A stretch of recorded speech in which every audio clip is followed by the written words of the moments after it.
Monday, 16th October, 1995. The Syrians don't fuck around if they think you're invading their airspace. Within minutes of crossing the border, your aircraft will be greeted by a 3-ship intercept flying so close you can wave at the pilots. They won't wave back. They've come to get a visual ID on you, and if they don't like what they see, they'll hose you down with their air-to-air missiles. The same rule doesn't apply, of course, when friendly commercial aircraft blip onto their radar screens, and that was why our team of 4 had opted for this particular method of infiltration.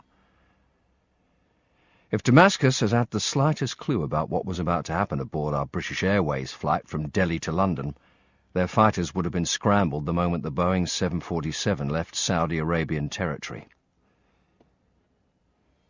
I was twisting and turning, trying to get comfortable, feeling jealous of all the people sitting upstairs behind the driver, probably on their 5th gin and tonic since takeoff, watching their 2nd movie and tucking into their 3rd helping of Boeuf en croûte.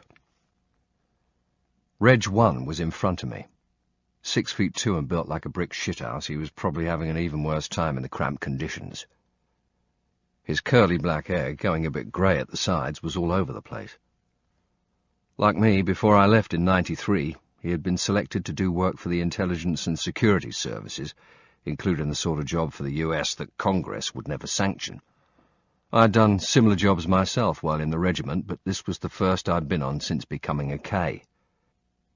Given who we were going in against, none of us was giving odds on whether we'd get to do another.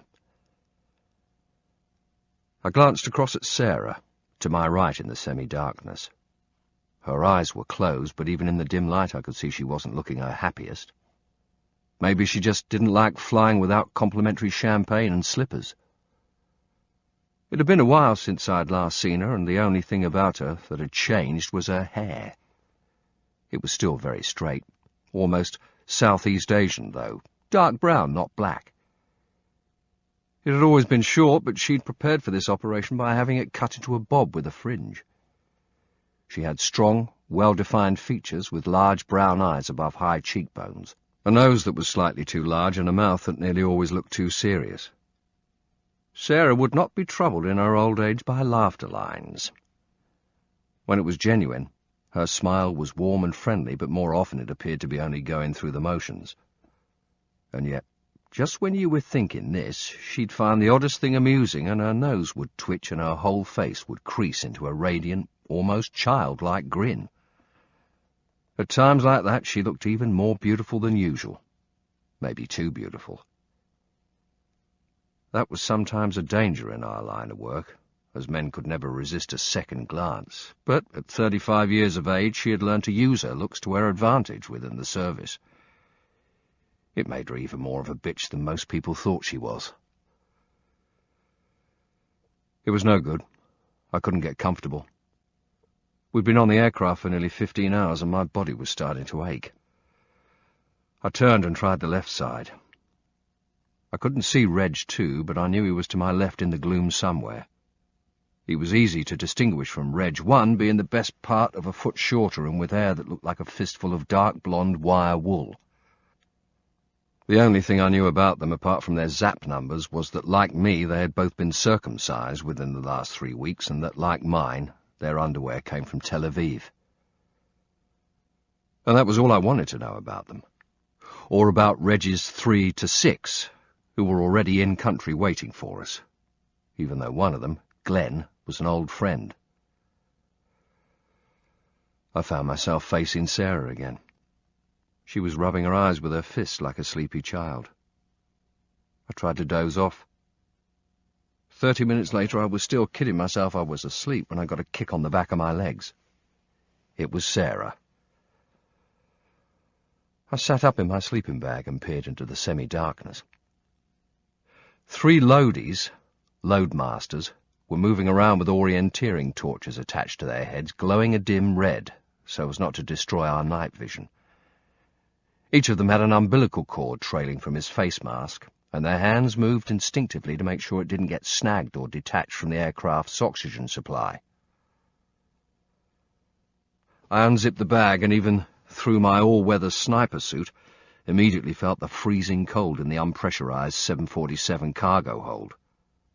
None of the passengers or cabin crew would have known there were people down here tucked away in the belly of the aircraft, nor would our names have appeared anywhere on a manifest. I folded the bag in half, leaving inside the 2 aircrew bags I'd filled during the flight. Plastic bags with a one-way valve which you insert yourself into and piss away to your heart's content. I wondered how Sarah had been getting on. It was bad enough for me because my cock was still extremely sore, but it must be hard being female aircrew on a long flight with a device designed only for males, or the female commander of a deniable op. I put a post-it on my mental bulletin board, reminding myself to ask her how she got round the problem.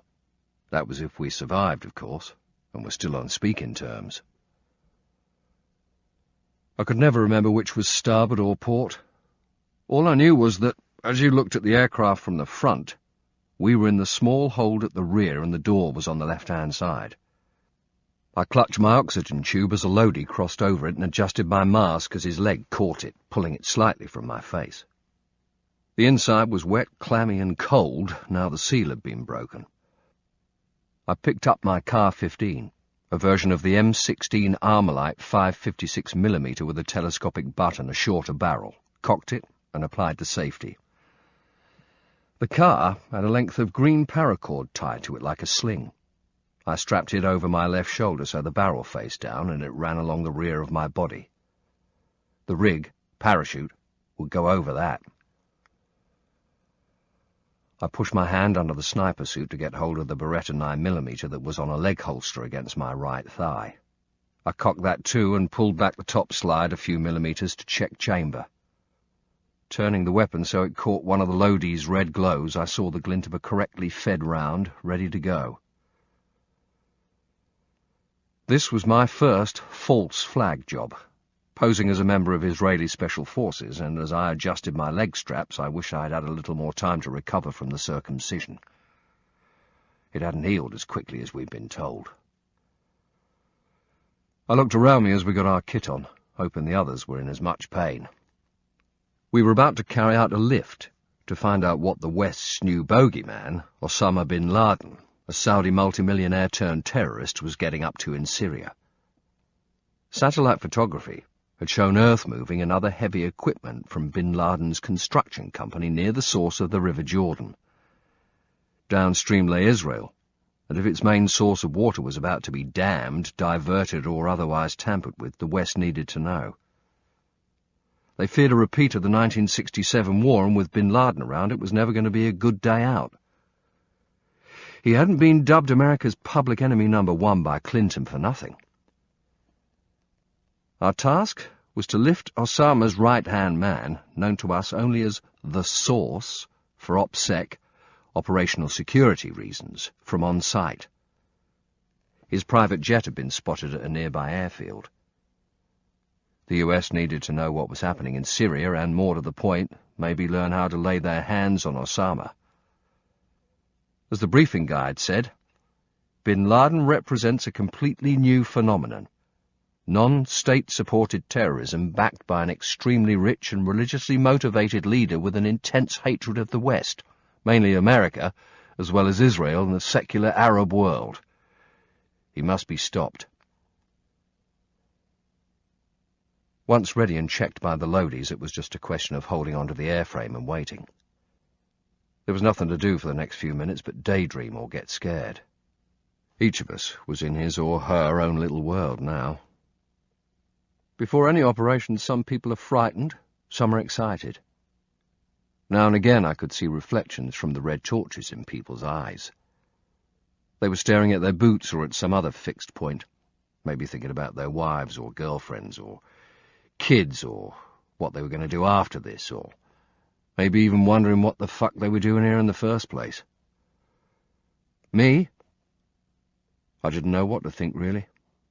I'd never been able to get sparked up about the thought of dying and not seeing anyone else again. Not even my wife, when I was married. I always felt I was a gambler with nothing to lose.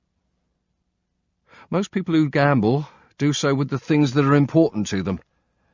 I gambled knowing that if I lost, I wouldn't break the bank. I watched the glowing redheads pack our kit away into the large aluminium Laken boxes. Once we'd been thrown out and the door had closed again, they'd stow all other evidence that we had been there in the boxes and just sit it out until they were taken care of in London. Two of the loadies started to sweep with their torchlights to make sure there was nothing loose, which could be sucked out as soon as the door opened. Nothing must compromise this job. We got the order to turn on our own oxygen, disconnect from the aircraft supply and stand by. Sarah was standing in front of Reg 1, who was to tandem jump with her. She had never failed to amaze me. She was an IG, intelligence group, the very top of the intelligence service food chain, people who usually spend their lives in embassies posing as diplomats. Their lives should be one long round of receptions and recruiting sources through the cocktail circuit, not running around weapons strong. Then again, Sarah had always made a point of finishing the jobs herself. She was masked and goggled up, looking for all the world as if she'd done this 1,000 times. She hadn't. Her first jump ever had been 3 weeks before, but she took her job so seriously that she'd probably read 10 books on freefall and knew more facts and figures than all of us lot put together. She turned and looked for me. We got eye to eye, and I gave her an everything is okay nod. After all, that was part of this job, to look after her. The loadie motioned us towards the door. Our Bergens, each containing 40 pounds of equipment, were hanging from our rigs and down the back of our legs. We waddled forward like a gaggle of geese, putting weight on each foot in turn. Thankfully, the Bergens hadn't needed to be fully laden. If everything went to plan, we'd only be on the ground for a few hours. There was a pause of about 5 seconds as the loadie by the door spoke into his mic to the British Airways navigator. Then he nodded to himself and swung into action. The door was about half the size of an average up-and-over garage door. Pulling out all the levers, he swung them anti-clockwise, then pulled the handles towards him. Even though I had a helmet on, I heard the massive rush of air, and then a gale was thrashing at my sniper suit. Where the door had been, there was now just a black hole. The tags on the aircraft's luggage containers fluttered frantically. The freezing cold wind whipped at the parts of my face that weren't covered by my mask. I pulled my jockey's goggles over my eyes, fighting against the blast, gripping hard onto the airframe. 7 miles below us lay Syria, enemy territory. We did our final checks. I wanted to get this jump out of the way, get the job done, and be in Cyprus for tea and toast tomorrow morning. We rammed up close to each other at the exit, the roar of the wind in the jet engine so loud I could hardly think. At last came a hand-held red light from the loadie. We all joined in with a loud scream. "Red on! Red on!" I didn't know why. No one could hear anything. It was just something we always did. The loadie's light changed to green, and he shouted, "Green on!" He moved back as we all shouted to ourselves, "Ready!" We rocked forward, trying to scream above the roar, "Set!" Then we rocked back. "Go!" Out and out we spilled, 4 people on 3 rigs, tumbling towards Syria. Being the last man, I was pushed by the loadie to make sure there wasn't too much of a gap between us in the sky. You can now free-fall from an aircraft flying at high altitude and miles from the target area and land with pinpoint accuracy. The hey-ho, high-altitude, high-opening technique calls for extreme weather clothing and oxygen equipment to survive temperatures as low as minus 40 degrees centigrade, especially when a 50-mile cross-country descent can take nearly 2 hours. It has now largely replaced the old halo, high-altitude, low-opening approach, for the simple reason that instead of hurtling towards the ground at warp speed, with no real idea of where you're going to land or where the rest of the team are once you're on the ground, you can glide gently onto the target sitting in a comfortable rig. Unless, of course, A man in a white coat has recently clipped a bit off the end of your cock. I felt the jet stream pick me up and take me with it. As the aircraft thunders over you at 500 miles an hour, you think you're going to collide with the tailplane, but in fact you're falling and never hit it. Once I was out of the jet stream, it was time to sort myself out.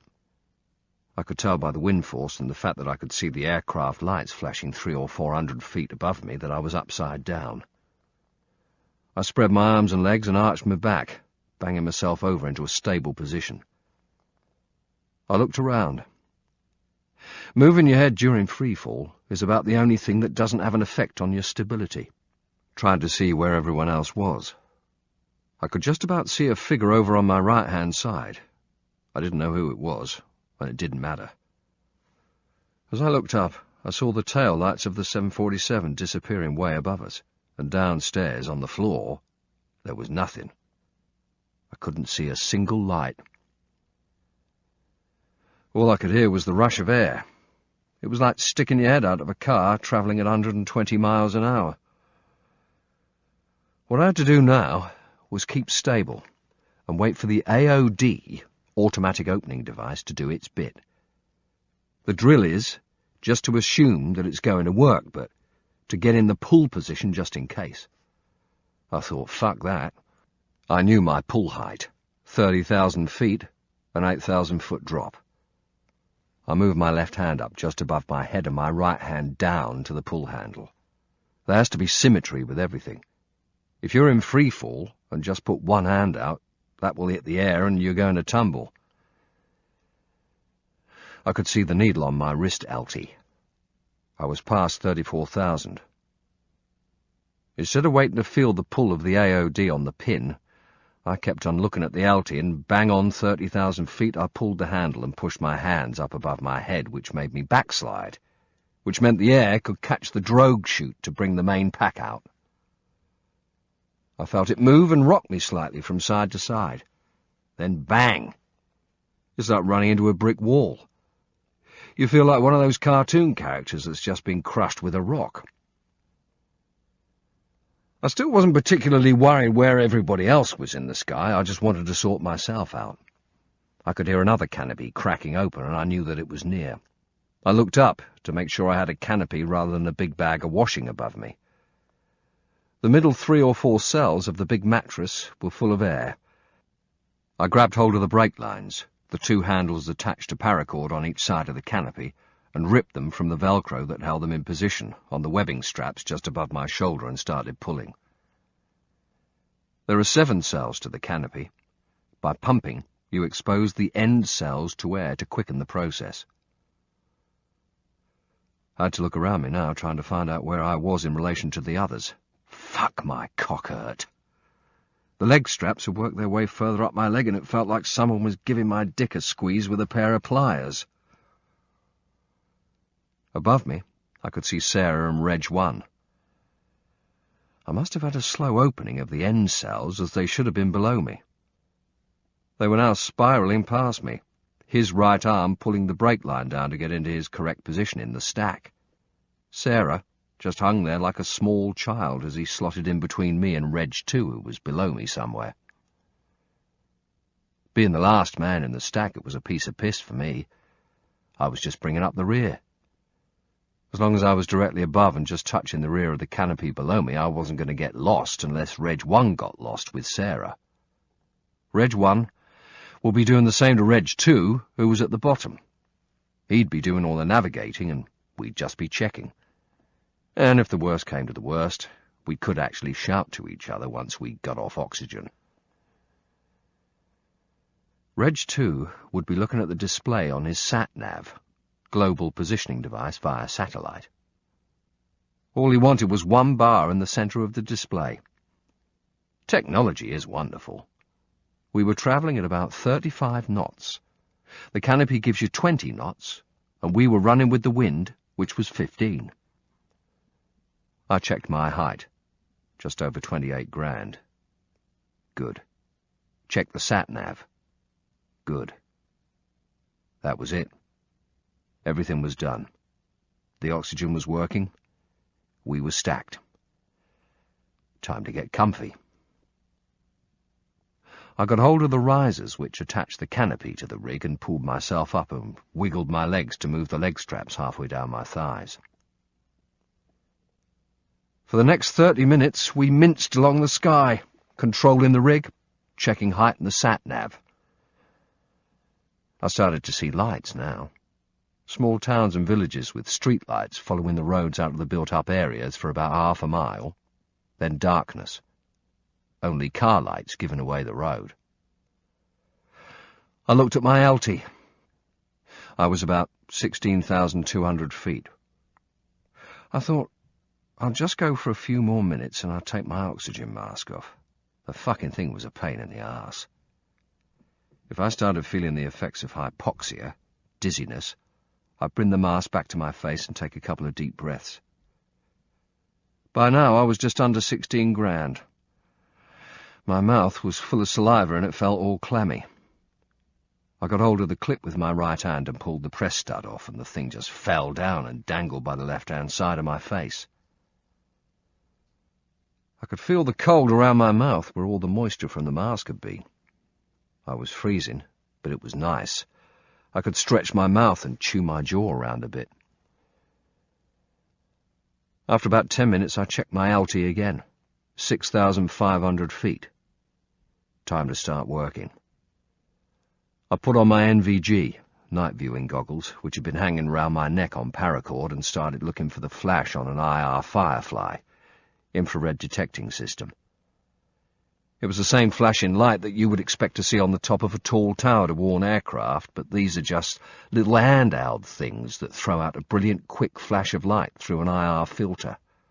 No one would see it apart from us, or anyone else with NVG, of course. I kept looking in the darkness. It would be easy to pick out. Bang! There it was, to my half right. We were coming in on finals. I was concentrating on keeping myself positioned right on top and to the rear of Reg 1's canopy, which was larger than mine, as he had the extra weight to jump with. I heard him below me sounding like an infant school teacher. "Right, any minute now, keep your legs bent and under your hips. Are your legs bent?" She must have acknowledged. I pulled the NVGs off my face and let them hang. "Okay, put your hands up by me." I imagined her with her hands up holding Reg 1's wrists on the brake lines to keep them out of the way so she didn't damage herself if they took a bad landing. I couldn't see any ground yet. It was far too dark. But I heard, stand by, flaring soon, flaring. Then the sound of his Bergen thumping into the ground and his command to Sarah. "Now!" His canopy started to collapse below me as I flew past. My Bergen was dangling by the straps from my feet. I kicked it off, and it fell beneath me on a 3-metre line. As soon as I heard it land, I flared too. Hitting the deck, I ran along for 3 or 4 steps, turned quickly, and pulled my lines to collapse the canopy. A body appeared behind me. Reg's 3 to 6 had been on the ground for 5 days preparing the job and were manning the DZ, drop zone. Fuck knows how they'd inserted in country, and I didn't care. "You all right, mate?" I recognised his voice. Glenn, the only one whose name I knew, was the ground commander. He looked as if you'd hear steely Clint Eastwood when he opened his mouth, but in fact what you got was softly spoken David Essex. "Yeah, fine, mate, fine. Let's get all this shit off." Within minutes, our rigs, sniper suits and oxygen kit had been stowed in large bin liners, and we were aboard 2 Toyota Previas, the drivers wearing NVGs, bouncing along the desert floor, heading for a light industrial estate on the outskirts of a town less than a mile from the Golan Heights and the border with Israel.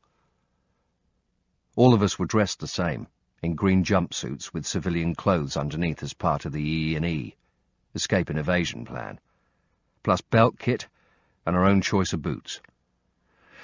Mine were a pair of Nike hiking boots, which we'd checked were available in any Tel Aviv high street. Glenn and I went way back.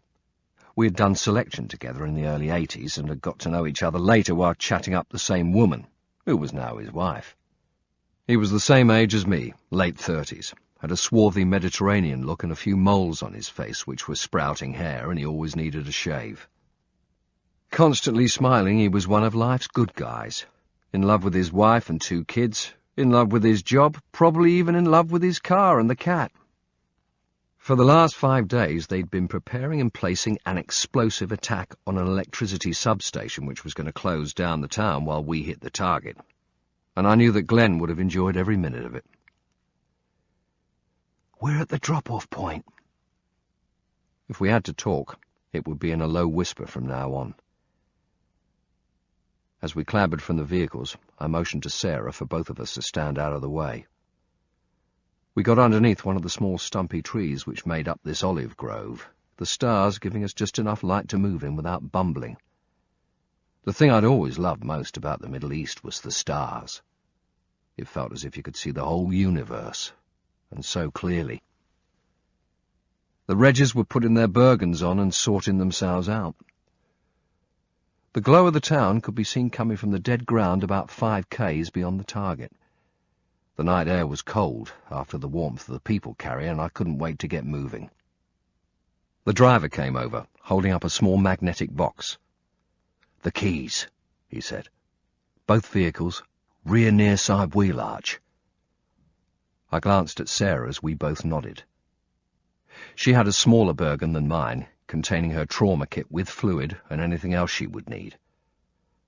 Once the patrol kit was packed, what else went in was down to personal choice. Glenn joined us with a jolly, "You okay?" as if he felt he had to bolster Sarah's morale. She looked at him blankly and said, "Let's get on with it, shall we?" There was a pause as he let the tone of her reply sink in. He didn't like it. "Okay, let's go." He pointed at her. "You, behind me. Nick, behind her, okay?" On the track between the olive groves, I could see shadowy figures shaking out into single file. My only job was to protect her. We hadn't let Glenn in on this, but if there was a drama, the 2 of us were going to fuck off sharpish. We just let them get on with it and die. As we joined the Snake, I wondered about the times I'd done jobs while in the regiment, not realizing that no one really cared. We moved off into the shadows, weapon butt in the shoulder, index finger across the trigger guard, thumb on the safety catch. Sarah was carrying only a Beretta for self-defense. We were there to do everything else for her. For about 40 minutes, we moved through wide groves. When we finally stopped, I could only hear the crickets and the wind in the trees. Ahead of us now was the target, a row of 6 or 7 low-level, brick-faced light industrial units with flat aluminium roofs and windows.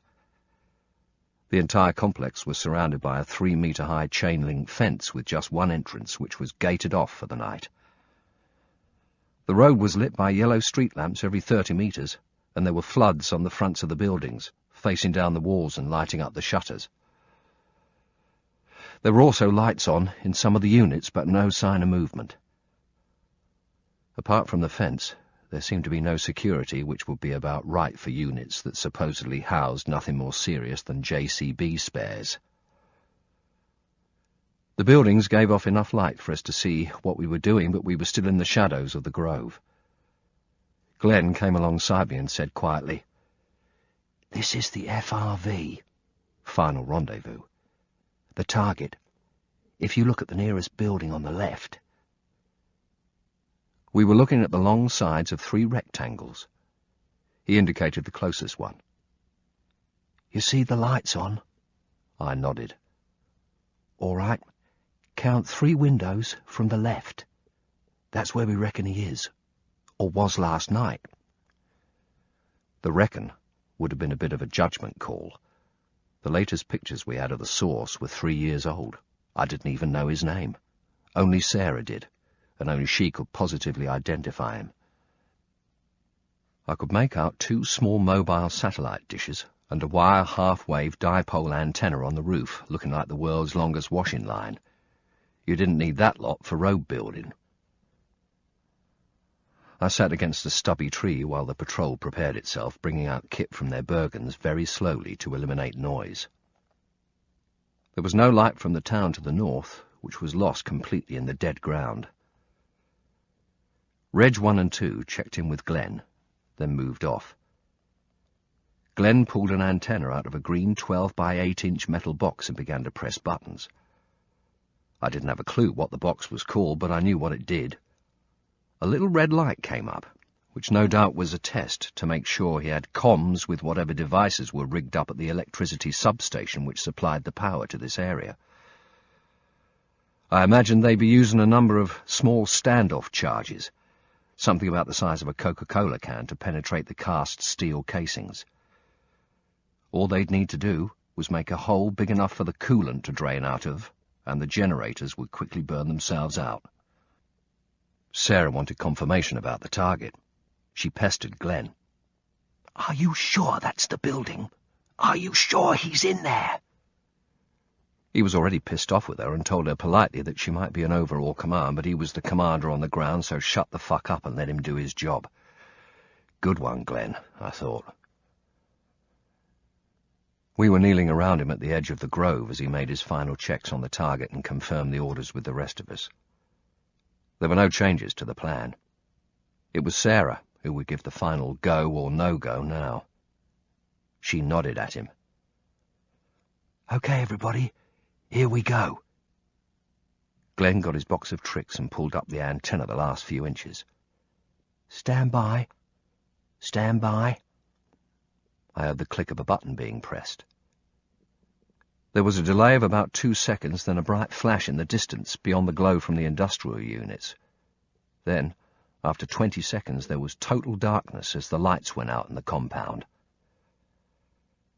Glenn was back to enjoying life despite Sarah's presence. He grinned. "Okay, let's go." We moved off at a slow jogging pace along the edge of the trees. Once level with Reg 1 and 2, we turned left over the waste ground and went straight for it. They were pulling at the straight line of the cut they'd made, making a big upside-down V for us to get through. We took advantage of the darkness and sprinted the 50 meters to the target building. There was the odd outburst of hollering and shouting through an open window, nothing frantic. The voices just sounded pissed off that the power had failed, probably halfway through the Syrian version of EastEnders. Now and again I saw the glint of torchlight from inside. We reached the edge of the target building and everybody got against the wall, Glenn looking towards the nearest corner. Round that, to the left and next to the shutters, was our entry point. Sarah was between us, catching her breath and trying to keep the noise down. The other 3 in the crew were on their knees, nearer the corner. If the door was locked, they'd have to blow it. They started to get the prepared charges from their belt kit. I watched as they worked together, slowly unwinding the det cord, which looked like whitewashing line, only filled with high explosive. They stood up with the charge. Everything was nice and slow and controlled.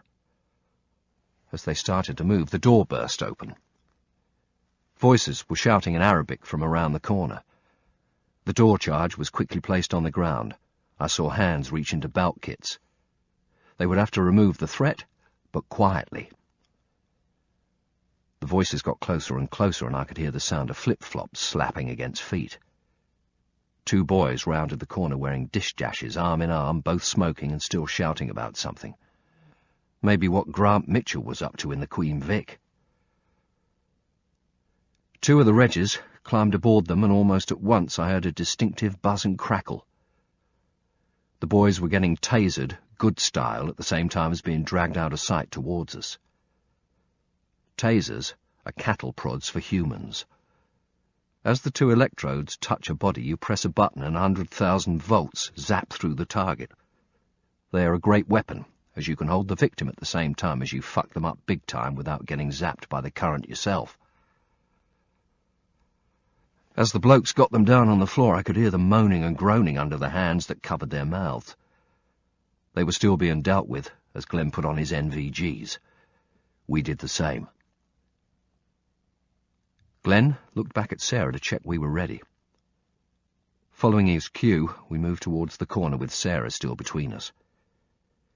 It was now one of those situations that couldn't be stopped. We just had to get on with it. The fuck it factor had taken over. We piled in through the door. A Reg secured the entry point and waited for the other two to join him, dragging the two dazed Syrians. The corridor was dark and silent. In a loud whisper, Glenn said, "With me! With me! With me!"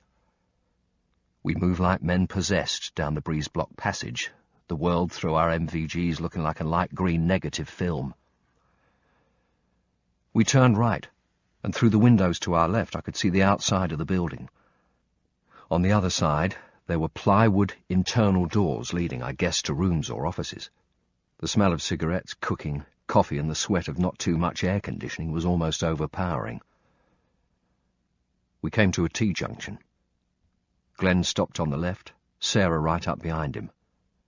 I came up level on the right. I wasn't too sure which way we were heading. Glenn would tell me.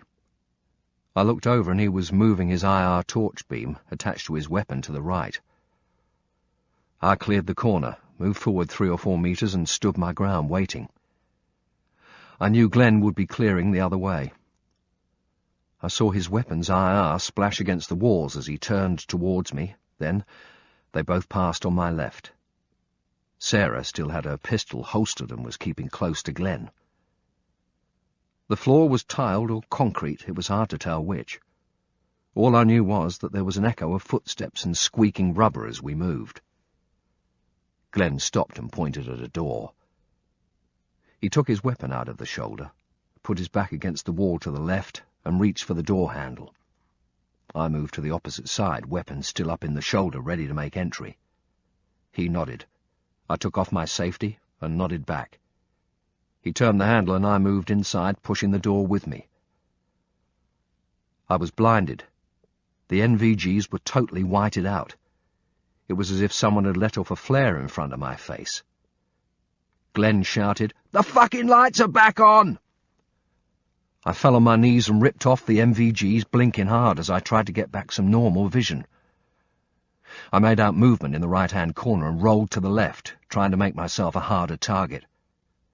As my eyes adjusted, I saw a middle-aged guy, his head bald apart from wiry side hair. He was curled up against the far wall, his hands protecting his face, flapping even more than I had just been, as you do when, just as the lights come on, a man with a weapon bursts in on you. Fuck it. They must have had standby power. I became aware of bits of electronic machinery. PCs, screens and computer stuff all over the place, whirring and crunching now the power had returned. I lifted my weapon into my shoulder and pointed it at him. He got the message. I called for Sarah. She came in and confirmed, "That's him." She gobbed off in Arabic and he immediately did as he was told, sitting down on the sofa against the other wall, away from the desk with all the machinery on it. He didn't move. His eyes were like saucers, trying to work it all out and listen to Sarah at the same time. From my Bergen I pulled out 6 magnesium incendiary devices. All I needed to do was to get them sparked up, and we could be on our way.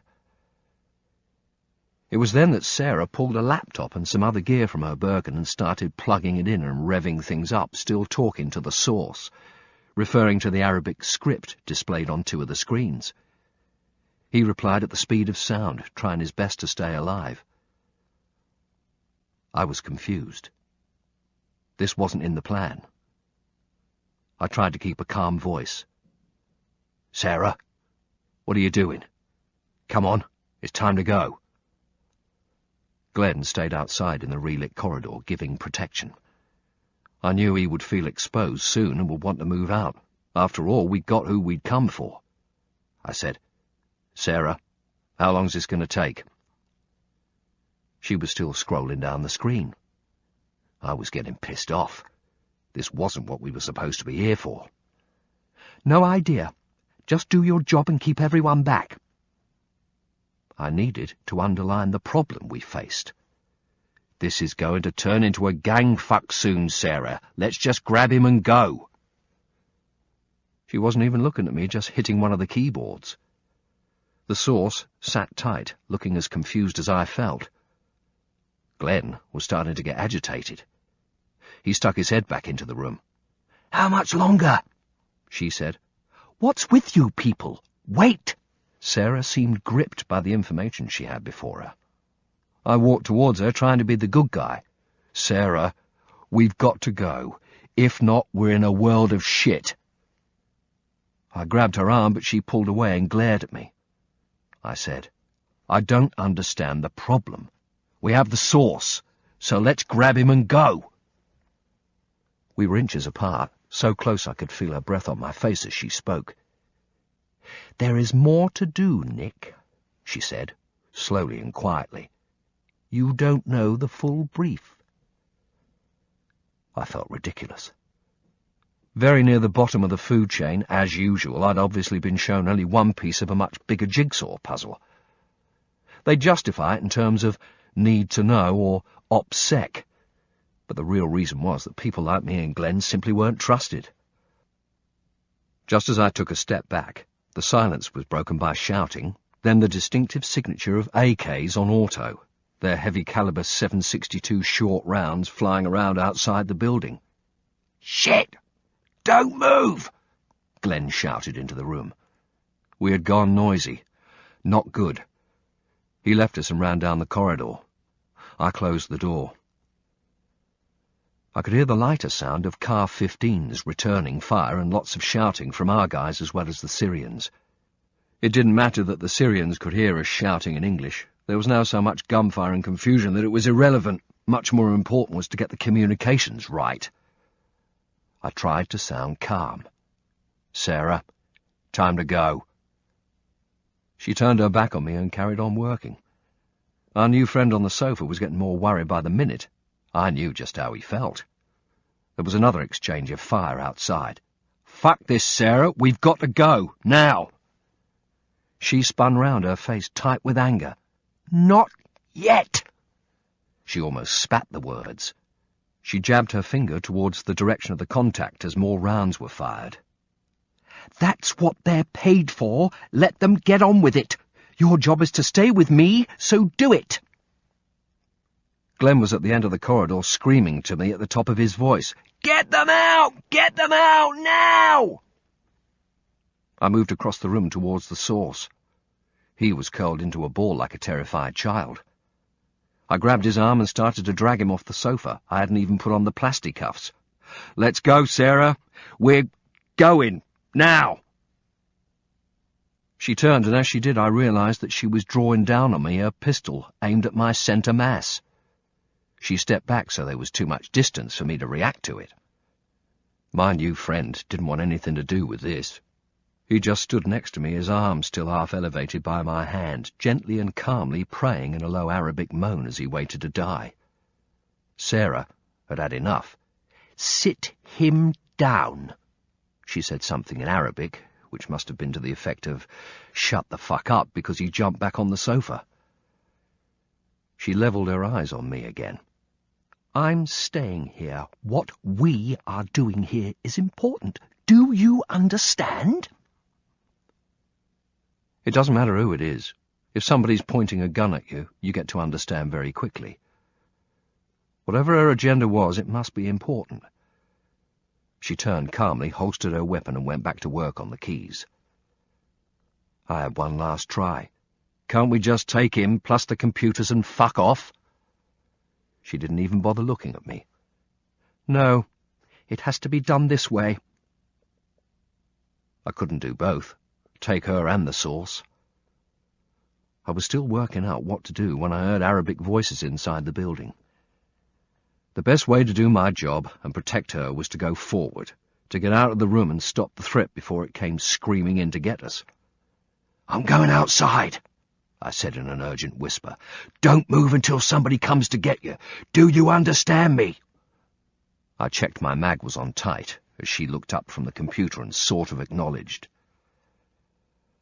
I put the Car 15 into my shoulder and, holding the pistol grip to keep the weapon up, opened the door with my left hand. The lights were still on in the corridor and the sounds of contacts were louder to my right, but my immediate concern was the noises to my left in the corridor. I decided to move down to the next junction and hold it there. That way, there would be a weapon at each end with Sarah in the middle. I closed the door behind me and started to run. After 7 or 8 strides, I was moving past an external door when it burst inwards. The thud as it hit me full on was as hard and sudden as if I'd walked into the path of a moving car. I was hurled against the opposite wall, stunned and winded. Worse, my weapon had been forced out of my hands. I had lost control of it. There was yelling on both sides, me from the pain, once I got my breath back, and the Syrian from the surprise. He jumped on top of me on the floor, and we grappled like a couple of schoolkids. I tried to get to the pistol on my right thigh, but he had me in a solid bear hug around my armpits. I was pinioned with my arms out like a Michelin man. I tried to kick and buck out of position, then to headbutt him. He was doing exactly the same. Both of us were screaming. The bloke stank. He had a week's bristle on him, and it was rough against my face and neck as he squeezed and squeezed, his eyes closed, snorting through his nose as he cried for help.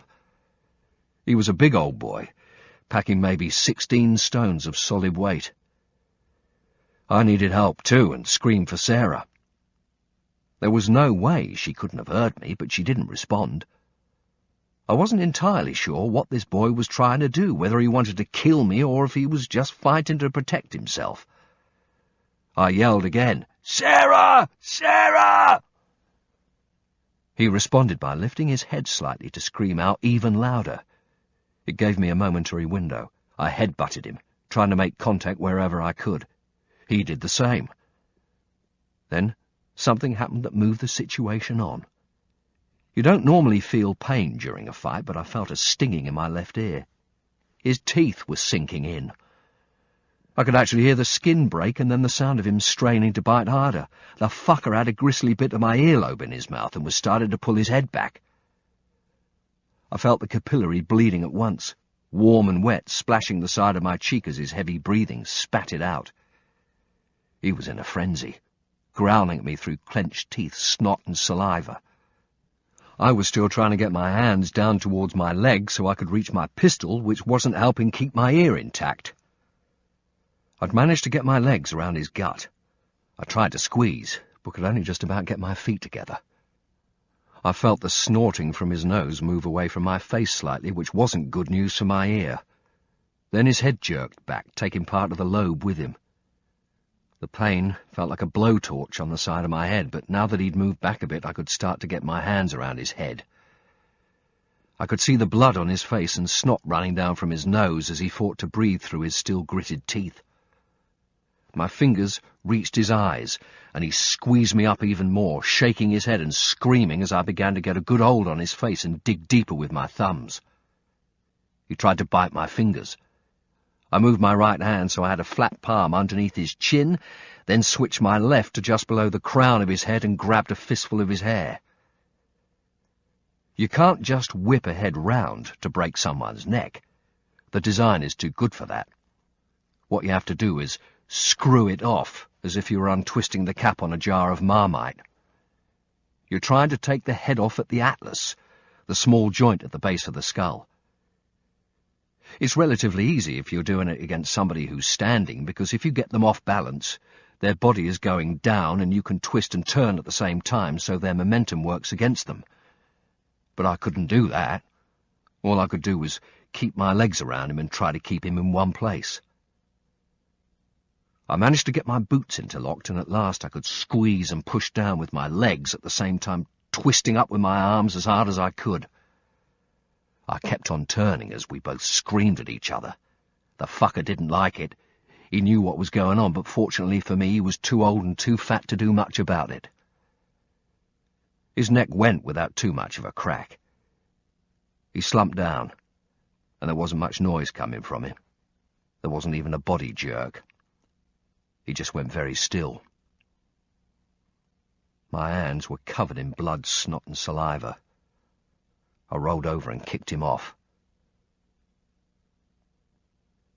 My weapon was only about 5 feet away. I picked it up and checked that the magazine was on tight and that I still had a round in the chamber. I started to move back to Sarah, then stopped. I ran back to the Syrian. I could hear firing again, of people screaming and shouting, both Brits and Arabs, maybe just 30 metres away. It's funny how these details take a back seat when you're worrying about other things. I scrabbled around and eventually found the piece of my ear still in his mouth. I couldn't be arsed trying to stop the bleeding on the side of my head because I knew it wouldn't. Capillary bleeding goes on forever. It would sort itself out. But I would want to get the severed bit sewn back on. It wouldn't be too good with a chunk missing, because I'd have a VDM, visual distinguishing mark.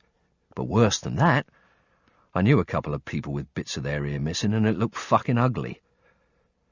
The only alternative was to have a 1980s Kevin Keegan haircut to cover it up.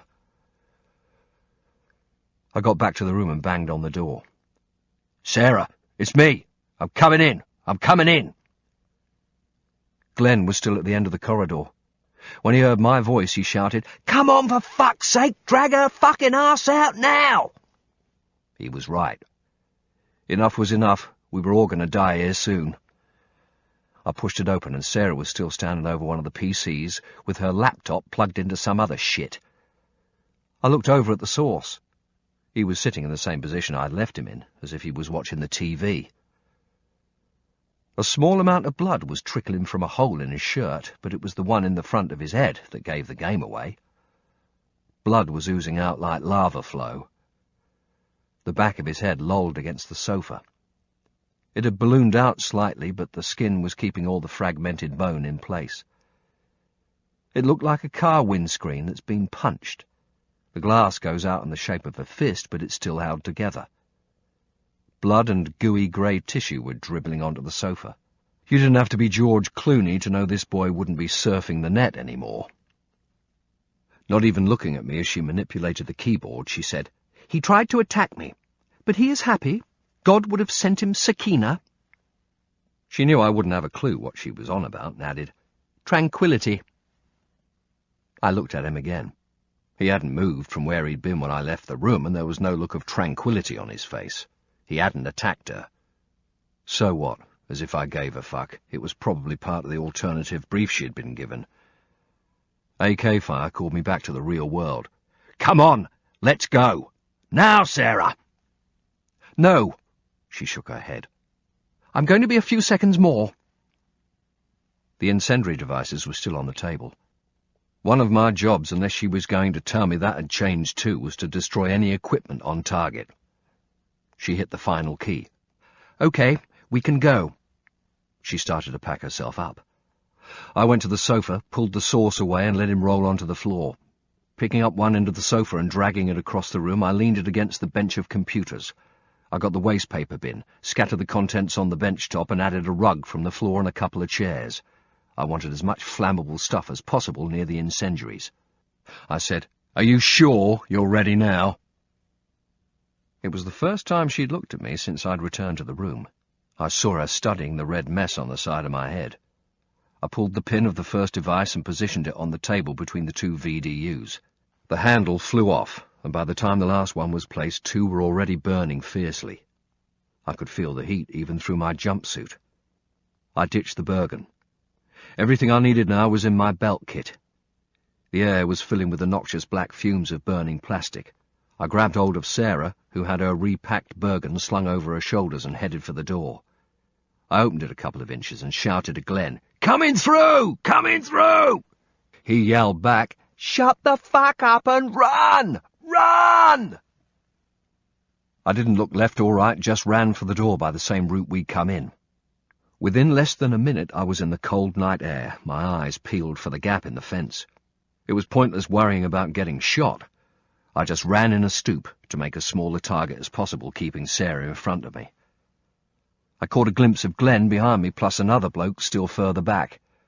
They followed as we sprinted towards the fence, rounds thudding into the ground around us. The Syrians were firing far too many rounds in one burst and couldn't control their aim. Reg 1 pulled open one half of the upside-down V. Sarah slid into the gap like a baseball player going for base. I prepared to do the same. I caught up with her, as her slide stopped on the other side and kicked her out of the way so I wasn't blocking the gap for the other two. "Move! Move!" I expected them to do the same to me. Nothing happened. Reg 1 had already seen the reason why. "Man down! Man down!"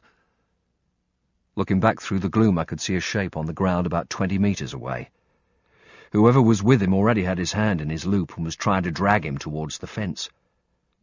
Each of us was wearing a harness, a large loop made of nylon strapping between our shoulder blades, with which a downed body could be dragged or hooked up to a heli winch for a quick extraction. "Stay here! Don't move!" I could see from Sarah's expression that for once she was going to do as she was told. I ran out to the dragger, and between us we pulled Glenn towards the hole in the fence line. He was moaning and groaning like a drunk. "Shit, I'm down! I'm down!" Good. If he was talking, he was breathing. I could see that the legs of his coveralls were shining with blood, but we'd have to look at that later. The first priority was to get him and us out of the immediate area. I slid through the fence, turned on my knees, got hold of Glenn's harness and dragged him through the gap. Sarah said and did nothing. Her bit was done.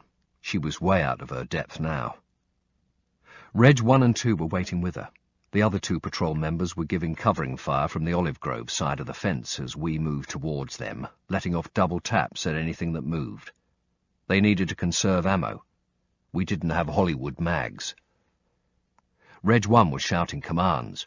"Move back to the FRV! Move back!" He had a SAT comm out, its miniature transmission dish pointing skyward, telling the world that we were in the shit. I didn't know who he was talking to, but it certainly made me feel better. Every other man carried a poncho stretcher, a big sheet of green nylon with loop handles as part of his kit. Reg 2 laid his on the ground as I removed Glenn's belt kit and Bergen and put it on my back. So much for travelling light.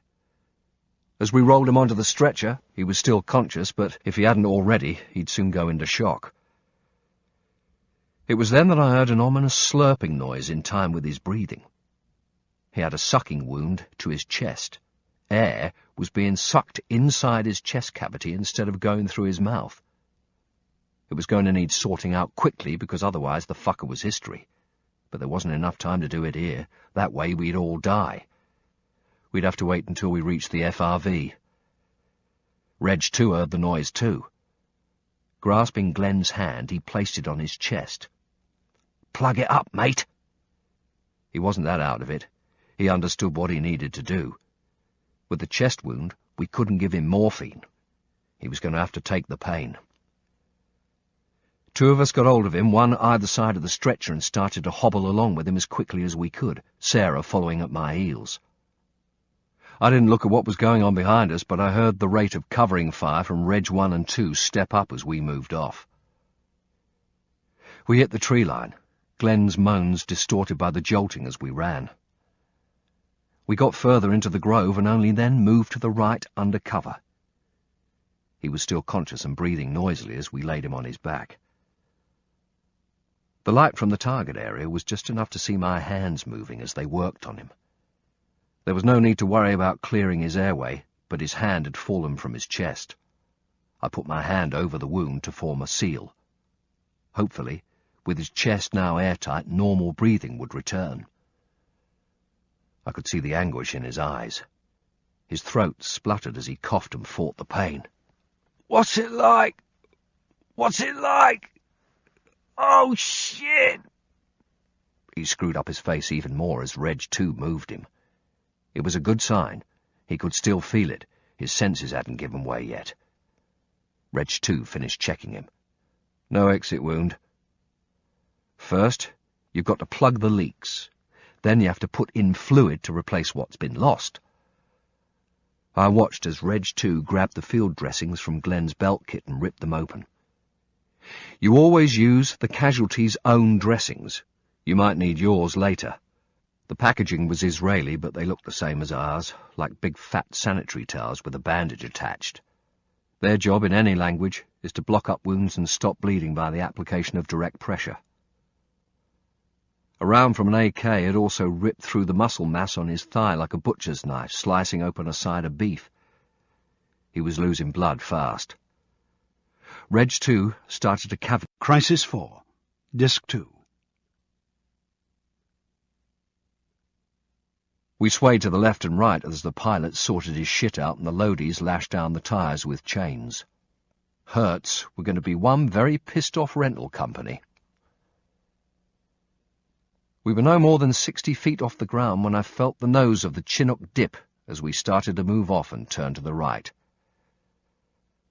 Chaos erupted inside the aircraft.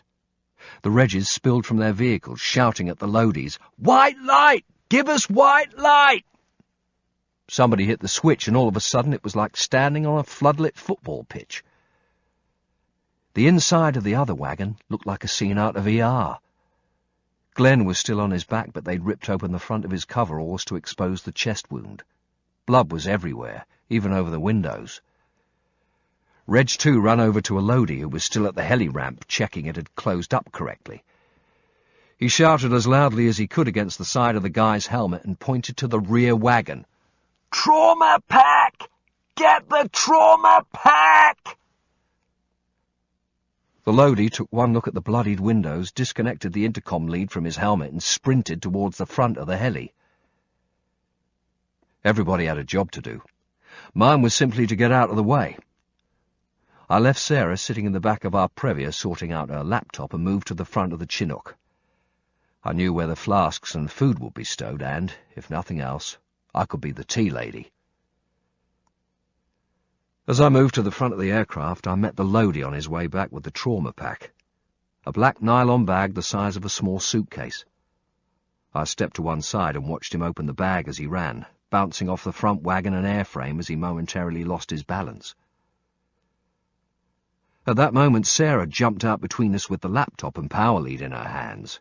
She was shouting at him, "Power! I need power!" He went to push her aside, yelling, "Get out of the fucking way!" "No!" She shook her head angrily and put her hand on him. "Power!" He shouted something back at her. I didn't know what, because he was now facing away from me, pointing towards the front of the aircraft. She moved quickly past me towards the cockpit, so bound up with her own obsession that she didn't even see me. I continued on, heading for the bulkhead behind the cockpit. I picked up one of the aluminium flasks, which was held in place by elastic cargo netting, and started to untwist the cup. Coffee, not tea, and it had never smelled so good. As I turned and started to walk down towards the rear Previa, flask in hand, I could hear them, even above the noise of the heli, shouting with frustration. 2 drips were being held up, and a circle of sweaty, dusty and blood-stained faces was working on him. As I got closer, I could see they were rigging him up in shock trousers. They're like thick ski salopettes which come up past your hips and are pumped up to apply pressure to the lower limbs, stemming blood loss by restricting the supply and so keeping more blood to rev up the major organs. It was a delicate procedure, because too much pressure could kill him. Reg 2 looked as if he was on the case big time. He was holding Glenn's jaw open, breathing into his mouth with the safety pin still in place. I was close enough to see his chest rise. Someone had his hand over the chest wound, ready to depressurize. Once Reg 2 had finished inflating his lungs a few times, he shouted, "Go!" Another was astride him, both arms outstretched and open hands on top of each other on his chest. 1, 2, 3. There was obviously no pulse, and Glenn wasn't breathing. He was technically dead. They were filling him up with oxygen by breathing into his mouth, then pumping his heart for him, while simultaneously trying to make sure that no more of his fluid escaped from any of the holes he had in him. Glenn's chest was just a mess of blood-matted hair. The team were going to be too busy to drink coffee, so with nothing useful to do, I pulled up my left sleeve and peeled back the tubey grip. Ripping off the surgical tape holding the catheter in place, I carefully pulled it out, pressing down on the puncture wound with a finger until it clotted. I looked around for Sarah. She was in a world of her own, sitting near where the coffee flasks were stowed. She'd found the PowerPoint and an adapter that fed a 2-pin plug, and her fingers were tapping frantically at the keyboard once more. I looked back at Glenn. There was still lots of shouting and hollering going on in there. I just hoped that whatever was on that computer was worth it. I looked out of one of the small, round windows and saw lights on the coastline. We had a Bowser inside the Chinook, feeding extra fuel. It looked like this was a direct flight and that we were on for tea and toast in Cyprus later that morning. I took a sip of coffee. As we crossed the coast and headed out to sea, I stared out of the window, my mind starting to focus on the deep sound of the 2 big rotors throbbing above us. I was cut out of the daze by a despairing shout. "Fuck it! Fuck it!" I looked up in time to see the bloke who'd been astride Glenn's chest climbing down slowly onto the deck, his body language telling me everything I needed to know. He swung his boot and kicked the vehicle hard, denting the door. I turned my head and stared back out of the window. We were flying low and fast across the water. There wasn't a light to be seen. My ear was hurting. I reached into my pocket and checked around for the lobe. I sat there, toying with it, thinking how strange it was, just a small lump of gristle. Hopefully they'd stitch it on all right. But what did it matter how bad I looked? I was alive. I stood up and went over to Sarah. It was my job to look after her, and that included keeping her informed of what was going on. She was still immersed in her laptop. I said, "Sarah, he's dead." She carried on tapping keys. She didn't even look up to see me offering her a flask top of coffee. I kicked her feet. "Sarah, Glenn is dead." She finally turned her eyes and said, "Oh, okay," then looked straight back down and carried on with her work. I looked at her hands. Glenn's blood had now dried hard on them, and she didn't give a shit. If it hadn't been for her fucking about and not telling us that the job wasn't as straightforward as we were first told, maybe he'd still be here, a big fucking grin on his face. Maybe Reg 2 was right. Maybe she had been trying to kill Glenn at the FRV. She knew that I would have binned the patrol and gone with her if he wasn't still in with a chance. The team was sitting against the wagon, opening flasks and lighting up, leaving Glenn exactly as he was. We'd all been doing what we got paid to do. Shit happens. This wasn't going to change their lives, and I certainly wasn't going to let it change mine. As Sarah carried on hitting her computer keys, I drank coffee and watched the line of the Cyprus coast appear, trying to work out what the fuck I was doing here. April, 1998. Chapter 1. Friday, 24th of April, 1998. 3 gallons a day, that's your lot, the boatswain barked. but 2 gallons have to go to the cook, so there's 1 gallon, I'll tell ye again, just 1 gallon left over for drinking, washing, and anything else ye need it for. Anyone caught taking more will be flogged. So will gamblers, cheats, and malingerers. We don't like malingerers in Her Majesty's Navy. We were lined up on either side of the deck, listening to the boatswain gobbing off about our water ration. I was trying not to catch Joss's eye. I knew I'd burst into a fit of laughter, which Kelly wouldn't find amusing. There were about 20 of us new crew, mostly kids, all dressed in the standard issue 16th century sailor's kit. A Hessian jerkin and shirt with trousers that stopped about a foot short of the trainers we'd been instructed to bring with us. We were aboard the Golden Hind, a full-sized reconstruction of the ship in which Sir Francis Drake circumnavigated the globe between 1577 and 1580. This version too had sailed round the world, and film companies had used it as a location so often it had had more makeovers than Joan Collins. And now it was in permanent dock, serving, as Kelly called it in her very American way, as an edutainment attraction. She was standing to my right, very excited about her birthday treat, even if it was a few days late. She was now 9, going on 24. "See? I told you this would be good," I beamed. She didn't reply, but kept her eyes fixed on the boatswain. He was dressed the same as us, but was allowed to wear a hat, on account of all the extra responsibility, I supposed. "Ye slimy lot have been hand-picked for a voyage with Sir Francis Drake, aboard this, the finest ship in the fleet, the Golden Hind." His eyes fixed on those of each child as he passed them on the other line. He reminded me of my very first drill sergeant when I was a boy soldier. I looked over at Josh and his gang, who were on the receiving end of his tirade. Joshua G. D'Souza was 38-ish, 5 feet 6 inches, and, thanks to being into weights, about 14 stones of muscle. Even his head looked like a bicep. He was 99% bald, and a razor blade and moisturizer had taken care of the other 1%. His round, gold-rimmed glasses made him look somehow more menacing than intellectual. Josh was half black, half Puerto Rican, though he'd been born in Dakota. I couldn't really work that one out, but nor could I be bothered to ask. Joining up as a teenager, he'd done a few years in the 82nd Airborne and then Special Forces.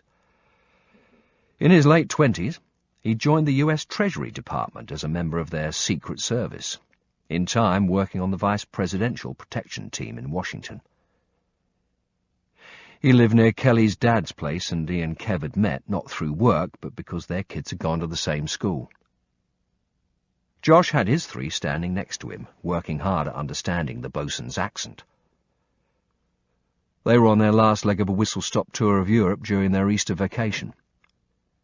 Kelly and I had collected them off the Paris Eurostar just the day before. They were going to spend a few days seeing the sights with us before heading back to D.C., and Kelly was really hyper. I was pleased about that. It was the first time she'd seen them since what happened, as we called it, over a year ago. All things considered, she was pretty well at the moment, and getting on with her life. The boatswain had turned back and was moving up our line. "Ye will be learning gun drills, ye will be learning how to set sail and repel boarders. But best of all, ye'll be hunting for treasure and singing sailor shanties." The crew was encouraged to respond with their best sailor-type cries. All of a sudden, competition for the loudest noise came from the siren of a tourist boat passing on the river and the bark of its tannoy, as the first sailing of the day did London Bridge. I glanced down at Kelly. She was quivering with excitement. I was enjoying myself too, but I felt just a bit weird standing there in fancy dress in full public view aboard a ship docked on the south side of London Bridge. At this time of the morning there were still office workers walking along the narrow cobblestone road that paralleled the Thames, dodging the delivery vans and taxis on their way to work. The trains that had got them this far were slowly trundling along the elevated tracks about 200 metres away, making their way towards the river. The pub next to the ship, the Oldie Thameside Inn, was one of those places that supposedly dates from Shakespeare's day, but which, in fact, was built maybe 10 years earlier on one of the converted wharves that line the river. The office crowd, plastic cups and cigarettes in hand, were making the most of the morning sun on the terrace overlooking the water, having picked up their late breakfast from the coffee shop. I was hauled back to the 16th century. The boatswain had stopped and was glaring theatrically at Kelly. "Are you a malingerer?" "No, sir. No, sir." She pushed herself into my side a bit more for protection. She was still a bit anxious about strangers, especially adult men. The boatswain grinned. "Well, seeing as you're a special crew and I know you're going to work hard, I'm going to let you have your rations. You'll be getting some special sailor's nuggets and Coke." He spun round, his hands in the air. "What do you say?" The kids went bonkers. "Aye, aye, sir." "That's not good enough," he bellowed. "What do you say?" "Aye, aye, sir." The kids were shepherded by the boatswain and the rest of the permanent crew towards the tables of food. "Small sailors first," he ordered. "The tall sailors who brought you here can wait their turn." Kelly ran over to Josh's three. 2 girls, Dakota and Kimberly, aged 11 and 9, and a boy, Tice, who was 8. Their skin was lighter than Josh's. Their mother was white, but they looked just like their dad, except they still had all their hair, which was a good thing, I thought. Josh and I turned and looked out over the deck towards the Thames. Josh waved back at some tourists who were waving from the boat, either at us or at the coffee mornings still going strong to our left. "How is she coping?" he asked. "Getting better, mate, but the shrink says it will take time. It's affected her schooling big time. She's way behind. The last lot of grades were shit. She's an intelligent girl, but she's like a big bucket with holes. All the information's going in, but it just drips out again." "You think about what she's been through, man. For sure, it's going to take some time." We turned to see all 4 of the kids throwing chicken nuggets down their necks. It was a strange choice for breakfast, but then again, I liked chalk ice and chips first thing in the morning when I was a kid. The elder daughter wasn't getting on with Tice today, and Josh had to do a dad thing. "Hey, Kimberly, chill. Let Tice have his Coke. Now!" Kimberly didn't look too happy, but obeyed. Josh turned back towards the river, took off his gold-rimmed glasses and gave them a wipe. "She looks happy enough. That's a good sign. It's the best she's been for ages. She's slightly nervous around adults, but with her friends she's okay. It means so much for her to see your lot. Besides, it gives her a rest from me." I couldn't bring myself to say that I found it wonderful to see him as well. I hoped he knew anyway. We both looked out over the river with not a lot to say. He broke the silence. "How's the job? Are you on permanent cadre yet?" I shook my head. "I don't think it will ever happen. They know I was involved in a lot more of the Washington stuff than I let on. It pissed me off, because I needed a regular income these days. I had the money I'd rescued from last year's gang fuck, but that wouldn't last forever." I grinned. Maybe I could turn to crime. Couldn't be worse than the shit I do now. He frowned, not sure if I was being serious or not, and tilted his head in the direction of the huddle of small sailors as if to remind me of my responsibilities. He put his specs back on and focused on a black guy in an old, shiny blue tracksuit who had set up shop at the corner of the pub, selling the big issue and chatting up the women walking past. "It's okay for you," I said. "We don't have a training wing where I can go and put my feet up and still get paid." I thought Josh was going to give me a lecture, so I put my hands up. "Okay, I surrender. I will sort my shit out. One day." In a way, I had sorted myself. A bit. With the money I'd diverted from the Washington job, £300,000, once the dollars were converted, I bought myself a house up on the Norfolk coast in the middle of nowhere. The village had a co-op on the corner, and that was about it. A traffic jam was when the 3 fishing boats came into the harbour and their vans arrived at the same time to take the catch away. Otherwise, the busiest it got was when the postman rang his bell as he was going round the corner. I didn't know anyone. They didn't know me.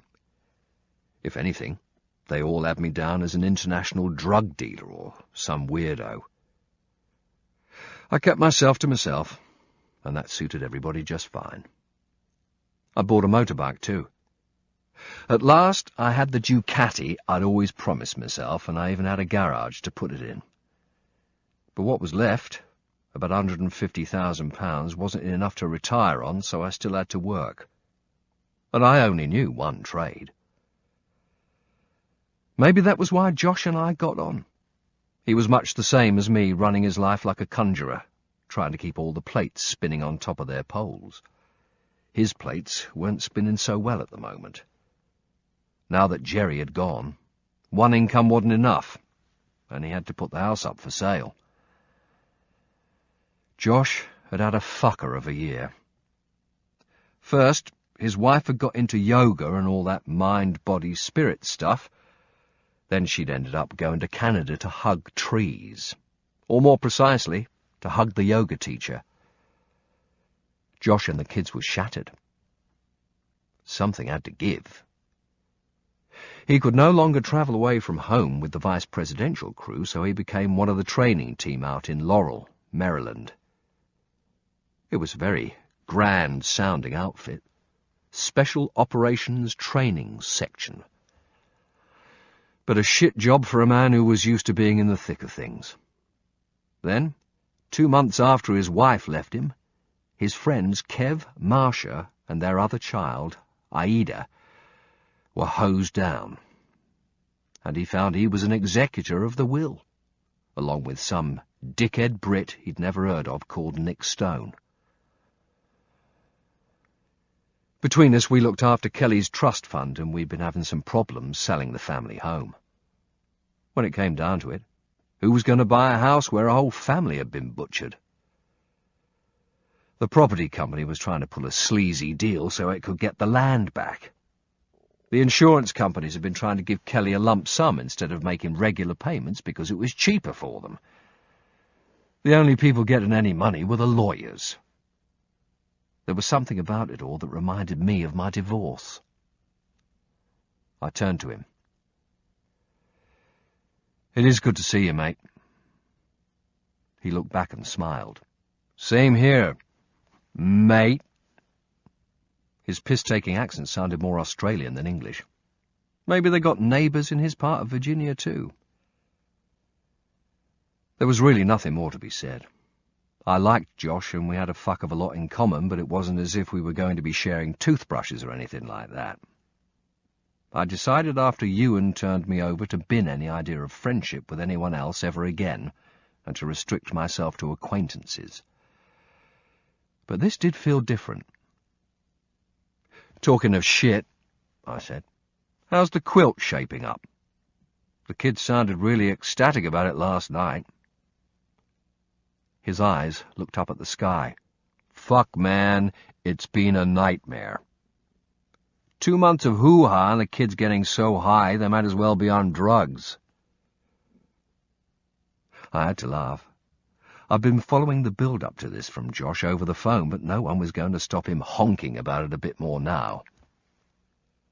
"I've been to meetings, meetings about meetings, sewing classes, discussion groups, you name it. That's been my life for the last 2 fucking months." There was going to be a summit between the Israelis and Palestinians in Washington, D.C. Clinton was out to look the big-time statesman, brokering the peace deal, and somebody had come up with a bright idea of making the world's biggest peace quilt to commemorate the occasion. Kids from all over had been sewing like crazy in preparation for the world's biggest photo opportunity on the White House lawn. Josh said, "I mean, do you have any idea how many stitches it takes to sew on just one fucking little shape?" "Don't worry about it, mate," I said. "They'll turn it into a TV commercial for Coke and then you'll all be rich." The bosun wanted us. "Oi, you two, come down and get your rations or you'll swing from the yardarm." "Aye, aye, sir." "I can't hear you. What did you say?" Josh got into 82nd Airborne mode, snapped to attention and screamed, "Sir! Aye, aye! Sir!" The old boy flogging the big issue started to cheer and clap, though I wasn't too sure whether the bosun liked the competition. Josh collected his food and sat down amongst the kids, trying to pinch some of their breakfast. I got my ration of authentic Elizabethan nuggets, donuts and pirate cola. A train from London Bridge Station rattled along the elevated railway line behind us. The bells of Southwark Cathedral, just 50 metres away, fired off a salvo, telling us it was 10:30 a.m, and here I was wondering for the millionth time how I'd landed myself with all this. Josh told me he'd always loved the idea of being with the kids, but had never realised the stress of looking after them all the time until his wife left. Me, I loved it when I was with Kelly, but hated the idea of it. The responsibility filled me with dread.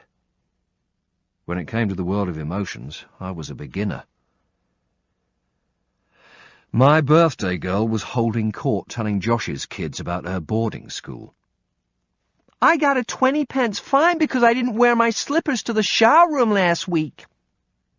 She loved the idea of being the same as the other girls. The fact that she had been fined meant she was one of the crowd. "Yes, and who has to pay the fine?" I said. She laughed. "My manager."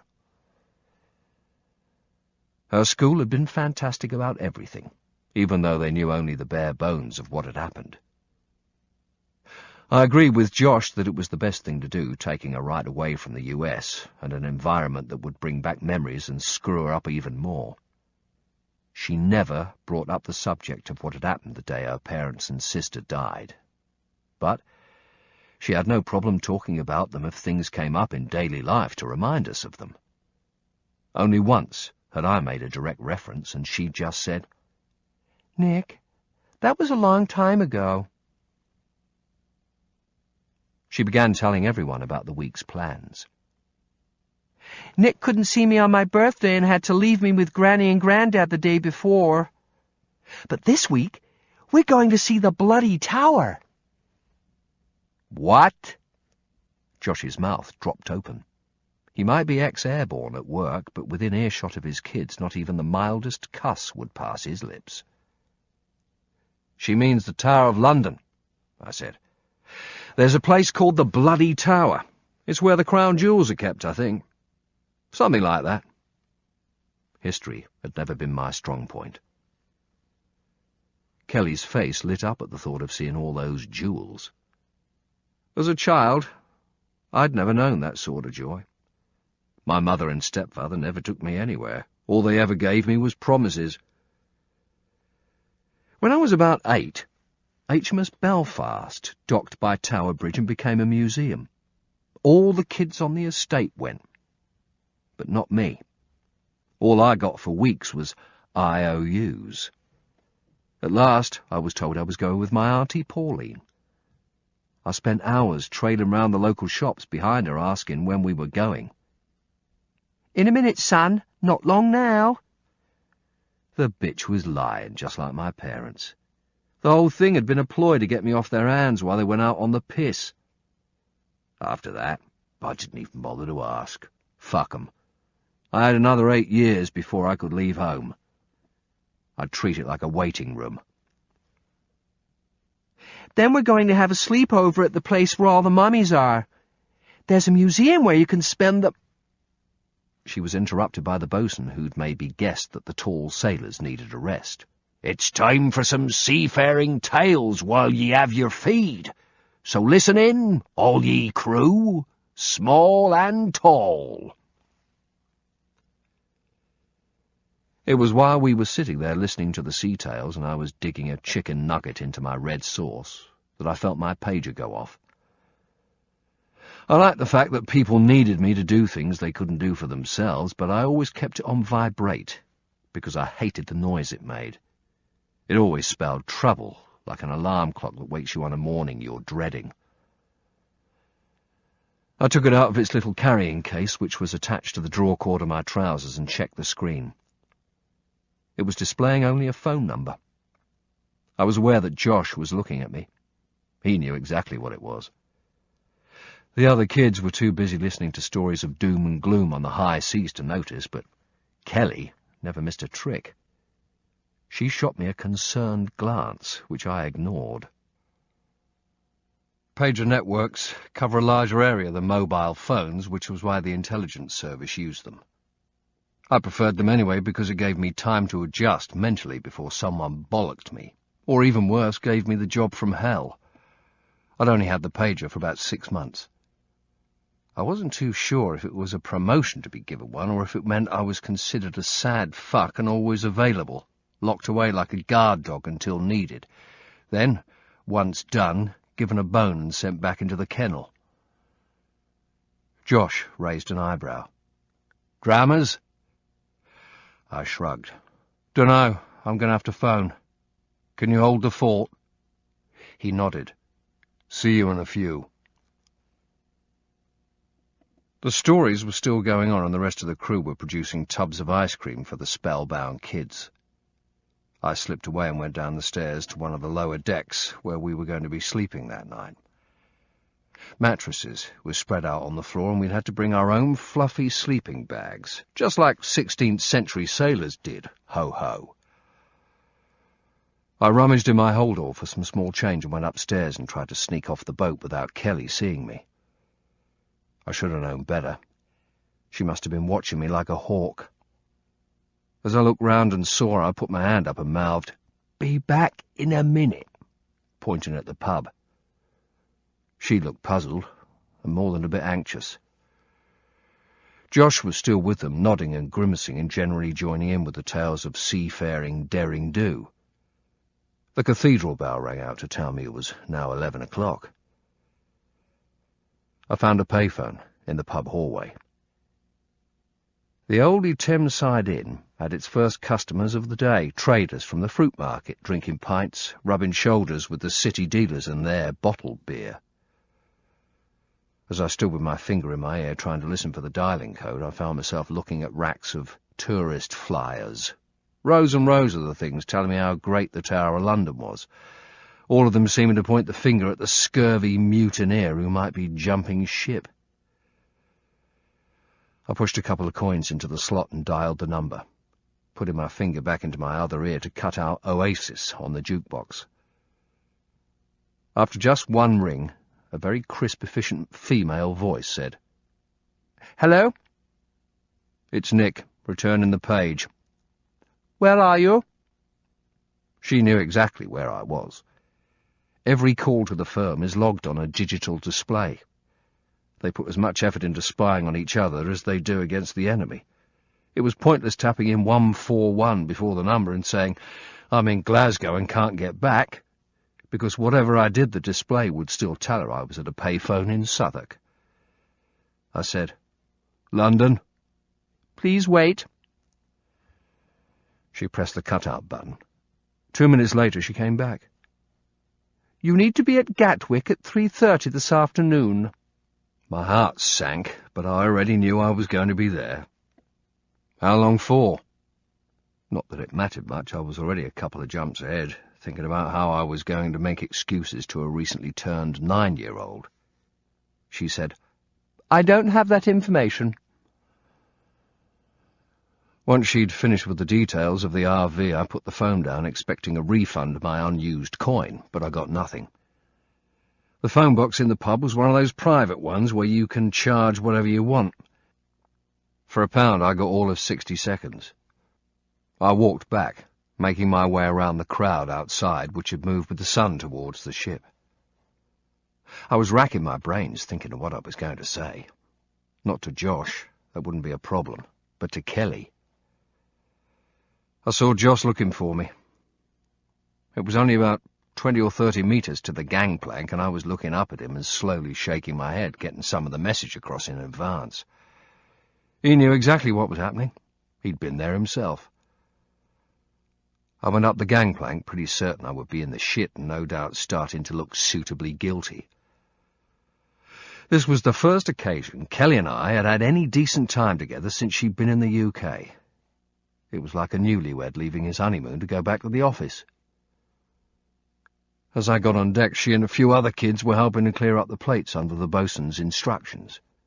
For a horrible second or two, I had a flashback of her in her house just before her family were killed, laying the table for her mother in the kitchen. It made me feel even more guilty, but I told myself we'd both get over it. She would be upset, but I could make it up to her when I came back. Besides, she'd seen Josh and the kids, and we'd had a whale of a time. She'd understand. Plus, she could see her grandparents now. Josh knew what was on the cards. He bent down to his kids. "Yo!" He clapped his hands together as they waited for the instruction. "Okay, kids, let's get all these plates back to the bosun." And he dragged them away. I said, "Kelly." She didn't look up, just carried on being too busy picking up plates. She wasn't going to make it easy for me to give her the news. That was my boss on the phone. He wants me to go away. She still didn't look me in the eye as she put the plates in a bin. She said, "Why?" "They've got a job for me. I told them that I was going to be with you for the week and I didn't want to go in, but they said I must. There's nothing I can do." I was kind of hoping she'd buy the line that they were to blame, not me. She stopped what she was doing and spun round. Her face told me everything I didn't need to know. "Nick, you promised." "I know. I can't help it. I've just been bleeped." "No!" She stopped me. "It's beeped." She was always giving me a bollocking for getting it wrong. Her face had gone bright red. Tears were starting to well up in her eyes. "Listen, Kelly, we can always do this again some other time. Just think, Josh and his children have to leave for home in a few days and won't have a chance to see all these places, but we can come back." "But you said... You promised me, Nick. You said you wanted to have a holiday with me." The words tumbled out, punctuated by angry gasps for air. "You said you'd make up for not seeing me on my birthday. You promised me then, Nick. You promised." She didn't just have her hand on my heartstrings. She'd braided them into ropes for extra purchase and was pulling on them big time. I said, "I know I did, but that was last time. This time it will be different, I really mean it." Her bottom lip was starting to go and her eyes were leaking down her face. "But Nick, you promised." I stroked her hair. "I'm sorry. I can't help it. I've got to go to work." "Oh, come on, Kelly, cheer up." What the fuck was I saying? I always hated this. I didn't know what to do or say, and to make things worse, I reckon I was starting to sound like my Auntie Pauline. The cry had become heart-rending sobs. "But I don't want you to go. I want to stay here and be a sailor. I want you to stay here. I don't want to sleep on this boat without you." "Ah," I said, and the way I said it was sufficiently ominous to make her look up. "You won't be sleeping on the ship. I'm going to take you to see Granny and Grandad. Listen, I promise, I really do promise, I'll make this up to you." She stared at me long and hard, then slowly shook her head from side to side, deeply wounded. She'd been sold down the river and she knew it. I wondered if she'd ever trust me again. There was nothing I could say, because actually she was right.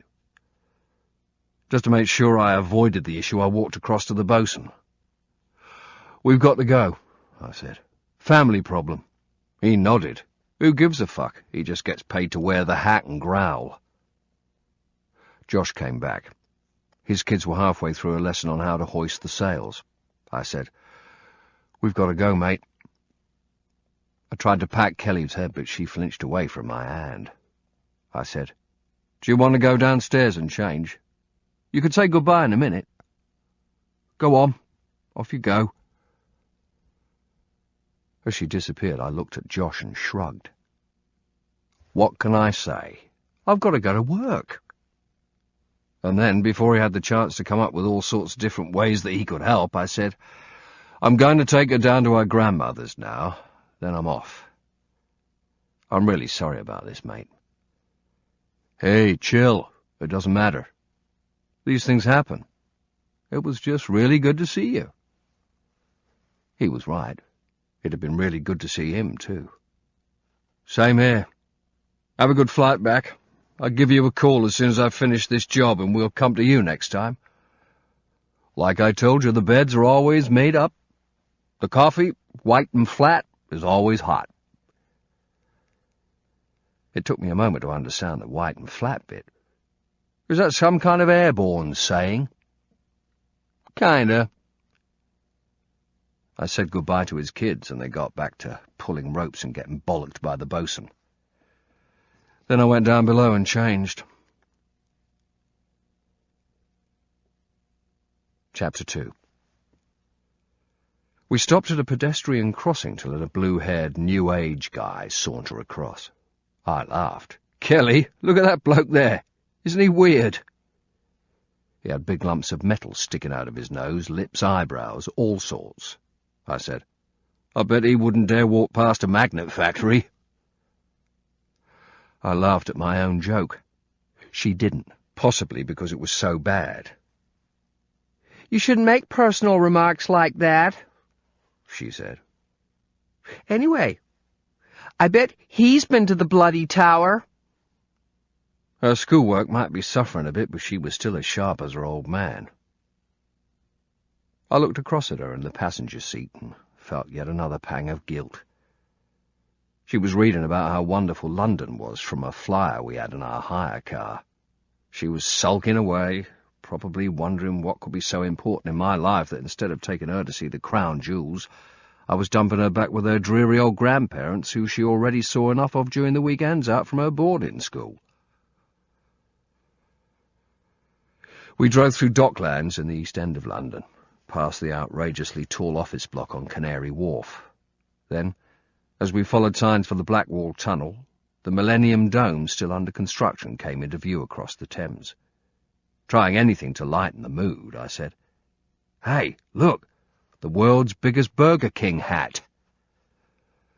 At last I got a reaction, a slight movement of the lips, accompanied by a determined refusal to laugh. Still heading towards the tunnel that took us under the Thames and south, we came to a petrol station just past the Burger King dome. I needed to call her grandparents. It seemed that fuel was a sideline for this garage. It sold everything from disposable barbecues to lottery tickets and firewood. I undid my seatbelt and tried to sound happy with life. Do you want anything from the shop? She shook her head as I got out to use the payphone on the wall. I'd get her something anyway. A nice bundle of kindling, maybe. After pulling various bits of paper from my jacket pocket, I found Carmen and Jimmy's phone number on a yellow post-it note, its sticky bit covered with blue fluff from my jacket. Kelly was still sitting in the car, belted up and staring daggers at me, both for what I had done and what I was about to do. I knew that they'd be in at this time of day. They always had lunch at home. In nearly 50 years of marriage, they'd never eaten out. Carmen didn't like other people preparing her husband's food, and Jimmy had learned better than to argue. I also knew that Carmen would answer the phone. It seemed to be a house rule. Hello, Carmen. It's Nick. How are you both?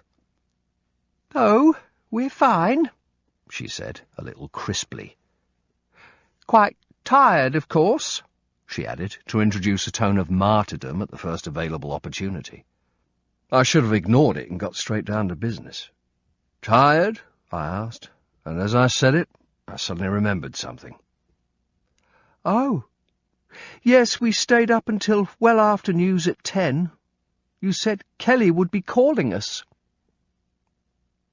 They hadn't heard from her since I'd taken her away for the trip, and I'd promised she would call. Mind you, Kelly hadn't exactly gone out of her way to remind me. I'm sorry, Carmen, she was so sleepy last night I didn't want to wake her. She didn't go for that one, and I didn't blame her. She was right. At 10 o'clock last night, we were both filling our faces with double whoppers and chips.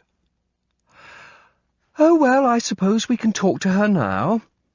Has she had her lunch? What the question actually meant was, have you remembered to feed our granddaughter? My thoughts went out to Jimmy, married her for half a century, and her son Kev. No wonder he'd headed west just as soon as he could. I tried to laugh it off. For Kelly's sake, I didn't want to rise to this emotional blackmail. Carmen, look, something has come up. I have to go away tonight. Would you be able to have her and take her back to school on Monday? I was going to take her out for the 5 days to do London, but she might as well go back now. There was excitement in the air, but she still had to carve off her pound of flesh. Of course. When will you be coming? That's a problem. I haven't enough time to get her to you. Could you meet us at Gatwick? I knew they could. In fact, chances were that Jimmy was already being dispatched with an impatient motion of her hand to get his 11-year-old mint-condition Rover out of the garage. The new door that had just been built gave direct access from the bungalow. He was very proud of that. I could picture him in there, wiping any stray finger marks off the paintwork. Oh? Can't you come here? It would mean we wouldn't get back until late. They only lived an hour from the airport, but anything to fuck me about. I can't, I'm afraid. I'm a bit strapped for time. But where would we meet you? There was an edge of panic in her voice at the thought of having to do something so challenging, mixed with annoyance that today's minute-by-minute routine was being disrupted. It must have been a riot growing up as Mr. and Mrs. Brown's little boy. I'd sensed from the beginning that they, or rather she, didn't really like me. Maybe she blamed me for their son's death. I certainly knew she resented the fact that I was the person he'd appointed as their granddaughter's guardian, even though she knew very well that they were too old to look after her themselves. But fuck it, they'd be dead soon. I would just feel sorry for Kelly when that day came. She needed other people to support her, even if they were as suffocating as the Browns. When I got back to the car, Kelly was pretending to be engrossed in another flyer, and without looking up, she greeted me with a downright martyr's sigh. I'd have to sort her out soon, or she was going to turn out like her poison granny. I kept it upbeat. They're really excited about you coming to stay today instead of next weekend. They can't wait to see you and hear all about your time on the ship with everyone. Okay. That means that I go back to school when everybody else does? Yes, but you'll have a great time with Granny and Grandpa first. She didn't share my optimism, but she was switched on enough to know that, even though they might be boring, they loved her dearly. It was the only reason I put up with them. We got back onto the main drag and headed for the tunnel, me thinking about the RV details I'd been given. From Kelly there was nothing but brooding, oppressive silence, and I didn't really know how to break it. Eventually, I said, "I'll phone you at school one lunchtime next week." "Okay." She perked up. You will? You'll phone me?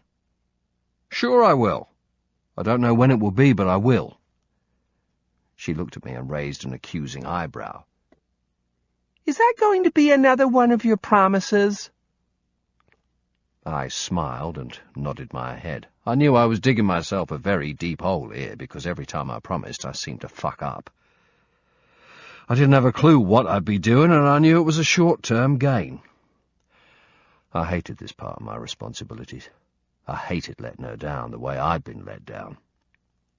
I said, "Not just a promise, a double promise.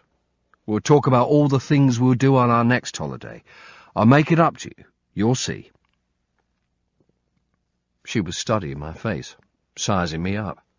Having gained an inch, she was going to go for the full mile. Do I have to go to Granny and Granddad's? I could guess how she felt. She told me that when she was with them, she spent most of her time pulling her jumper back out of her jeans after Carmen had pulled them up to her armpits to keep out the cold. I wouldn't want to be going there either, but I said, It'll be fine, don't worry about it. You were going to stay with them next weekend after school anyway. Another weekend won't hurt. I'll have a little chat and see if they'll take you to the aquarium to see those sharks you were talking about. She gave me a look to let me know the aquarium trip wouldn't happen. I knew she was right and ploughed on. One thing's for sure. I don't want them to take you to the bloody tower. That's our special thing, okay? There was a slow acknowledgement, even though she probably knew there was more chance of her grandmother metamorphosing into Zoe Ball overnight. I indicated to get off the M23 on the last stretch towards the airport. Signs welcomed us to the North Terminal, and I headed up to the short-term parking. I kept up my goodness me, I'm so excited voice. Right, let's go and see if Granny and Grandad are here yet, shall we? Tell you what, if they aren't, we'll go and have something to eat. Hungry yet? That should keep Granny happy. She didn't say it, but the look she gave me as she got out of the car said, "Cut the crap, dickhead, I've had it up to here." She'd been hung out with the washing. She knew it, and she wanted me to know that she knew it. I got hold of her hand and bag because there was traffic all over the place and followed the signs to the North Terminal. I'd arranged to meet them in the Costa coffee shop. It would be easy enough to find. Even they could do it. I looked at my G-Shock, the one I bought to replace the one I'd lost. It was a baby G this time, the new one. And when you pressed the backlight button, a little surfer came up on one of the displays. I quite enjoyed that, even though it was the same little man doing the same little surfing thing every single time. Sad, but true. It was just past 1 o'clock. They weren't there yet. Trying to ease my guilt, I took Kelly on a sightseeing tour of the shops, and she landed up with bars of chocolate, an airline teddy bear, and an All Saints CD. It was the easy way out. I knew it wouldn't achieve anything, but it made me feel a bit better. We went back to the Costa coffee shop and sat on bar stools with a view of the terminal entrance. She had an orange, I had a flat white, if that was what they called it, and we both had a sandwich as we sat watching a packed airport get fed, catch planes, and generally spend more money in 1 hour than they would in an entire day on holiday. Kelly said, "Nick, do you know how long it takes before an elephant is born?" "No." I wasn't really listening. I was too busy bending over my coffee and looking out for Wallace and Gromit, resisting looking at my watch. "Nearly 2 years. "Oh, that's interesting," I said. Okay, do you know how many people were in the world in 1960? 3 years. She'd suss me out. Nick, 3 billion. But very soon the world will have a population of 6 billion. I turned to look at her. "You're very clever for it." Then I saw what she was doing, reading facts off the back of sugar packets. "That's cheating." At last I got a smile from her. It turned into an actress's smile when she said through gritted teeth, "Oh, look, Granny and Grandad." "Well, off you go then, say hello." Muttering under her breath, she got off her stool and ran over to them. Their faces showed a mixture of relief at finding us and self-congratulation at being brave enough to be out and about in such a big, busy place. Kelly gave them both a hug. She did love them. It was just that they weren't the sort of people you want to spend all day with, let alone a bonus weekend. Their trouble was, they didn't actually do anything. They didn't take her to the park or on outings. They just kind of sat there expecting her to draw pictures and drink cups of tea. Jimmy was wearing cream flannels and a beige anorak. Carmen wore clothes from the sort of catalogue that had Judith Chalmers on the cover. Jimmy's face seemed to have no features whatsoever. He looked as if he'd been designed in a wind tunnel. Kev must have got his dark skin and eyes from his mother, who still looked attractive even if she did believe people really thought her jet-black hair was natural. The pair of them were busy fussing all over her, asking her what she'd done as they walked towards me. I got in there first, flicking my eyes between them as I spoke. "Jim, Carmen, How are things? And before they could debrief me on the road conditions and the exact route they'd taken, I got straight down to it. Look, I'm sorry about this, but I've got to go. You sure you're okay for the rest of the weekend? They were both very happy. It was like Christmas again, except that time it had been Heathrow and Kelly had had to be picked up 4 days early. They never understood why someone so erratic had been chosen as her guardian. They didn't even know me, and I was clearly not suited to the task. I bet they had me down as one of Kev's wife's friends. They never did like Marcia. When they weren't blaming me for their son's murder, they were probably blaming her, not that she was around to answer back. Carmen busied herself doing up the top button of Kelly's shirt and tucking the whole thing back into her jeans. You can't take any chances. The drafts you get in airports. I made sure they saw me take a quick look at my watch. I had loads of time, but it didn't mean I wanted to stay. I've really got to go now. Kelly, give us Argan a kiss. She wrapped her arms around me, and I bent at the waist so we could kiss. Carmen hated that because Kelly didn't show them the same sort of sustained affection. She did with them only what she knew was expected, and I had to admit, that made me feel good. I looked her in the eye and mimed a mock phone call with my hand. I promise. She raised an eyebrow and gave me a withering look.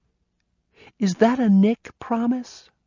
She said quietly, so that only I could hear it. I suddenly saw about 20 years into the future. She was going to grow up into the sort of woman who could light a fire just by looking at it. No, I said equally quietly. It's an NPP. What's that? Normal person's promise. She liked that one, and nodded. I knew I'd dropped myself in the shit even more, just as my parents had done with me. By now, it was almost unbearable. Carmen and Jimmy were uncomfortable with our private intimacy, and I really didn't know how to behave in these situations. I was feeling more guilty than ever. I just wanted to leave. The look on Kelly's face made me remember my 13th birthday. My parents didn't. They made up for it by running to the corner shop and buying a board game in the shape of a robot for 75 pence. The reason I knew that was because it wasn't even wrapped up, just in a bag with the price tag still on. I knew how it felt to be let down by the ones who are supposed to love you most. I whispered in her ear, I've got to go. As I stood up, Carmen's nod told me I should have left 10 minutes ago. She said, We'll be hearing from you then? In that special way of hers that suggested she wouldn't exactly be holding her breath. Of course we will, Granny, Kelly said. Crisis 4, Disc 3. The entertainment was over. We all turned back to our original positions, and Elizabeth carried on physically affected by what she had just seen. Her breed found such people a terrible stain on their ordered lives. We are concerned that there might be a conflict about the ethics of her employment. I tried not to laugh. Ethics? That's not Sarah. She's got ethics filed under things to worry about when I'm dead. I risked a chuckle, but either Elizabeth didn't understand or she got the joke and didn't like it. The atmosphere felt so frosty I wondered if the Serb had adjusted the air conditioning. I was slowly welcoming myself out of this wagon. Elizabeth continued as if I still hadn't spoken. We feel that this could expose current operations and put operators' lives in very real danger. That stopped me smiling. How do you know Sarah might be putting operations at risk? That, she said. You don't need to know. I could see she'd enjoyed saying that. However, let me give you an example of the problem we face. The information that Sarah Greenwood retrieved from Syria, I understand that you were part of that operation. The material delivered to us was in fact incorrect. it would appear that she quite deliberately distorted information she knew was important to us and the Americans. So they had wanted what was on the computers after all, and as usual, I had been one of their mushrooms, kept in the dark and fed on shit.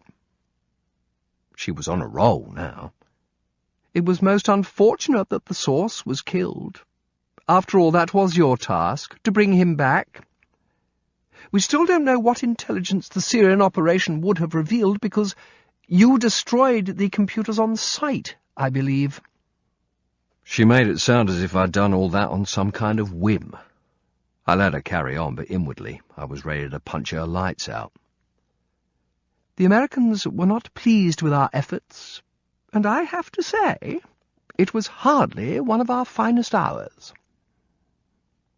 I wasn't going to let her rev me up even more. For years, we'd done jobs for the US that Congress would never sanction, or which were against the 1974 executive order prohibiting US involvement in assassination. The job had been false-flagged as an Israeli operation because the US could not be seen to be screaming into Syria and kidnapping an international financier, even if he did happen to be the right-hand man of the world's most prolific terrorist. However, by making it look like a joint operation between the Israeli military and Mossad, everyone was a winner. America would get the source, the UK would have the satisfaction of doing a difficult job well, and Israel would reap all the kudos. Not that they knew about it when it was happening. They never did. But they would still take all the credit. I thought back to Syria and Sarah's frantic work on the laptop, and the fact that she had killed the source. Sarah had certainly sounded convincing during the debrief, and after that I didn't even think about it. It was finished. Whatever had happened since then didn't worry me either. It wasn't going to change my life. Well, maybe it was now. Elizabeth continued. She could have caused a major change in foreign policy, and that, I must say, would have been most detrimental to the UK's and US's balance of payments and influence in the region. She was talking crap. I bet the reason she was pissed off was because Clinton had recently signed a lethal presidential order against bin Laden. He had authorized, in advance, an aggressive operation to arrest him if the opportunity arose, at the same time recognizing that some of those involved might be killed. In other words, Clinton had found a way round America's strict anti-assassination rules, and the firm would be done out of some work. I could see that Sarah fucking about wouldn't help matters. I waited for the part Elizabeth had forgotten to emphasize. There are 3 things they like to give you at a briefing when they eventually get round to saying what they really mean.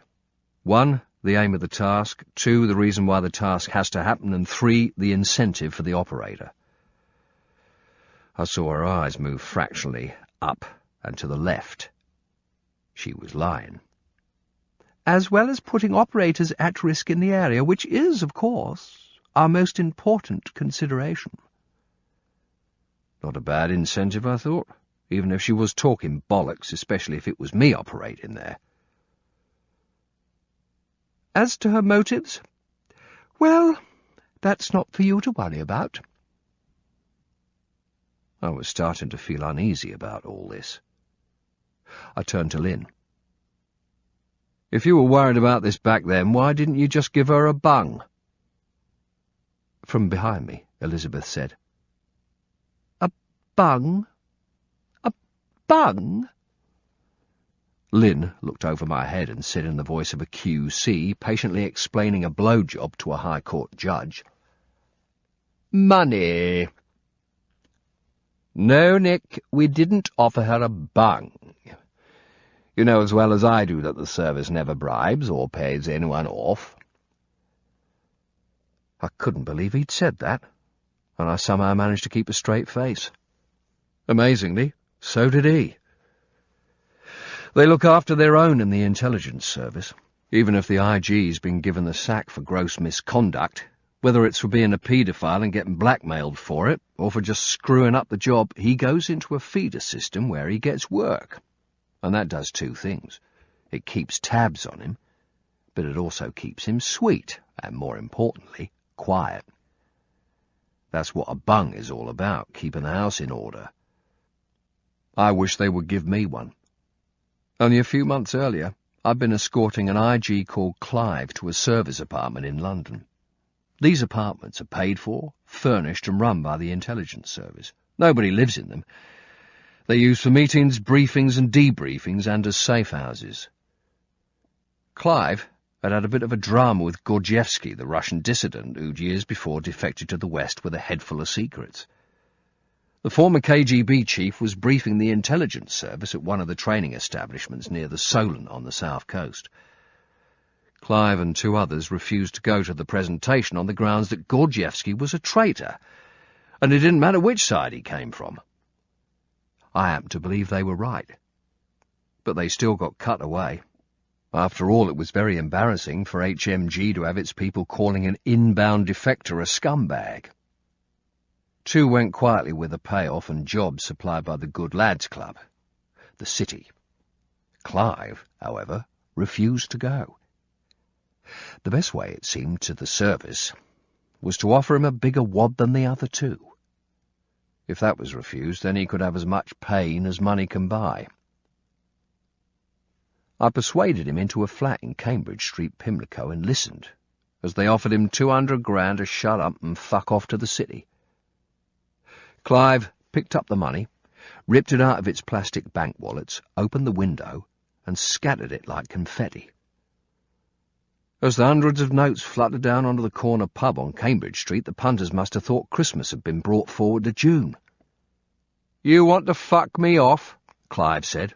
"Then it's going to cost you a fucking sight more than this." I thought it was great and wanted to join the pub crowd fighting for £50 notes. To my mind, the boy had done good. Nobody likes a traitor, no matter what side you think you're on. I really hoped Sarah wasn't one, because I liked her. Actually, I liked her a lot. I asked Elizabeth, "And you're sure that she hasn't been lifted?" She looked at Lynn. Lifted? It was a bit like being at Wimbledon, sitting between these 2. Lynn had to interrupt again because Elizabeth seemed about as switched on to real life as Mickey Mouse. I asked, "So, what do you want me to do about it?" Elizabeth kept it very simple. "Find her." I waited for the rest of the sentence. There was nothing. It was the most succinct aim I'd ever been given. "Do you know where she could be? I need a start point." She thought for a while. "You will start in Washington. Her apartment, I think, would be best, don't you?" Yes, I didn't disagree with that, but I had another question. "Why don't you get the Americans to help you? They'd have the resources to track her down much faster." She sighed. "As I thought I was making clear to you, this matter needs to be handled with the least possible amount of fuss and speedily." She looked at Lynn. He cleared his throat and turned to face me. "We don't really want to involve any American departments yet. Not even our embassy staff are aware of the situation.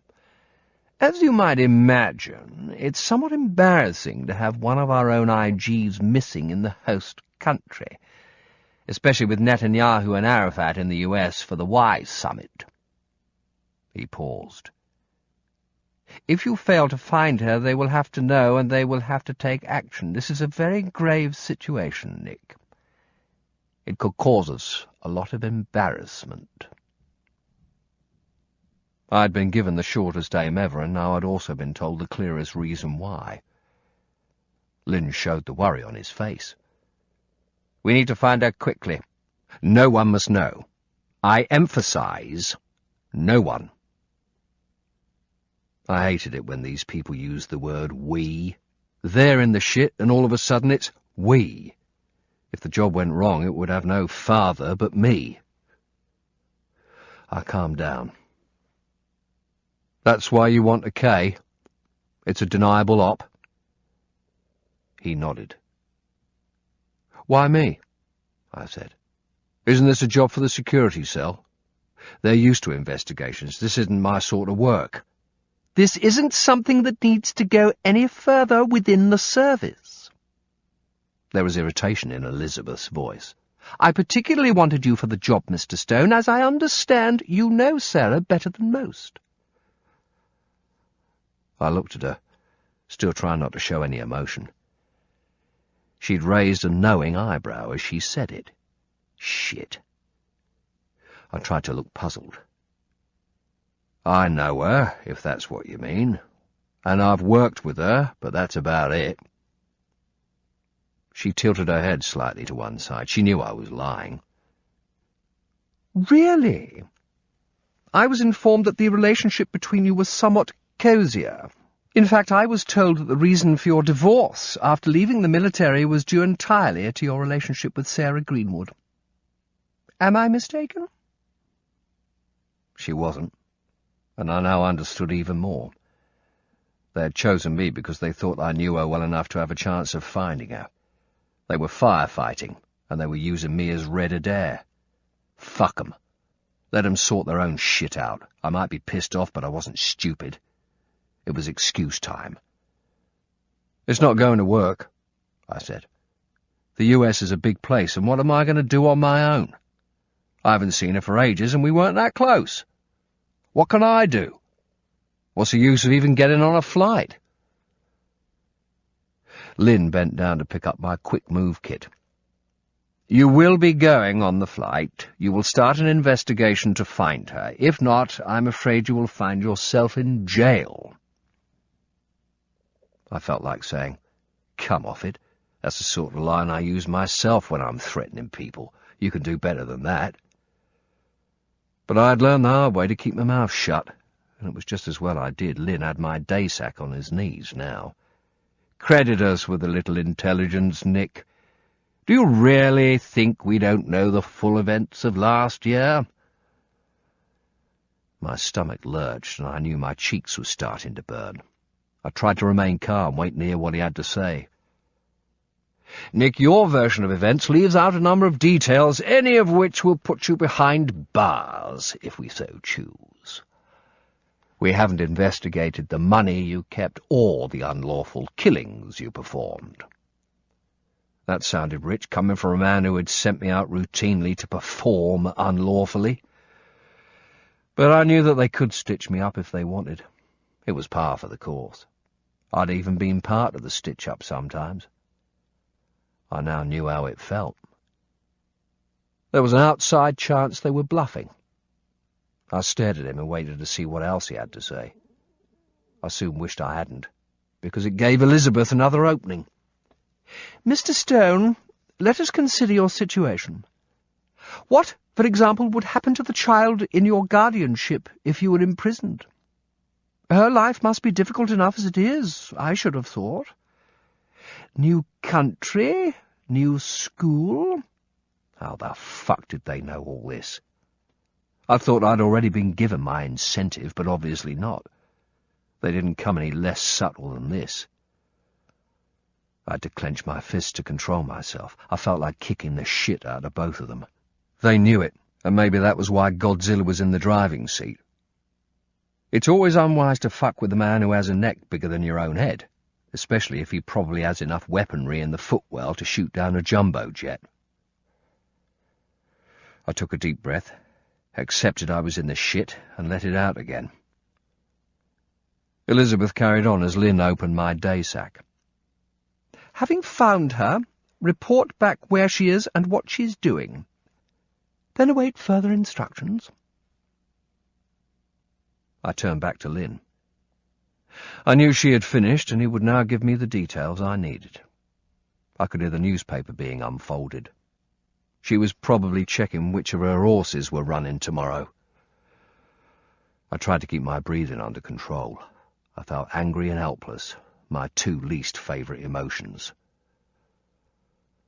Lynn was unloading the bag and handing me the items.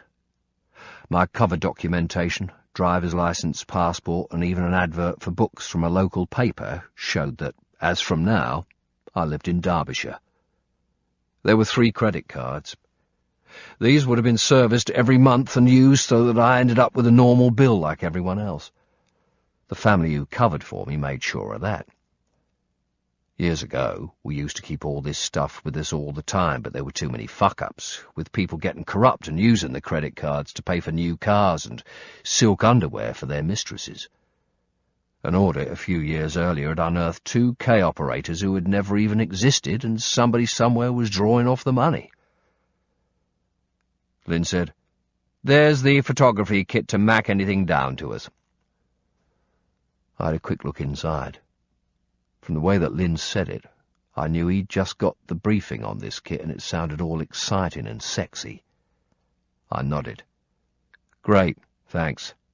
Here are your flight details and here are your tickets." As he got them out of the bag, he checked the details and said, "Oh, so you're Nick Snell now?" "Yep, that's me. It had been for quite a while now, ever since I became operational again after what I'd thought I'd got away with." Then he produced 2 flashcards from envelopes and handed them to me. "Your codes. Do you want to check them?" "Of course." He passed the bag to me. I took out the Cyan 3C personal organizer and turned it on. I'd been trying to get the new 5 series out of the service, but unless the funds were for building squash courts, it was like trying to get blood from a stone. All the Ks would have to put up with the 3Cs they bought 2 years ago. And the thing I had was one of the early ones which didn't even have the backlit display. Their attitude to kit was the same as that of a thrifty mother who buys you a school uniform several sizes too big, only in reverse. I put the cards into both of the ports. It would be no good getting on the ground and finding that these things didn't work. I opened up each one in turn and checked the screen. One just had a series of 5 number sequences. I closed that down and took it out. The other had rows of words with groups of numbers next to each word. All was in order. "The contact number is—" Lynn started to reel off a London number.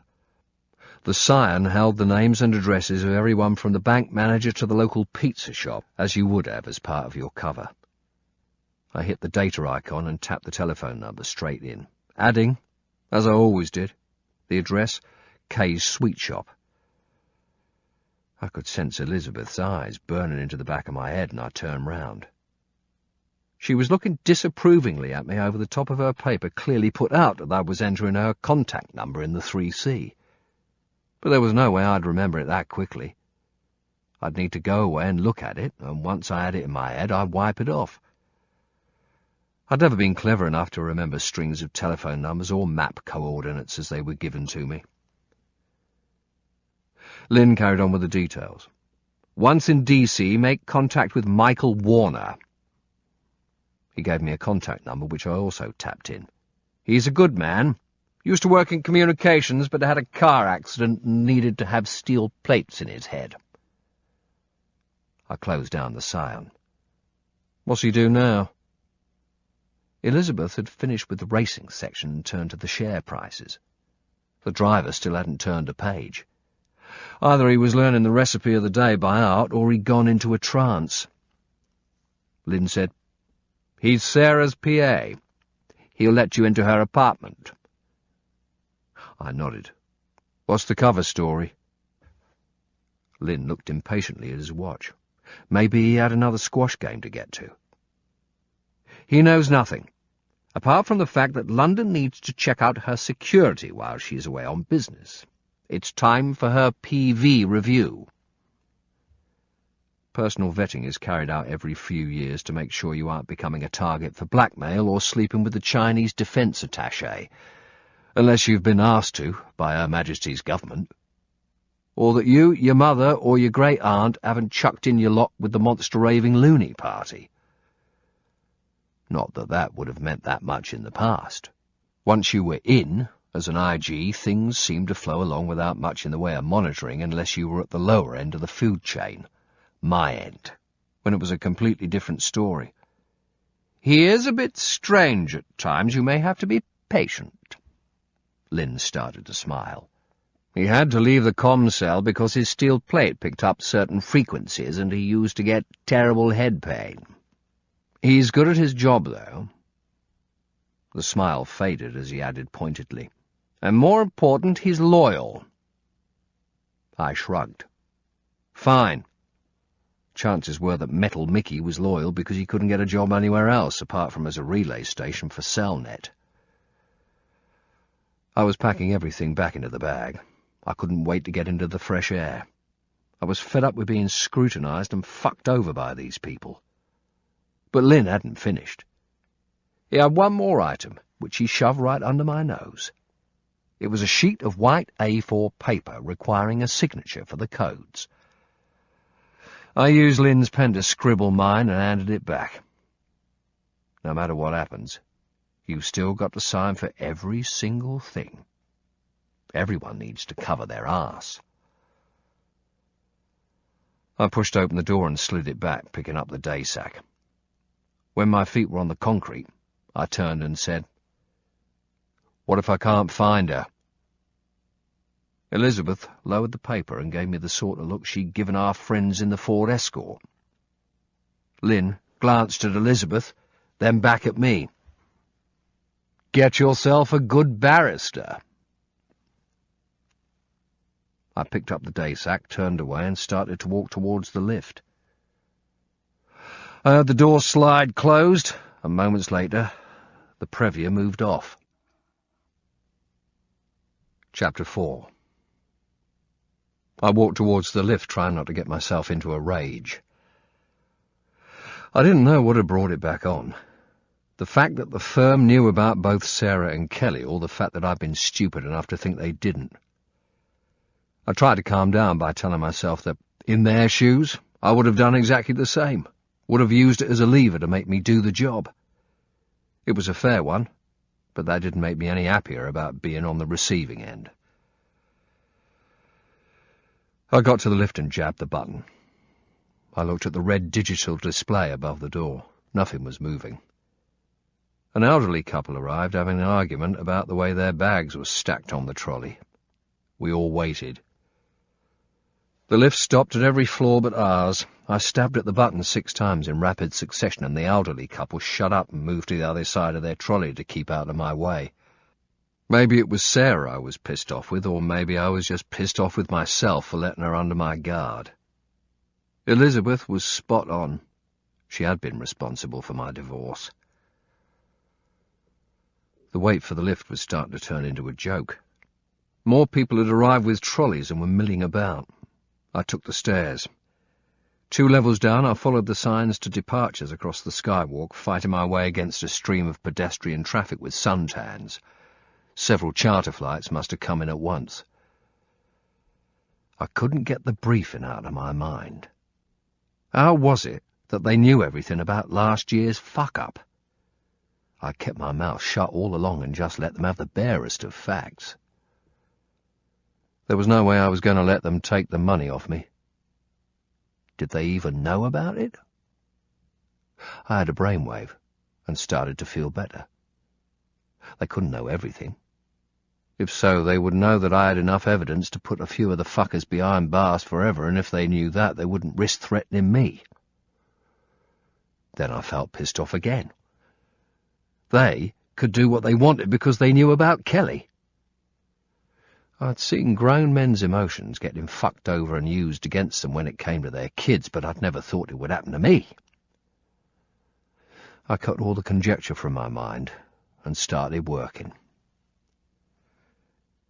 Departures were the normal mayhem, people trying to steer trolleys that had other ideas and parents chasing runaway 2-year-olds. A gaggle of pubescent schoolkids with tin grins were on a trip somewhere, and an American kids' orchestra was sitting on their trombone and bassoon cases, bored with waiting to check in. I went to the cash point, then to the bureau de change. Next priority was to find myself some plausible hand luggage. I bought myself a leather holdall, threw in my quick-move day sack, and headed for the pharmacy for washing and shaving stuff. After that, I had a clothes shop for a pair of jeans, a couple of shirts, and spare underwear.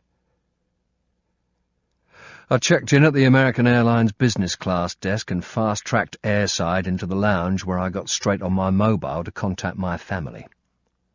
They were good people, James and Rosemary. They had loved me like a son since I boarded with them years ago.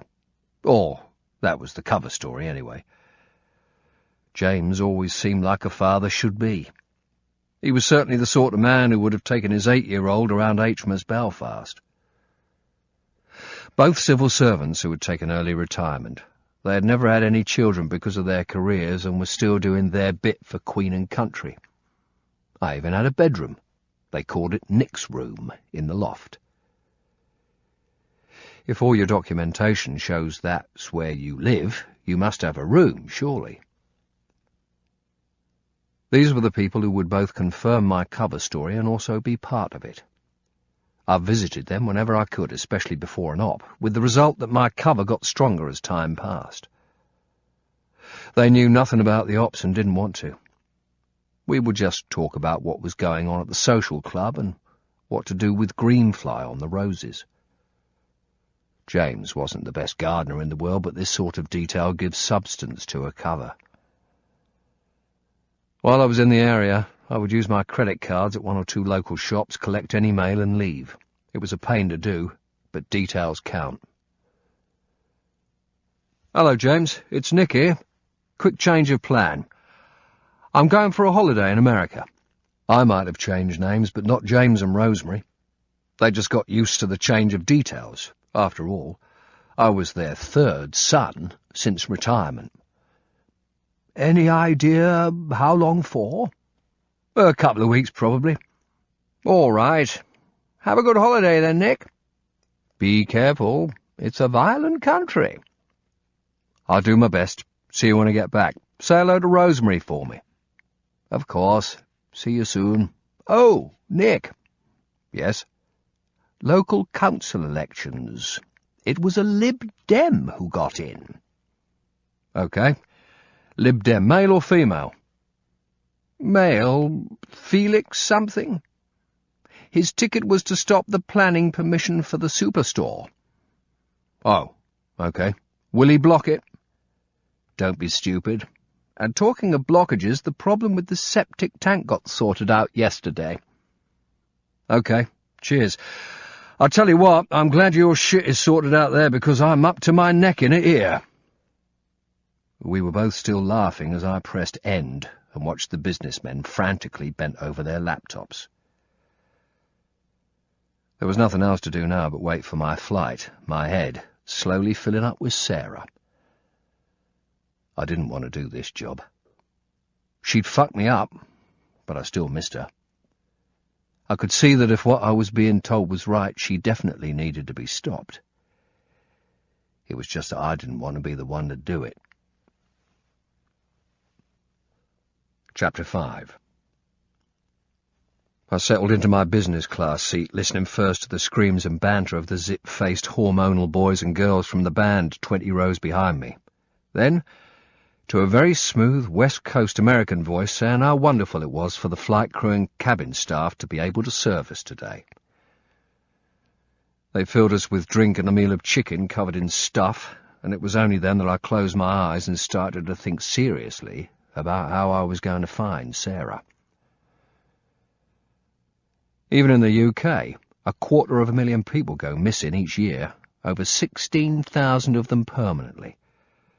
Not for the most part because they've been abducted, but out of deliberate choice. If you go about it the right way, it's a very simple thing to do. Sarah knew how to do that. It was part of her job.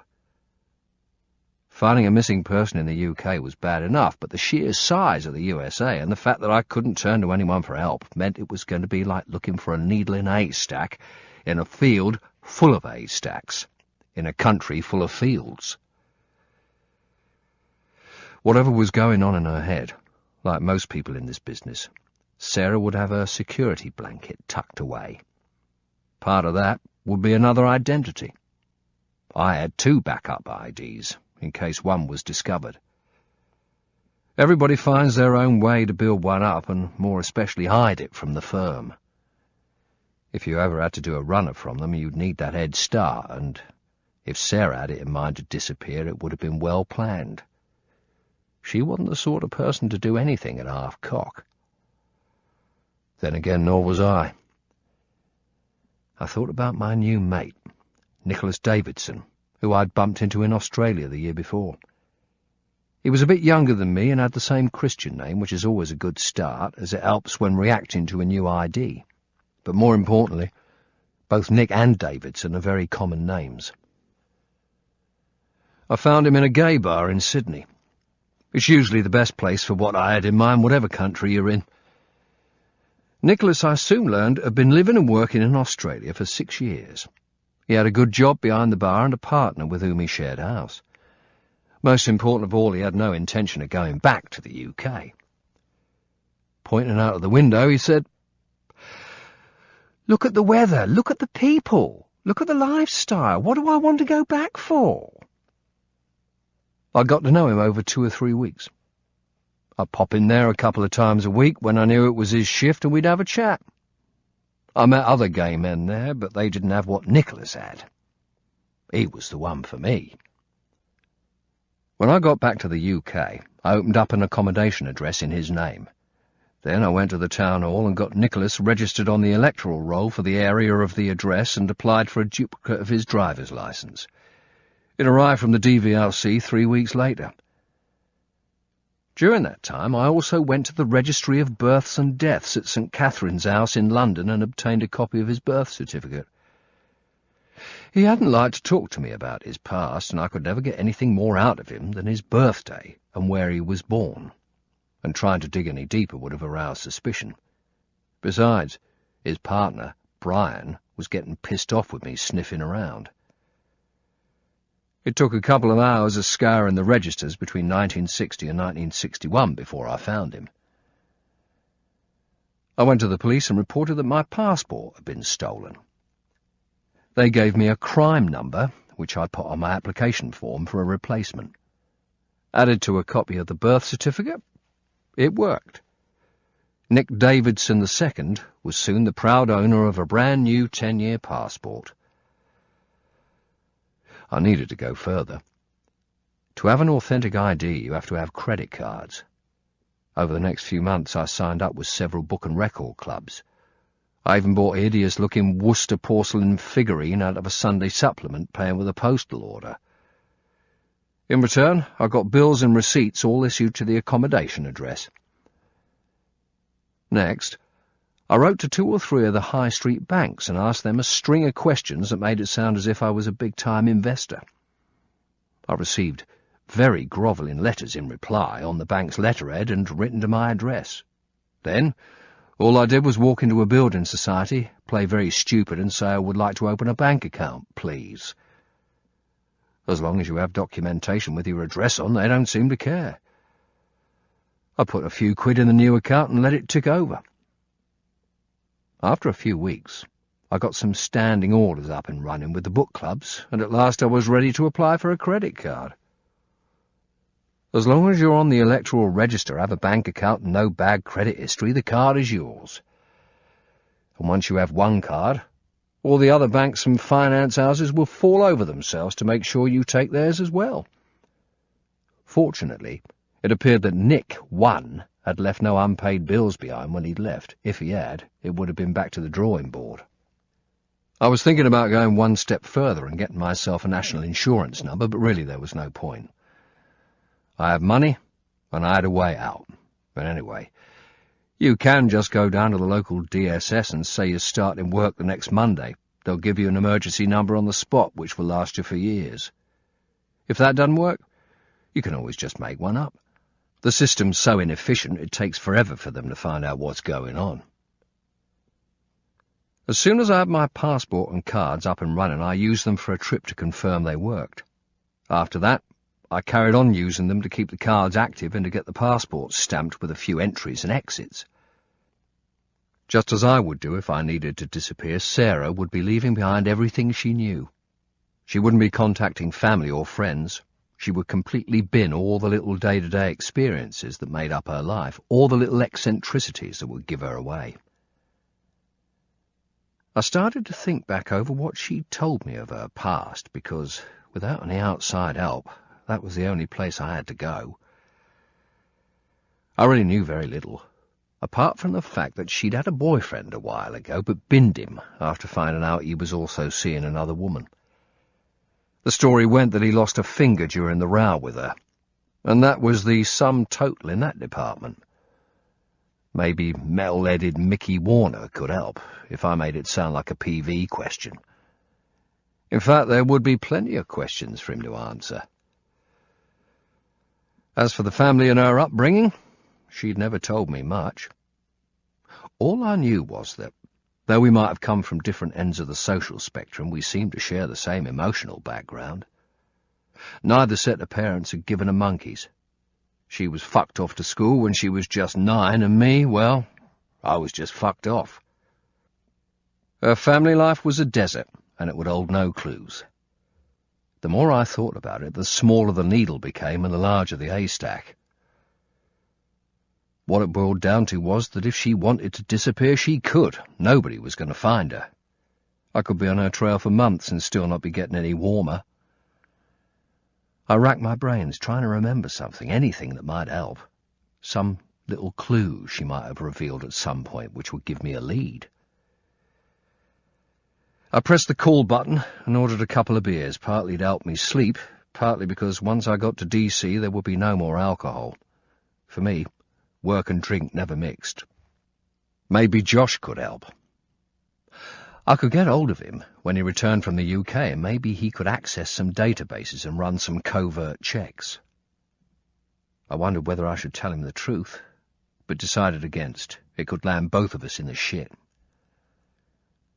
The thought suddenly struck me that part of me was hoping I wouldn't find her. I felt depressed, but resolved to crack on and get it over and done with. I would go straight to her flat, meet my new mate, Metal Mickey, and take it from there. The beer turned up and I decided to veg out for the rest of the flight. As I watched a film, my mind drifted to Kelly.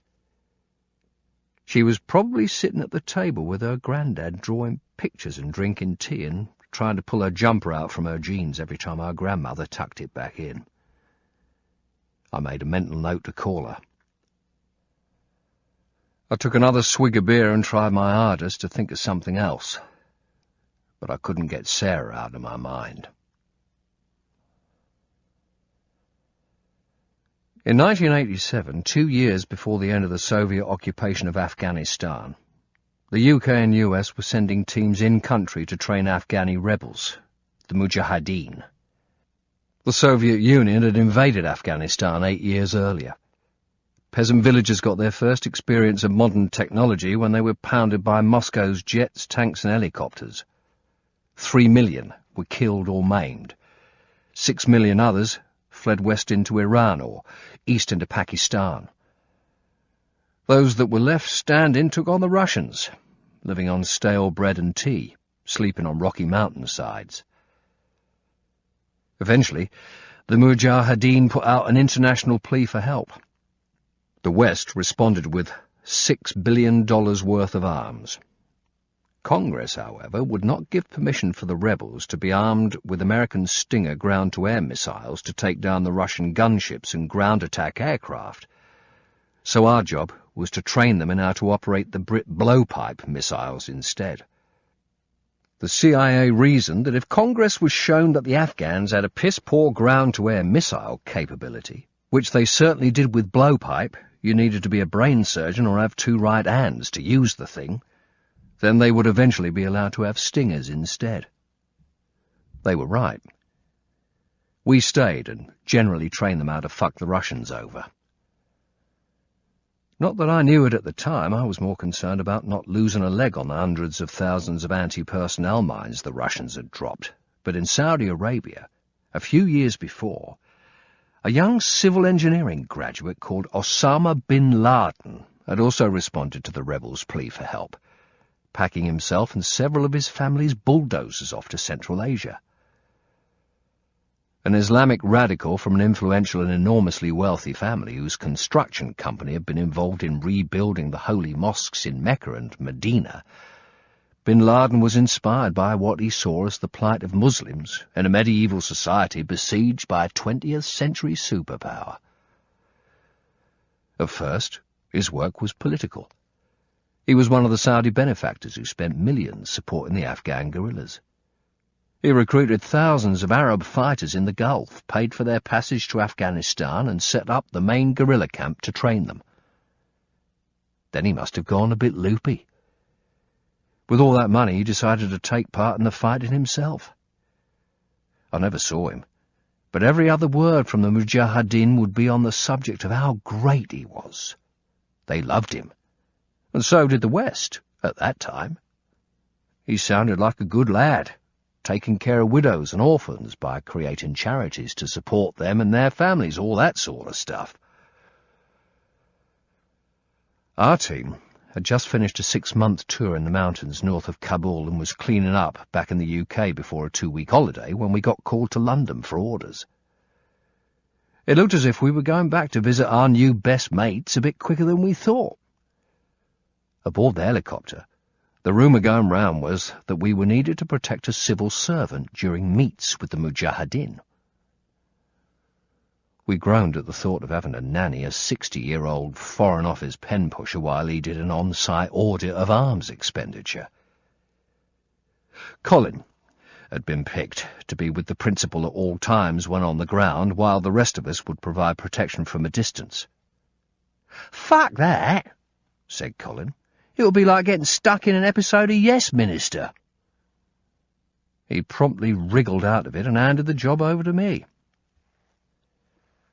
Colin, Finbar, Simon and I were part of the team. We were sitting in the briefing room in a 1960s office block on the Borough High Street, just south of London Bridge, drinking tea from a machine and gobbing off as we waited for others to arrive. A woman we didn't recognise entered the room, and all 4 of us, as well as a few of the advisors and briefing personnel, did a double-take. She was stunning, her body hardly disguised by a short black skirt and jacket. She nodded to people she knew and sat down, seemingly oblivious to the many pairs of male eyes burning into her back. Colin would fuck the crack of dawn if he had the chance. He couldn't keep his eyes off her. She took off her jacket, and the sleeveless top beneath showed off her shoulders. They had definition. She trained. I could sense Colin getting even more excited. He leaned over and whispered to Finbar, "I need a lawyer." "Why's that wee mon?" Finbar always called him that, which was strange, as the Irishman was about a foot smaller than Colin. "I'm getting a divorce." We were all intrigued to know what she was bringing to the party. It came as a bit of a shock when she was introduced as the civil servant we were going to protect. I had to smile. I knew what was coming next, and right on cue, Colin leaned towards me. "Nick." I ignored him, making him suffer a bit more. "Nick." I turned and gave him a big smile. "I'll take my job back now, mate." I slowly shook my head. Listening intently to the briefing officer, she crossed her legs, and the rustle of the material was just about the most wonderful sound I'd ever heard. I was sure we were all paying more attention to that than to the briefing. She was now comfortable in her seat, and her skirt had ridden up enough to show the darker tops of her tights. It was impossible to tell if she was doing it on purpose. She didn't turn her head or glance around to check for effect. When she stood up to speak, her voice was low and very confident. If the intelligence service didn't work out for her, she could always find a job on an 0898 number. Sarah explained that what she wanted to do was lay her hands on and get back to the West an airworthy, Russian-built Hind ground attack helicopter, the true capabilities of which, she said, were still not understood. Better still, she added, she'd like a pair. She was the one who was going to strike the deal with the Afghans, and it was a simple case of, we'll scratch your back by carrying on showing you how to fuck the Russians, you scratch ours with a helicopter or two. From day one of the 2 months that we were moving in and out of Pakistan to the rebels' mountain hides, she was a consummate professional to work with. She made life so much easier for us. Sometimes on jobs like this we could spend just as much time massaging the fear factor out of the poor fucker who had to make the meat as we would preparing for it ourselves. But she was different. Maybe she wasn't scared because she had just as much of a fiery temper as the truculent rebels. That often led to delays in negotiations, more so than the fact that she was a woman. But it was obvious to me that she had the knowledge, language and background to hold her own with these people, for whom we all had the greatest respect. After all, they were fighting a superpower, and winning. I saw that Sarah had a love and understanding of this part of the world that she couldn't have hidden even if she tried. On top of that, she was switched on and didn't flap when the meats got heated. She knew I was there and that the other 3 were around somewhere watching. If the shit had hit the fan, the Afghans wouldn't have known what had hit 'em. Unless the shit was Russian, in which case our orders were to bail out and leave the rebels to it. We were on a shopping trip, but with a difference. Everyone had a weapon and everyone was at war, not only with the Russians but also with each other as they fought to gain control of the country. Sarah played one group off against another to get what she wanted. It only went wrong once, when 2 young men discovered what was going on and confronted her. I had to do a little confrontation of my own at that point and make sure the bodies were never found. Another time she lost her cool when the rebels told her they wanted to sell the hind to her, not simply hand it over. They had screamed and shouted at each other, and the meet had ended with her storming off onto the mountainside. We drove to the border in silence while she sat and brooded about what had happened. At length she said, "Not a good one for me, Nick. What do you think I should write in my report?" I thought for a moment. "PMT?" She laughed. "Never mind. We'll just have to come back and try again soon, but not for the next 5 days. It was the first time I'd seen her really laugh. As we tried to make it back to Pakistan before one of the helicopters she was so keen to get hold of found us, she was giggling like a school kid. It turned into a ritual. After it happened for the 3rd time, I would just nod and say, "Fuck 'em if they can't take a joke." She'd laugh, and we would then just spin the shit until we got to the safety of Pakistan. Later, she had a report that PIRA, the Provisional IRA, were passing technical information to the Mujahideen on how to make homemade explosives and timer units. London reckoned the Afghans would be paying PIRA back with buckets of their US and UK-sourced weapons. She looked concerned. "What are we going to do about it, Nick? London wants me to find out who their contact is." I cracked up. "You already know them." She looked puzzled. "I do?" "Colin, Finbar, Simon and me." She was now totally confused. Think about it. Who has been fighting a terrorist war for years? We showed the Afghans what PIRA use. We showed them how to make the timer units. PIRA stuff is easy to make, reliable, and it works. It's the best improvised kit in the world. We even use it ourselves, so why not show our new best mates? That's our job, right? To help fuck up the bad boys.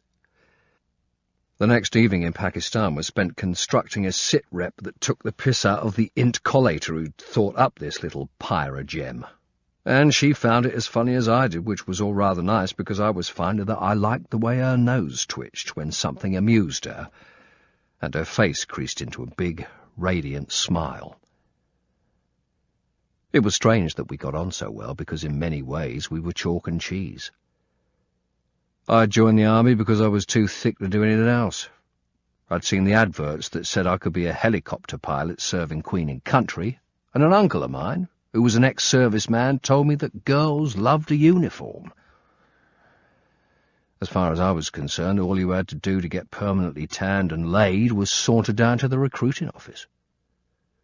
To a 16-year-old kid who thought that the world beyond my South London housing estate was just hearsay, It was no wonder the posters sucked me in.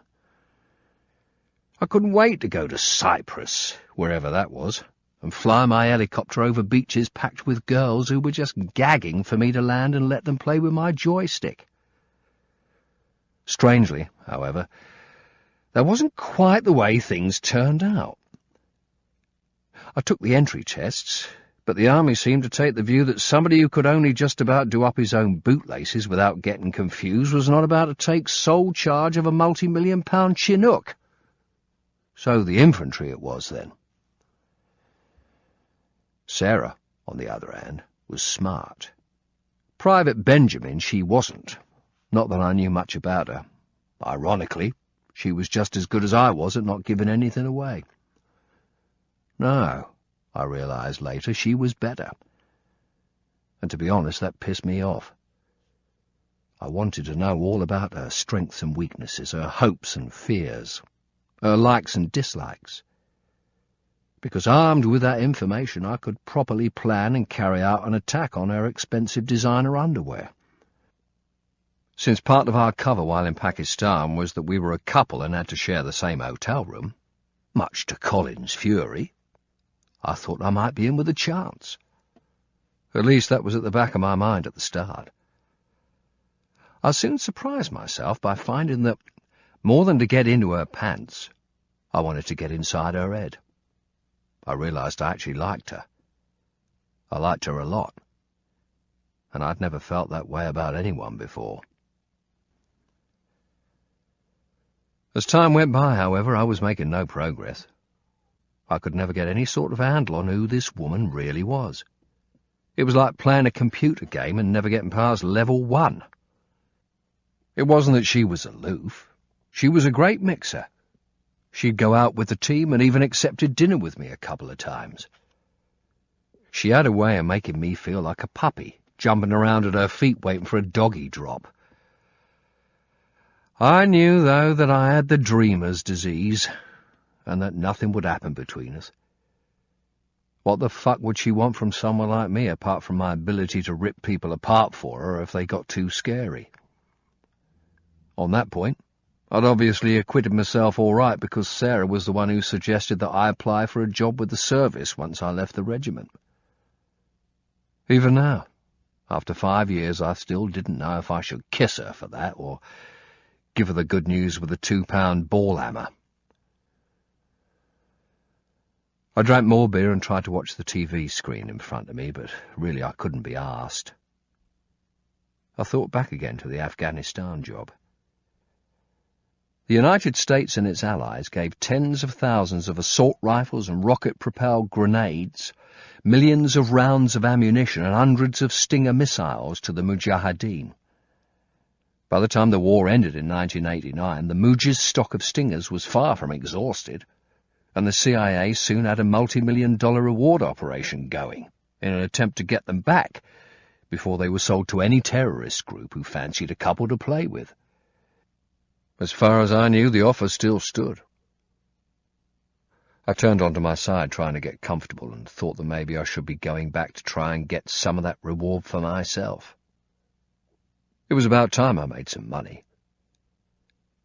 I didn't know where they were, but I knew an Afghan who got Sarah's irons for her, and he just might. It's strange how things change. During that time, Bin Laden was most certainly in the West's Good Lads Club. Now he'd had the idea of blowing up things on the American mainland, he was public enemy number 1. I wonder what sort of reward the US had on his head. The flight ended in Dulles Airport just outside of Washington, and I joined the long snake of people lining up for immigration. It took about 20 minutes to shuffle to the desks, gradually zigzagging my way backwards and forwards between the ropes. It reminded me of queuing for a ride at Disneyland. The immigration personnel looked like policemen and behaved like bouncers, pushing and herding us into position. My immigration official glared as if he was trying to spook me, maybe because he was bored. I just smiled like a dickhead tourist while he stamped the visa waiver and wearily invited me to enjoy my stay in the United States of America. The automatic doors parted and I walked into the frenzy of the arrivals lounge. Drivers were holding up felt-tipped cards. Families were clutching flowers and teddy bears, and they were all looking hopefully at each face that came through the sliding doors. All I wanted was a big dose of caffeine. I wandered over to Starbucks and got myself about a pint and a half of cappuccino. Tucking myself away in the corner, I got out the 3C and the mobile and switched them both on. I found the number I wanted and waited an age for the mobile to get a signal. The new Bosch mobiles worked on both worldwide and US frequencies. There wasn't 100% coverage here yet, but it was getting better. They had completely changed the way we worked. Phones had been around for ages, which could do the same job, but they weren't available commercially. On covert ops, you can only use what you can buy at the car phone warehouse. If not, you'd stand out like dog's bollocks. I hit the keys. Hello, Michael speaking. The voice was camp and highly pitched, more like a game show host than the personal assistant of a member of the other Foreign Office. "My name's Nick Snell," I said. "Oh, yes, I've been waiting to hear from you," he said, and it was a mixture of warmth, excitement, and pleasure, as if I was a long-lost friend. "How are you?" I was a bit taken aback. We didn't know each other, and going by the sound of his voice, I wouldn't even buy a second-hand washing machine from him, yet he was talking to me as if I was his best mate from way back. "I'm fine," I said, feeling a smile spread across my face. "How are you?" He came back with, "I'm just Jim Dandy." Then he tried to switch to serious mode. "Now then, where'd you want to meet me?" All of a sudden I wondered if I was on a radio stitch-up show and started to laugh. I said, "I'll leave that to you. After all, it's your town, isn't it?" "Oh, and what a town!" He clearly couldn't wait to share it with me. There was a little pause. Then he said, "I tell you what, I'll meet you at the Bread and Chocolate Bakery. It's a coffee shop on the corner of M and 23rd. They do fantastic mocha, and it's not far from the apartment. Now, do you know where M and 23rd is?" I knew the area and I could read a map. I'd find it. "I've got to pick up a car first. I'll be there in about 2 hours' time. Will that fit in with you?" For reasons best known to himself, he came back with a mock Texan drawl. "Why, sure, Nick." He laughed. "I'll be the beach ball with the blue shirt and the red tie. You won't be able to miss me." I said, "I'm wearing jeans, a blue checked shirt, and a blue bomber jacket." "See you there. By the way, parking is an absolute bitch this time of day, so good luck to you. See you there. M and 23rd. Bye." I hit the end button and shook my head. What the fuck was that all about? Chapter 6. I was only 2 blocks away when I got held up in slow-moving traffic. With its tall buildings and narrow roads, the area around M and 23rd reminded me of the more upscale areas of New York. Even the weather was the same as on my visits to the Big Apple. Cloudy, but warm. Trust Sarah to live around here, I thought. But, in fact, it made sense.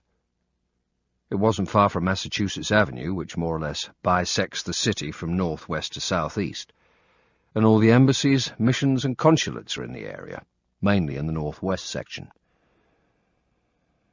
As I filtered forward, I saw the problem.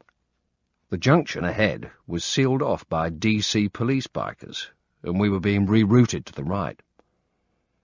As I made the turn, a fleet of black Lincolns with darkened windows screamed through the crossroads. At the rear of the convoy was a bunch of 4-wheel-drive Chevy Escorts and 2 ambulances, just in case the principal cut his finger. It looked as if either Netanyahu or Arafat was already in town.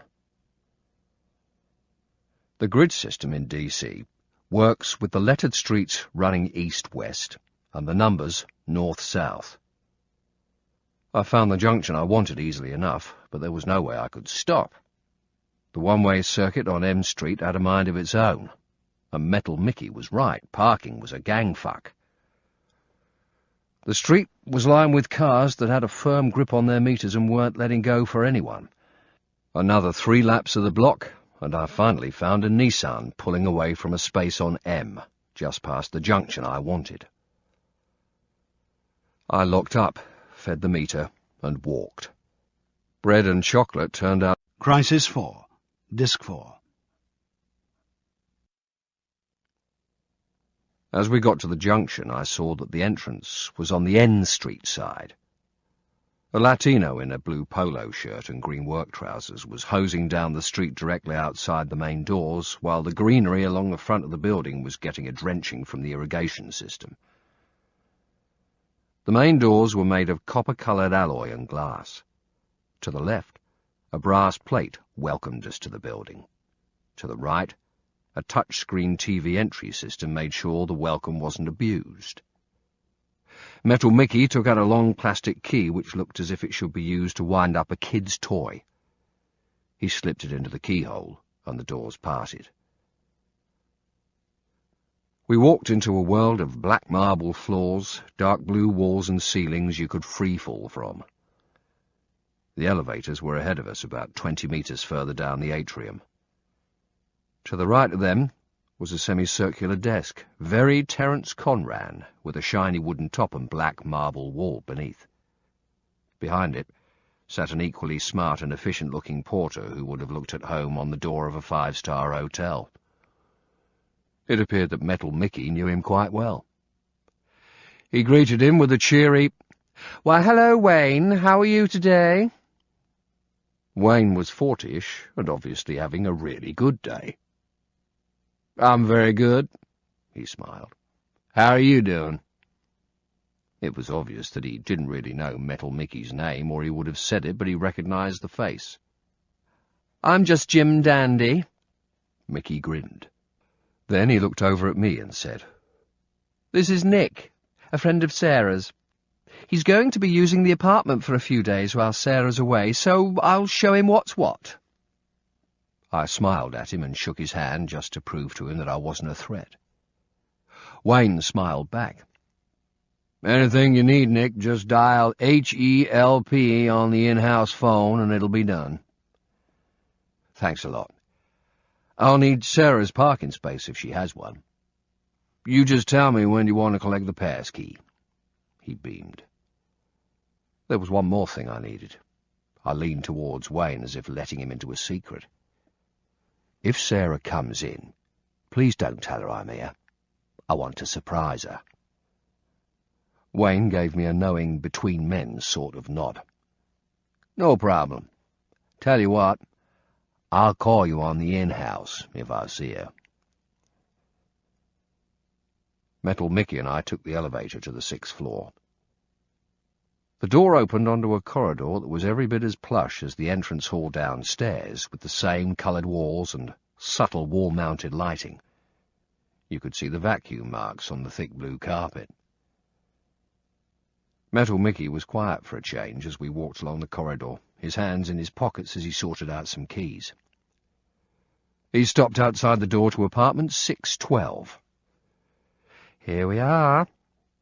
He undid the large 5-lever deadlock first, then the equivalent of a Yale lock, and pushed the door open for me. I stepped in before him and blocked the doorway, which opened straight into the living room. He got the message, dangling the keys between his thumb and forefinger in front of me. "Do you want me to stay and make you some coffee, or do you need anything else?" I said, "There will be a few things I need to talk to you about. Work stuff, you know, later on. But apart from that, mate, no. But thanks a lot for everything. I just need a little time on my own to sort myself out. It's my first one. I need to do a good job." He nodded as if he knew what I was talking about, which was just as well, because I didn't.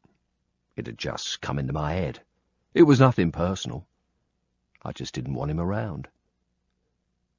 He gave me his card. "My home and pager." I took it from him. "Thanks. I'll try not to call you out of hours. I can't imagine there'll be any need. It can all wait till Monday." It always pays to be nice to people because you never know when you might need to use them. And besides, Metal Mickey was harmless. As he started to walk back towards the elevator, I poked my head round the doorframe and called out, "Thanks a lot, Michael." He just waved his right hand in the air and said, "Bye, and remember, anything else you need, just call." I closed the door and remained standing on the threshold while I keyed Metal Mickey's numbers into my 3C. Cards always get lost. Once done, I looked around at nothing in particular, just tuning into the place rather than charging in and not noticing anything. I knew there wouldn't be any letters under the door because they all went via the central mailbox. I also knew that there'd be nothing tangible like a notebook with a detailed plan of what she was up to, but if you don't take your time, you can go straight for the sixpence and miss the £5 note. I went to lock myself in so no one could enter. It was a natural reaction to being in someone else's house when I shouldn't, but on this occasion there was no need. I wanted her to come in. It would certainly make my job a lot easier, and if Wayne kept his eyes open, I'd get a warning. A strange thought struck me.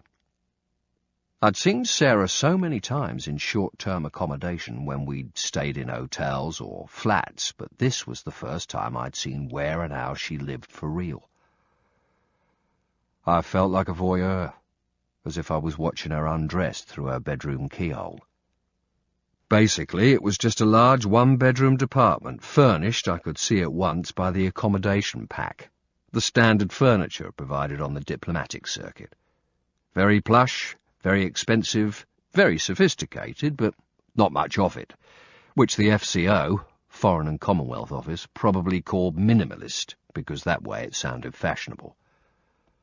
The rest of it you bought yourself with an allowance. She obviously hadn't got round to that yet.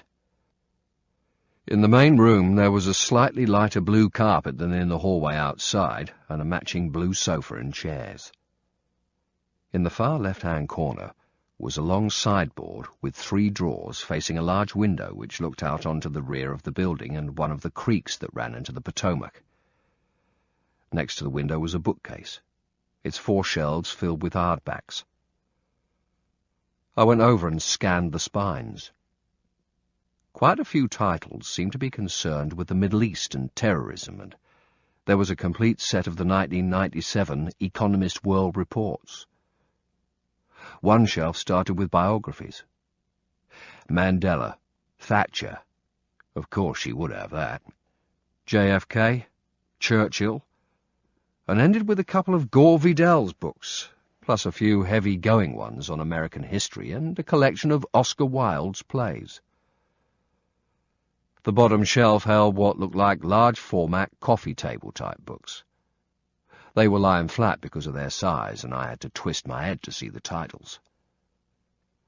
I recognized the Times World Atlas because it was the free offer of that which had enticed me into one of the book clubs I'd used when becoming Nick Davidson. And then there were several pictorial ones on different countries in the Middle East, and one about the US. The sideboard and bookcase were both made from a light wood veneer, and the walls were emulsioned off-white. There had been no effort whatsoever to personalize this flat. It was as anonymous as my house in Norfolk, though at least she had a sofa and a bookcase. There were a few Society News and What's On in Washington magazines beside the sofa on the floor, piled on top of each other. A phone was lying on top of the mags, its digital display telling me there were no messages. The walls were bare, apart from some bland views of DC, which were probably taken when JFK was boss. There were 2 lamps, a normal table lamp on the floor just in front of the sofa, its wires snaking across the carpet, and a standard lamp over by the bookcase, both with matching white shades. That was her all over. She might be highly professional in her job, but when it came to her personal admin, she was a bag of shit. But what did I expect from someone who wouldn't even know her way round Tesco? There wasn't a television set, which didn't surprise me. She'd never watched it. If you asked her about Seinfeld and Frasier, she'd probably say it was a New York law firm. My eyes moved back to the bookcase. On the bottom shelf sat a large glass vase, but there were no flowers in it. Instead, it was filled with coins and pens, and all the rest of the shit that people pull out of their pockets at the end of the day. Near it was her social calendar. Thick, gilded invitations for drinks at 8 at British Embassy or American Congress functions. I counted 7 for the last month. It must be a terrible life, having to scoff all those free vol au vents and knock back glasses of champagne. On the sideboard was a bog-standard, all-in-one solid-state CD player, probably quite inexpensive but serving its purpose. About a dozen CDs were stacked on top of each other, and as I walked over, I could see that 3 of them were still in their cellophane. She hadn't had enough time to play them yet. Maybe next week. There was also a boxed set of 5 classical operas. I turned the cases to read the spines. Cosi fan tutte was there, of course. One of the few things I did know about her was that it was her favourite. I looked at the rest of the music. A couple of 1970s Genesis albums, remastered on CD, and what looked like a bootleg cover of a group called Sperm Bank. I'd have to have a listen to that one. It was so out of place. She and I had never really talked that much about music, but I knew she loved opera. Whilst I'd hear things on the radio and think, "That's good, I'll buy that," but then lose the tape before I'd even played it. The standby light was still on. I pressed open, put in the Sperm Bank CD, and hit play. It was some kind of weird Tahitian rap jazz funk, whatever they call it. Very noisy, but very rhythmic. I turned the volume up a bit so I could hear it big time, and felt very fashionable. Fuck it. The chances of her coming back here was ziff. I'd had my first cursory look in the living room, now I'd try the kitchen. It was about 15 feet square, with units completely filling up both sides of the walls so that it ended up being more like a passageway. The hob, oven and sink were all built in. I had a mooch in the cupboards above the work surfaces, trying to get some idea of how this woman lived. It was nothing to do with the job now. I was just curious to see this other side of her. There was hardly any food, and probably never had been. There were cans of convenience items like rice and packet noodles, which could just be opened and boiled, and a couple of packs of gourmet coffee, but no spices or herbs or anything else you'd need if you cooked at home. On the few occasions when she wasn't at embassy dues or being dined in restaurants, she probably got by with the microwave. I opened another cupboard and found 6 of everything. The accommodation pack again. Plain white crockery, 6 cups, 6 glasses. Over 60% of the cupboard space was empty. In the fridge was half a carton of milk, which wasn't looking too healthy. It smelled and looked as if it held the cure for HIV. Next to that were some bagels, still in their plastic bag, and half a jar of peanut butter, and that was it. Not exactly Delia Smith, Sarah. At least I had some cheese and yoghurt in mine. The bathroom was between the kitchen and the bedroom. There was no bath, just a shower, sink and toilet. The room had been left as if she'd got up normally, done her stuff and dashed off to work. A dry but used towel lay on the floor next to a laundry bin which was half full of jeans, underwear and tights. No sign of a washing machine, but I wasn't really expecting one. Sarah's clothes would go to a dry cleaner's or to a laundry for a fluff and fold. The bedroom was about 15 by 20 feet with a walk-in wardrobe, but no other furniture apart from a double bed and a single bedside lamp sitting on the floor. The duvet was thrown to one side where she'd just woken up and thrown it off. All the bedding was plain white, the same as the walls. There were pillows for 2 people, but only one of them looked slept on.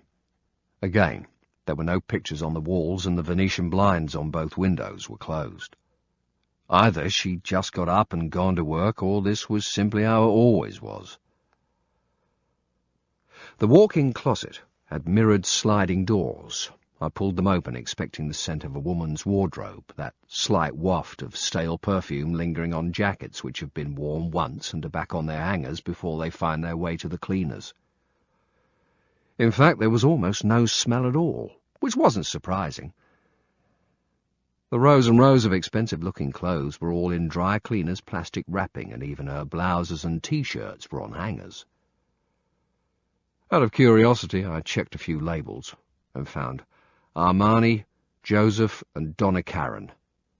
She was obviously still slumming it. On a shelf above the dresses was the just as expensive luggage to match.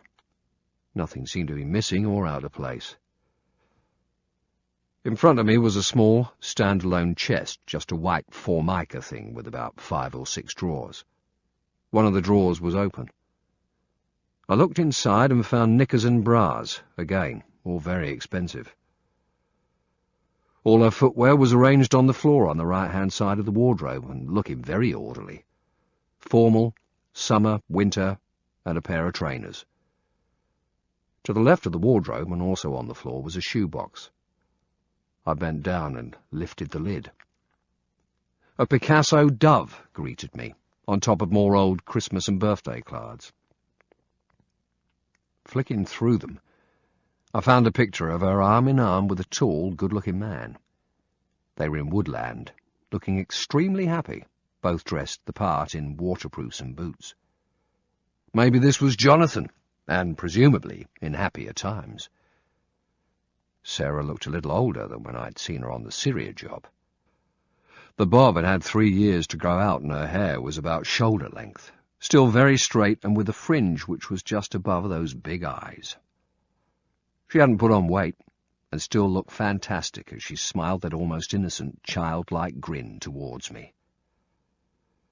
I realized I was looking at the man beside her and wishing it was me, as I dropped the photo back in the box and lay down on the bed. There was no smell of her, just that of dry-cleaned cotton. We had been in and out of Afghanistan those first 2 months with no result. The rebels had managed to get a major offensive off the ground in between their internal feuds and were kicking the arse out of the Russians. No one would be talking to us for a while, so we got out of the way, taking time off and generally having fun. We could only hope that one of the rebel groups with an entrepreneurial flair would attack a heliport and see us all right with a couple of hinds. Both of us could have gone back to the UK with the other 3 and done our own thing, but she wanted to go trekking in Nepal, and I knew the country well. It seemed a simple swap. She showed me the historical and religious sites, and I showed her the bars and dives, where, as a young infantry soldier on an exchange with the Gurkhas, I'd been separated from my money. It was an education for both of us.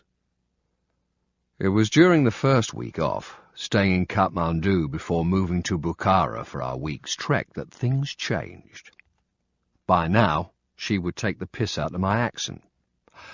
I called Hackney acne, and she called it Hackney. We'd just finished a run one day and were both getting our keycards from our socks when she leaned into my ear and said in her bad Cockney accent, "All right, darling. You want to fuck or what?"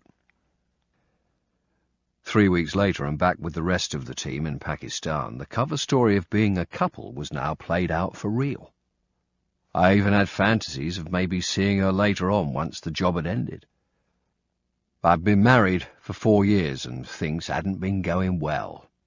Now they were in shit state. With Sarah, I enjoyed the intimate talks and learning about things I'd never bothered to find out about or even knew existed. Up until then, I thought Cosi fan tutti was an Italian ice cream. This was it. Love. I didn't understand what was happening to me. For the first time in my life, I had deep, loving feelings for someone. Even better, I got the impression she felt the same. I couldn't bring myself to ask her, though. The fear of rejection was just too great. When the Afghanistan job finished, we were on the flight home from Delhi, and well into our descent to Heathrow before I plucked up enough courage to ask her the big question. I still didn't know that much about her, but it didn't matter. I didn't think she knew that much about me either. I just really needed to be with her. I felt like a child being dropped off by a parent and not knowing if they will ever come back. Courage or desperation, I wasn't sure which, but I kept my eyes on the in-flight magazine and said, very throwaway, "We're still going to see each other, aren't we?" The dread of rejection lifted as she said, "Of course." Then she added, "We've got to debrief." I thought she'd misunderstood me. No, I hoped later on we might be able to see each other, out of work. Sarah looked at me and I saw her jaw drop a fraction in disbelief. She said, "I don't think so, do you?" She must have seen the confusion on my face. "Come on, Nick. It's not as if we're in love with each other or anything like that. We spent a lot of time together and it was great." I couldn't bear to look at her, so I just kept my eyes fixed on the page. Fuck. I'd never felt so crushed. It was like going to the doctor for a routine checkup and being told I was going to have a slow, painful death. "Look, Nick." There wasn't a hint of regret in her voice. "We had a job to do and it was a success. That means it was a success for both of us. You got what you wanted out of it, and so did I." She paused. "Look, the more intimate we were, the more you would protect me, right? Am I right?" I nodded. She was right. I would probably have died for her. Before she could say another word, I did what had always worked in the past, ever since childhood. I just cut away. I looked at her as if I'd just been asking her out for a drink and said, "Oh, okay, just thought I'd ask." I'd never been fucked off with such casual finesse. I kicked myself for even having considered that she would want to be with me. Just who the fuck did I think I was? I was definitely suffering from the dreamer's disease. It was only a month after we'd landed at Heathrow that I left my wife. We were just existing together, and it didn't seem right to be sleeping with her and thinking of Sarah. When the Syria job came along, I didn't know she was going to be on it. We met for orders in London, this time in better offices. Vauxhall Cross, the new home of SAS overlooking the Thames. She acted as if nothing had ever happened between us. Maybe it hadn't for her, but it had for me. I made a plan. Never again would she, or any other woman, fuck me over. I sat up on the bed and put the lid on the shoebox. That could wait. I needed to tune into this place and try to get a feel of it. I went back into the kitchen, filled the coffee percolator with water and ground beans and got it going. Then I went back into the living room. Sperm bank, or the sperm, as I now like to call them, was still rattling along big time. I slumped sideways in one of the chairs with my back against one arm, my legs over the other. I'd found nothing at all on the first sweep. I would have to give each room a thorough going over, digging everything up. Somewhere, somehow, there could be a slight clue, a tiny hint.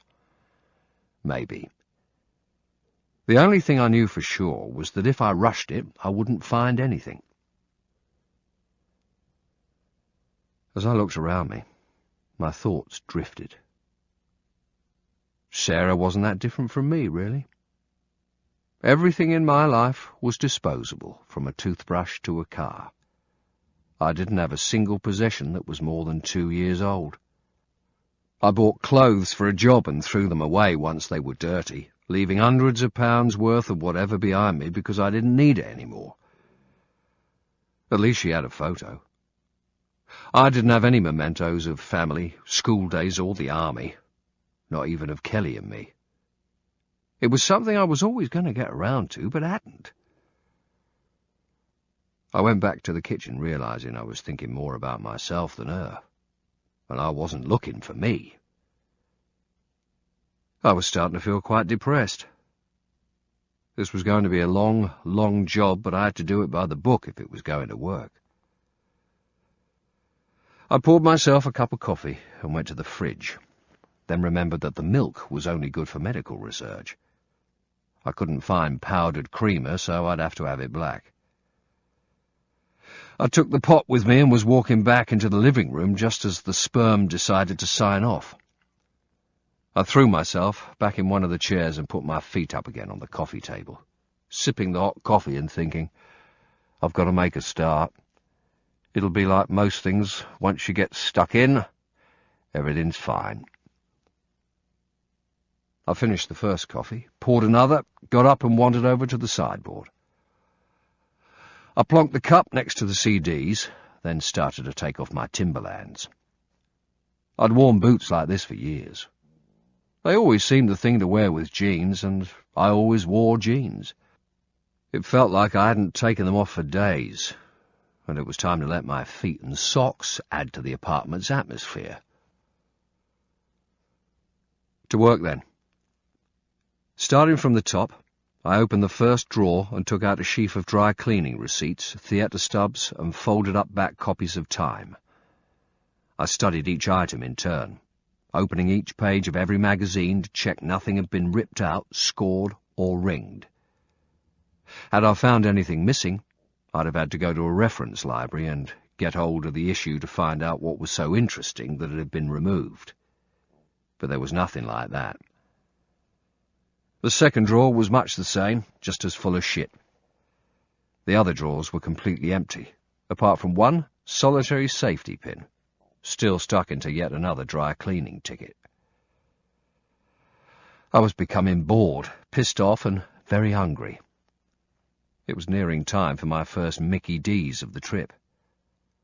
I'd just heard on the radio that McDonald's mission statement for the USA was something like that no American was ever more than 6 minutes away from a Big Mac. In the UK, that would make most heroin addicts jump for joy. Scales were old hat for measuring out deals. McDonald's 100-milligram spoons were absolutely perfect. Before I went to fill my face, however, I decided to give the bookshelves the once-over. I took out each book in turn, doing exactly the same as with the magazines. I got quite excited at one stage, because a book on political terrorism had passages which had been underlined in pencil and notes in the margin until I looked inside the cover and discovered it was a textbook from our university days.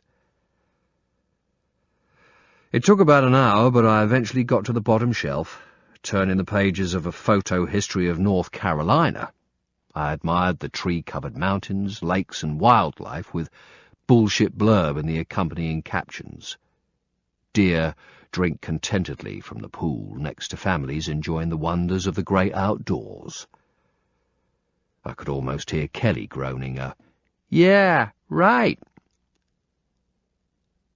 I took a look at her other books, about Algeria, Syria, and the Lebanon, but they contained nothing but photograph upon photograph of mosques, cypress trees, sand, and camels.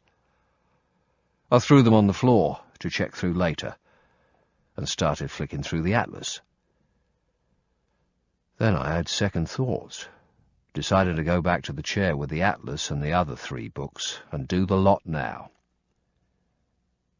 As I started a careful, page-by-page check, I found my attention drifting to the traffic in the street below, which I could just about hear through the double glazing. But it wasn't just my hearing that was wandering. For some reason, my mind kept going back to the book about North Carolina. It usually pays to listen to that inner voice. I stopped looking at the books and just stared at the wall, trying to work out what it was that I was trying to say to myself. When I thought I understood it, I got up and went into her bedroom. I picked up the shoebox and tipped the contents out onto the bed. When I'd found what I was looking for, it was back to the living room. Turning the pages of the North Carolina book, I tried to match the photograph with the terrain, the type of trees, the background hills, the lakeside. Nothing. The spark was soon put out. It might not necessarily have meant anything, but it might have been a start. My head was starting to hurt. It was time for that burger. I'll be back in an hour to start again. I went to my boots and pushed my feet in, tucking the laces inside, too idle to do them up. 2 minutes later, I was standing waiting for the elevator, staring at my boots, when it hit me. I ran back to the apartment door, opened up, and headed for her dressing room. Sarah must have been the Imelda Marcus of the Washington section. She must have had about 30 pairs of shoes in all, but there were no hiking boots. All the times I've been with her, she had always worn them when out on the ground. Like me, when it came to footwear, she was a creature of habit. I was starting to get sparked up again. I turned and checked the rails. Where was the Gore-Tex jacket? Where was the fleece liner? She had always worn that sort of clothing, and she had it on in the photograph. It wasn't so much what I saw as what I didn't. Her outdoor clothing. It wasn't here. I couldn't go to McDonald's. I had to keep thinking about this. I went into the kitchen and threw some noodles into a pan, filled it up with water, and got it boiling on the stove. I realized that was what had been bugging me. I'd known it all along, but hadn't switched on, and the ironic thing was that it was Sarah who taught me. She was in the middle of one of her very heated, noisy meetings. We'd been stuck in a cave for hours, the smoke from a large fire stinging my eyes and casting dark shadows in the background just where I wanted to see most. 2 mujahideen were sitting cross-legged on the floor, wrapped in blankets and cradling their AKs. I'd never seen them at other meetings before, and they seemed out of place amongst the other 3 members of their group who were by the fire. Sarah was also sitting on the floor, draped in blankets, beside the fire with the other 3 Mujahideen. They were all drinking coffee as Sarah got more sparked up with them. The 2 men in the shadows started muttering between themselves and looking agitated, and eventually they pushed off their blankets and grasped their weapons. In a situation like that, there are only seconds in which to make a decision to go for it or not. I did. I put my AK into the aim as I stood over Sarah. The result was a Mexican standoff, like something out of a spaghetti western. For 2 or 3 seconds, all that could be heard was the crackling of the fire. Sarah cut the silence. "Nick, sit down. You're embarrassing me." I was very confused as she talked to all the Mujahideen. She sounded like a parent apologizing for her toddler's behavior in the playground. Everyone looked at me and started to laugh as if I was some sort of schoolboy who got it all wrong. All weapons were dropped, and the talking continued. Even the 2 boys sitting at the back looked on me as some sort of mascot. I was expecting them to come over and ruffle my hair at any moment. It was only when we were on our way back to Pakistan that she explained. "There was no danger, Nick. The old guy, the one we saw last month," she smiled as she thought about the event, "he is the only one with the power to have me killed. And he wasn't there. Those guys at the back were just showing face. Nothing was going to happen." She sounded like teacher as she added, "It's not only what you see, Nick. Sometimes what isn't there is just as important as what is. She might have been right that time, but in a similar situation, I would still have done the same. Shame for her that she hadn't remembered her own lesson. I sat down to work out what I wanted to say to Mickey, and the way to say it. I'd already forgotten where I put his card, so I got out the 3C, tapped in his name, and rang his number. Hello. He was eating by the sound of it. Hello, mate, it's Nick. Oh, so soon. He sounded quite surprised. I could hear soft rock in the background, and an American voice, just as Campers is, inquiring who was on the phone. His voice became distant. Gary, go and do something useful in the kitchen. It's the office. Gary, it seemed, took the hint. Sorry about that. He is so nosy. I could hear drink being poured and a sip being taken. Michael, remember what you were saying about Sarah and Jonathan going in the middle of nowhere? Uh-huh. Can you remember exactly where it was? I need it for the report. He took a quick swallow. Yes, Falls Lake. He broke into a terrible southern accent. North Carolina, y'all. Do you have an address or the contact number? You did say that you had a number, remember? You used it to call her. He laughed. Sarah took it off file when old Johnny boy got his comeuppance. I'd reached another dead end. Then he added, But I think I can remember most of the number. It was almost the same as my mother's old one. Tell you what, give me 5, and I'll ring you back, okay? Give it 3 rings, put down, then ring again.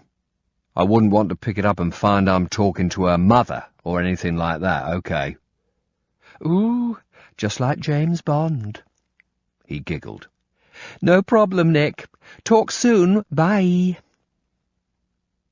I flicked through the book again. Falls Lake did exist, but it covered a vast area. What a dickhead. Why hadn't I asked him for more detail when he told me the story? Just as well I wasn't in the security cell. Something was smelling bad. I jumped up and ran into the kitchen.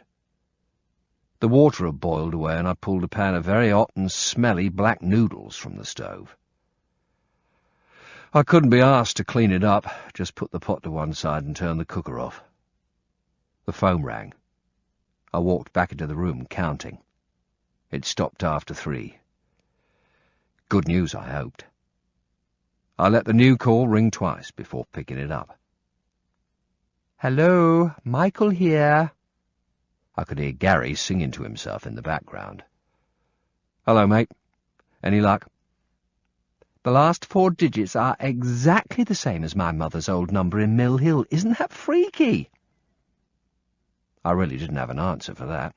I contained my eagerness. Oh? And what was it? 4468. Thanks, mate. You sure that's all you know? Afraid so, Nick. I was just given the contact number, sorry. No problem.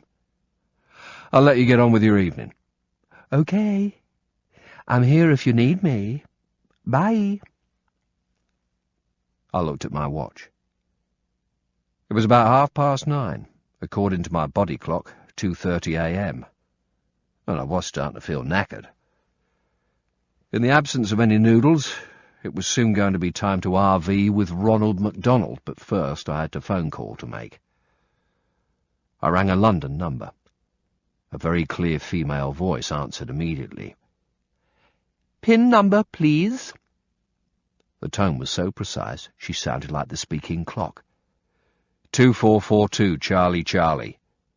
Please wait. The line went dead. 5 seconds later the voice was back. Charlie Charlie. Details, please. I gave her the same details as Metal Mickey had given me and asked for the address. I could hear the clinking of keys as she entered the details. She checked with me. To confirm, North Carolina, address that ends with call number 4468, perhaps in the vicinity of Falls Lake. It should take approximately 30 minutes. Reference 5656. Goodbye. Charlie Charlie stands for casual contact. The people in London can work from even the smallest amount of information, and you can inquire via the phone for speed, or ask for a written report, which would give more detail but take longer. A phone number or car license plate can lead you to finding out almost everything there is on record about the contact, from the name of his doctor to the last time and place he used his credit card and what it was he bought. A Charlie Charlie was about the only perk of the job. I'd used it a few times when trying to find out about women I wanted to take out. No one ever asks what you want the information for, and it makes life easier if you know in advance what sort of social life they have, whether they're married, divorced with kids, or have a monthly champagne bill the size of an average mortgage. All I needed this time was an address. These sorts of requests were routine and wouldn't mean I had gone against Lynn's need-to-know policy. I walked downstairs. I couldn't see Wayne anywhere. I got to the car, took the parking ticket off the windscreen and threw it in the back. I was committed west, towards Georgetown on the one-way system. That was fine, and in fact McDonald's were right. Within 5 minutes I passed the big yellow arches. The only problem was that I couldn't park up anywhere. I decided to cruise on M until I found an easier place to stop. Dead on 30 minutes later, I called London. The speaking clock was back. Reference, please. Reference 3214. There was a gap as the line went dead. She was checking the reference number I'd just given her. All I had to do was subtract my PIN from her reference number. It's a quick and easy confirmation system for low-level inquiries. She came back online. I have 3 addresses. 1. The first 2 locations were nowhere near Falls Lake. One was in Charlotte, another in Columbia. The next one sounded warmer. The Lodge, Little Lick Creek, Falls Lake. This is now a disconnected line. Do you want the zip codes and usernames on any of these? No, that's fine. Thank you, that's all. I hung up. I didn't care who the disconnected line used to belong to. It wouldn't help me one bit. As I drove, I couldn't get Falls Lake out of my head. I passed a Barnes & Noble bookshop, its neon window sign telling me it was open and selling coffee until 11 p.m. I drove on. A 7-Eleven came to my rescue with a sandwich and coffee. I turned the car round and passed the Barnes & Noble again while filling my face. I couldn't resist it. I parked up, ditched the coffee and finished off the chicken sandwich as I fed another meter. I went straight to the reference section and pulled out a small-scale atlas of North Carolina. I found Falls Lake and Little Lick Creek. It sounded like a commune for oral sex fans. North Carolina was only a short flight away. I could get down there maybe tonight. And if it turned out to be a fuck-up, I'd be back by tomorrow night. I got out my phone and started to make some inquiries. I drove back to the apartment with a ticket for the 0700 from Dulles. I would still check out her bedroom and kitchen, though, just in case.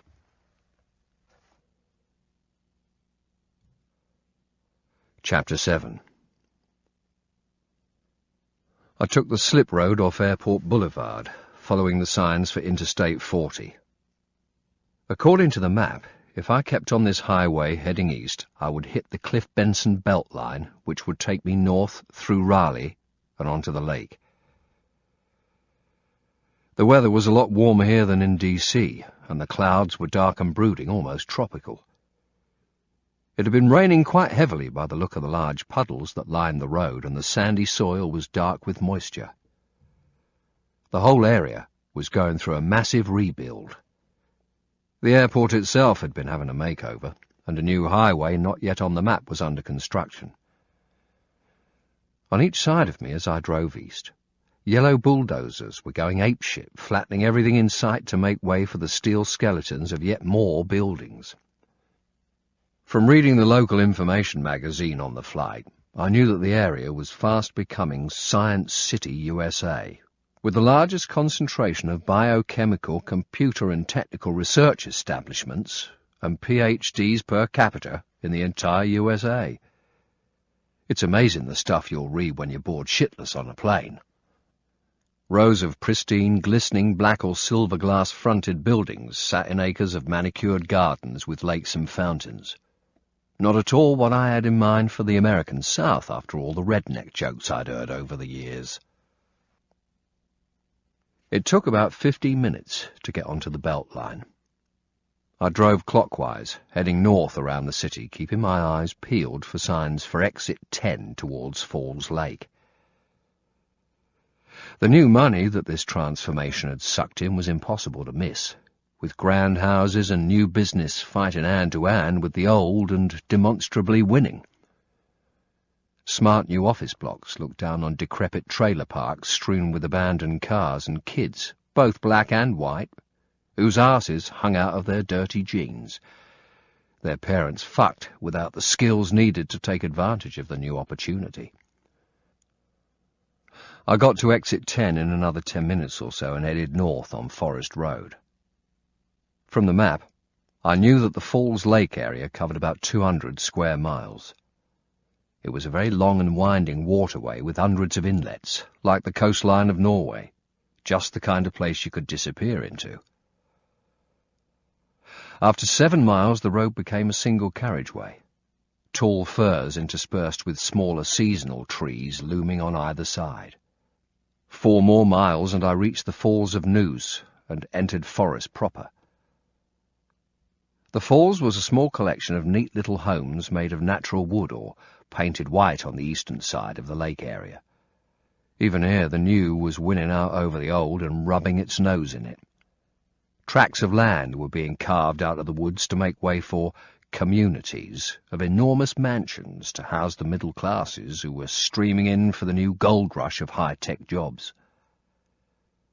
At the entry point into each community was a twee, shiny sign announcing carriageways or fairways, and at each junction a barrage of estate agent signs directed buyers to even more land which was up for grabs.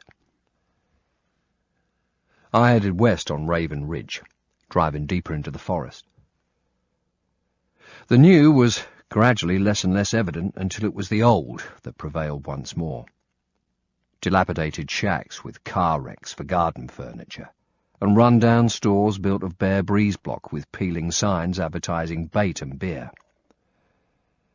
I passed trailer homes that looked as if they'd just been dumped 20 or 30 metres off the road with no paved access, just trampled ground, and no fences to mark their territory, just corrugated iron leaning around the bottom of the trailers to make them look as if they belonged. Outside, washing hung on lines, getting even wetter. Inside, probably were the stars of the Ricky Lake or Jerry Springer shows. Fuck knows what the future held for them, but one thing was for sure. New carriageways would be scything through here within a year or two. The only buildings that weren't falling down or apart were the churches, of which there seemed to be one every mile along the roadside, standing very clean, bright and white. Each projected a different recruiting message on the sort of signboard that cinemas use to advertise their movies.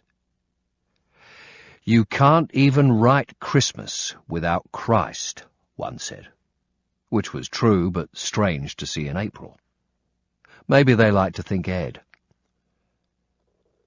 I drove for another 20 minutes past trailers and churches, and now and then the occasional, neatly tended graveyard right on the side of the road. I came across a small green sign to Little Lick Creek. It wasn't the creek itself I was after, but the point at which it entered the lake, and where one of the spurs had the same name. Going by the waterproof hunting map I'd bought, there were 2 buildings in that area which weren't accounted for by a symbol on the map legend, so they were probably private houses. I turned off the tarmac and headed down a gravel road that was just wide enough for 2 cars to pass. There was a steep gradient each side, and the forest seemed to be closing in. The trees here, even higher, are more densely packed. A sign chiselled into a slab of grey-painted wood warned, "Firearms strictly prohibited."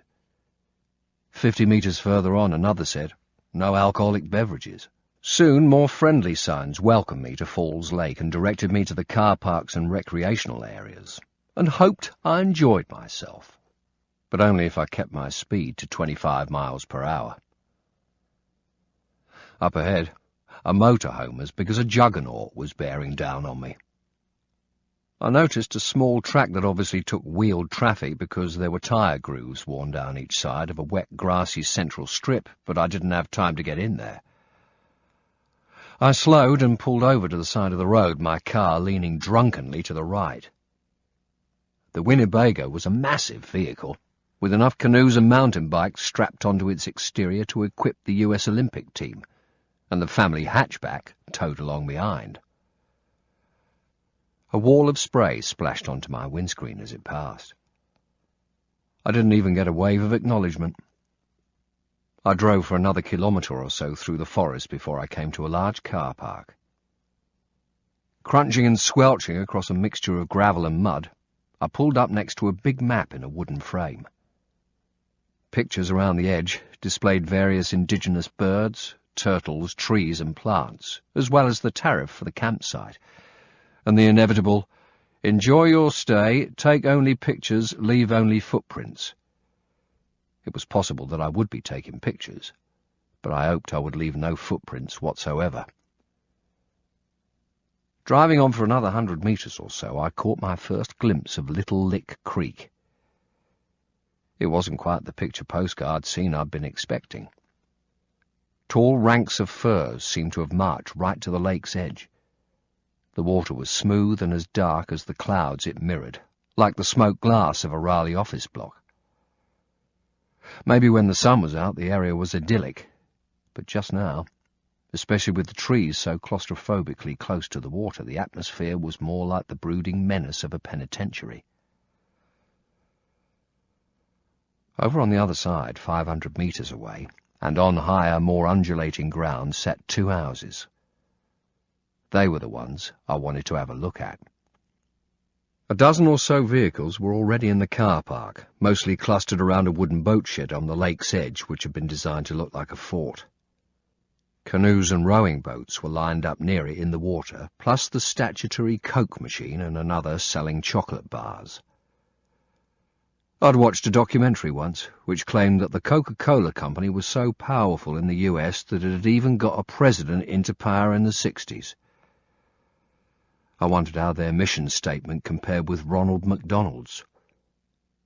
It certainly seems that no matter where you are in the world, you will always be able to get a Coke. I'd even been offered one by a 6-year-old on a mountainside in Nepal. Out trekking with Sarah in the middle of nowhere, a kid no older than 8 came along the track with a tin bucket filled with water and about 6 battered cans of Coke inside, trying to sell them to the walkers as they made their way up the mountain. Sarah gave him some money but refused the Coke. She had this hang-up about cultures being contaminated by the West and spent the next hour bumping her gums about it. Me?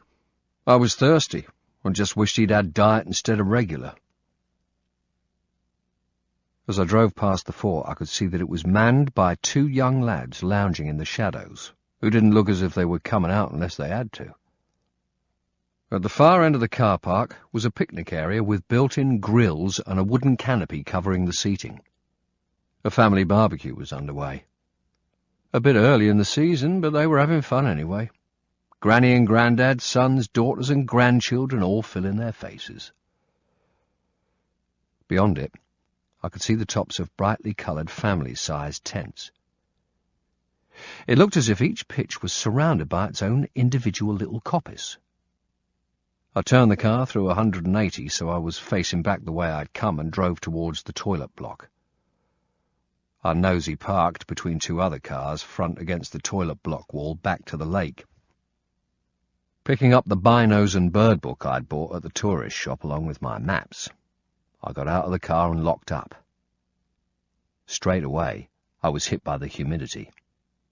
Having air conditioning in a car almost makes you forget the reason you turned it on in the first place. Everyone seemed to be having a giggle in the barbecue area. A boombox was playing some Latino rap, and even Granny was dancing rapper style with the kids. In the car to my right were a couple of senior citizens who'd no doubt driven for hours to get here, parked up at the lake and stayed in the car to eat sandwiches with the air conditioning going full blast and their hats still on. I wandered down towards the boat shed, keeping an eye on the spur at the other side of the creek. The larger house of the two was on the left, with a gap of maybe 100 to 120 metres between them. There was no movement around either. I went to the Coke machine and threw in a handful of coins. I didn't really want a drink, certainly not at $1 a go, but it gave me a chance to look around. The two teenage lads were probably doing a school vacation job. I didn't know whether they were stoned or just bored shitless. Both were barefoot but wearing the company uniform, blue shorts and red polo shirt. I nodded at them through the small swing doors. They'd obviously been told to be pleasant and said they hoped I had a nice day. I wasn't sure that I would. I sat down on the wooden jetty and immediately felt the dampness soak into my jeans. To my right were a father and son, with Dad trying to get his boy sparked up about fishing. "We'll only catch something if you sit very still and watch the float." The kid, in his Disney poncho, was as uninterested as the two in the boat shed, as you would be if you'd much rather be eating ice cream and playing computer games. I was very overtly carrying the binoculars and bird book. Today, I was the dickhead tourist with his feet dangling over the side of the jetty, taking in the magnificent view over the water. Half a dozen boats were moored at various points around the lake. Through the binoculars, I could see that each one held 2 or 3 very fat middle-aged men who were dressed for trapping bears in the Yukon, their hunting waistcoats festooned with fishing flies, their pockets bulging with all sorts of kit, and fearsome knives hanging in sheaths from their belts. I panned with the binos along the opposite side of the spur, starting from the far right-hand side. I made out a track, cutting through the trees just short of the lake on the higher ground, the one I'd stopped by to let the motorhome past. It looked as if it should lead to the houses. I followed it along, and sure enough, it passed the smaller of the two. I couldn't see anything about the building that gave me any information. It was just a square, 2-story flat-roof structure built into the hill and with stilts holding the forward 2/3. There was a boat and a 4x4 vehicle underneath the stilted area, but no movement. Then 2 kids came running round from the front of the house, followed by a man. They were laughing and throwing a football at each other. Happy families. I'd give that one a miss. I put the binos down for a while and had a look at the book.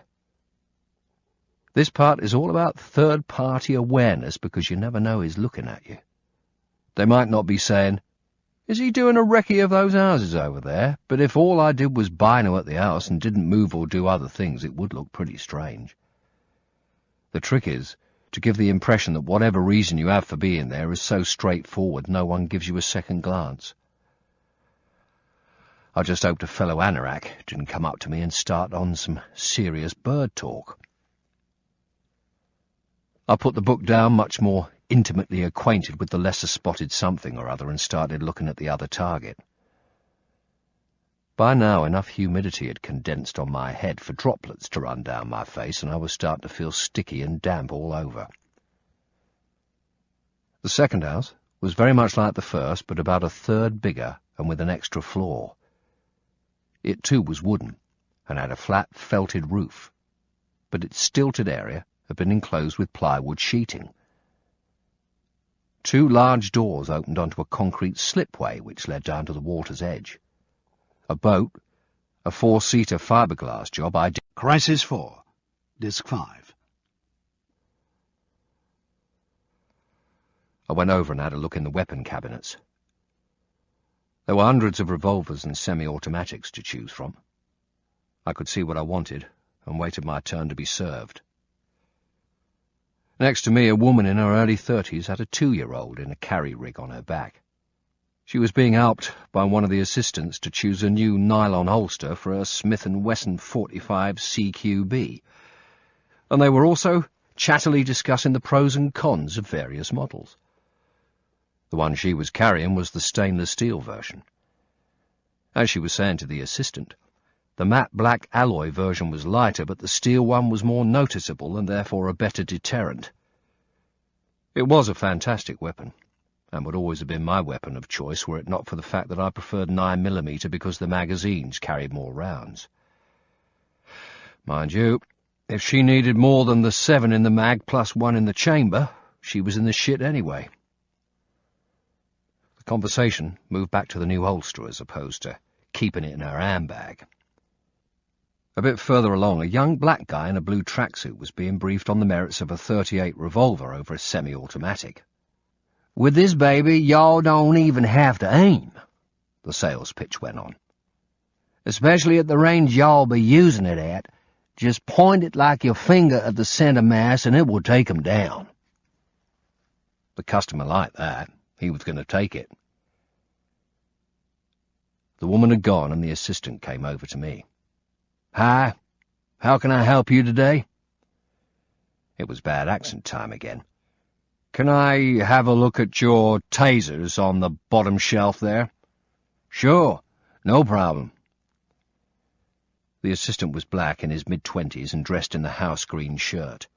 He was also carrying. It was a SIG 9mm held in the same sort of nylon pancake holster the woman had been interested in. He bent down and pulled out the tray of tasers. They were selling all different types, from the little handheld ones to the sort that fire out prongs on a wire which you can use to attack someone from a 5-meter range, right up to big ones which resemble police truncheons. I was tempted by a handheld one called Zapzilla, the monster of stun guns, mainly because of the slogan. There was even a picture of a dinosaur on the box that told me it packed 100,000 volts of stopping power. I read the packaging to make sure it suited my needs. A short blast of a quarter-second duration will startle an attacker, cause minor muscle contractions, and have a repelling effect. A moderate-length blast of 1 to 4 seconds can cause an attacker to fall to the ground and result in some mental confusion. It may make an assailant unwilling to continue an attack, but he will be able to get up almost immediately. A full charge of 5 seconds can immobilize an attacker, cause disorientation, loss of balance, falling to the ground, and leave them weak and dazed for some minutes afterward. Note: any blast lasting over 1 second is likely to cause your assailant to fall. If you do not help them down, gravity may injure them. I hope so. They'd certainly done the business in Syria. In the clothing area, I picked out a set of woodland camo Gore-Tex, choosing one 2 sizes too big so it was nice and baggy. Gore-Tex had changed a lot since it was first invented by God in answer to every infantryman's prayers. In the early days, it had made a rustling noise as you moved, which wasn't good if you were moving on target, and, as a result, we'd had to wear it under our combat clothing. But nowadays it was much more like textile than plastic. I cruised round the aisles and filled my trolley with a few other bits and pieces I thought I'd be needing.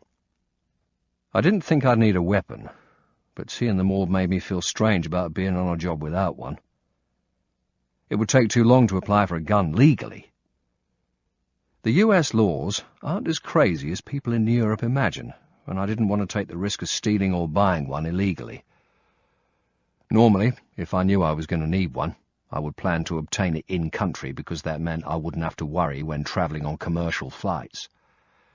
If that wasn't possible, I'd put one in the diplomatic bag, along with any other special kit I needed, and then pick it up at the embassy.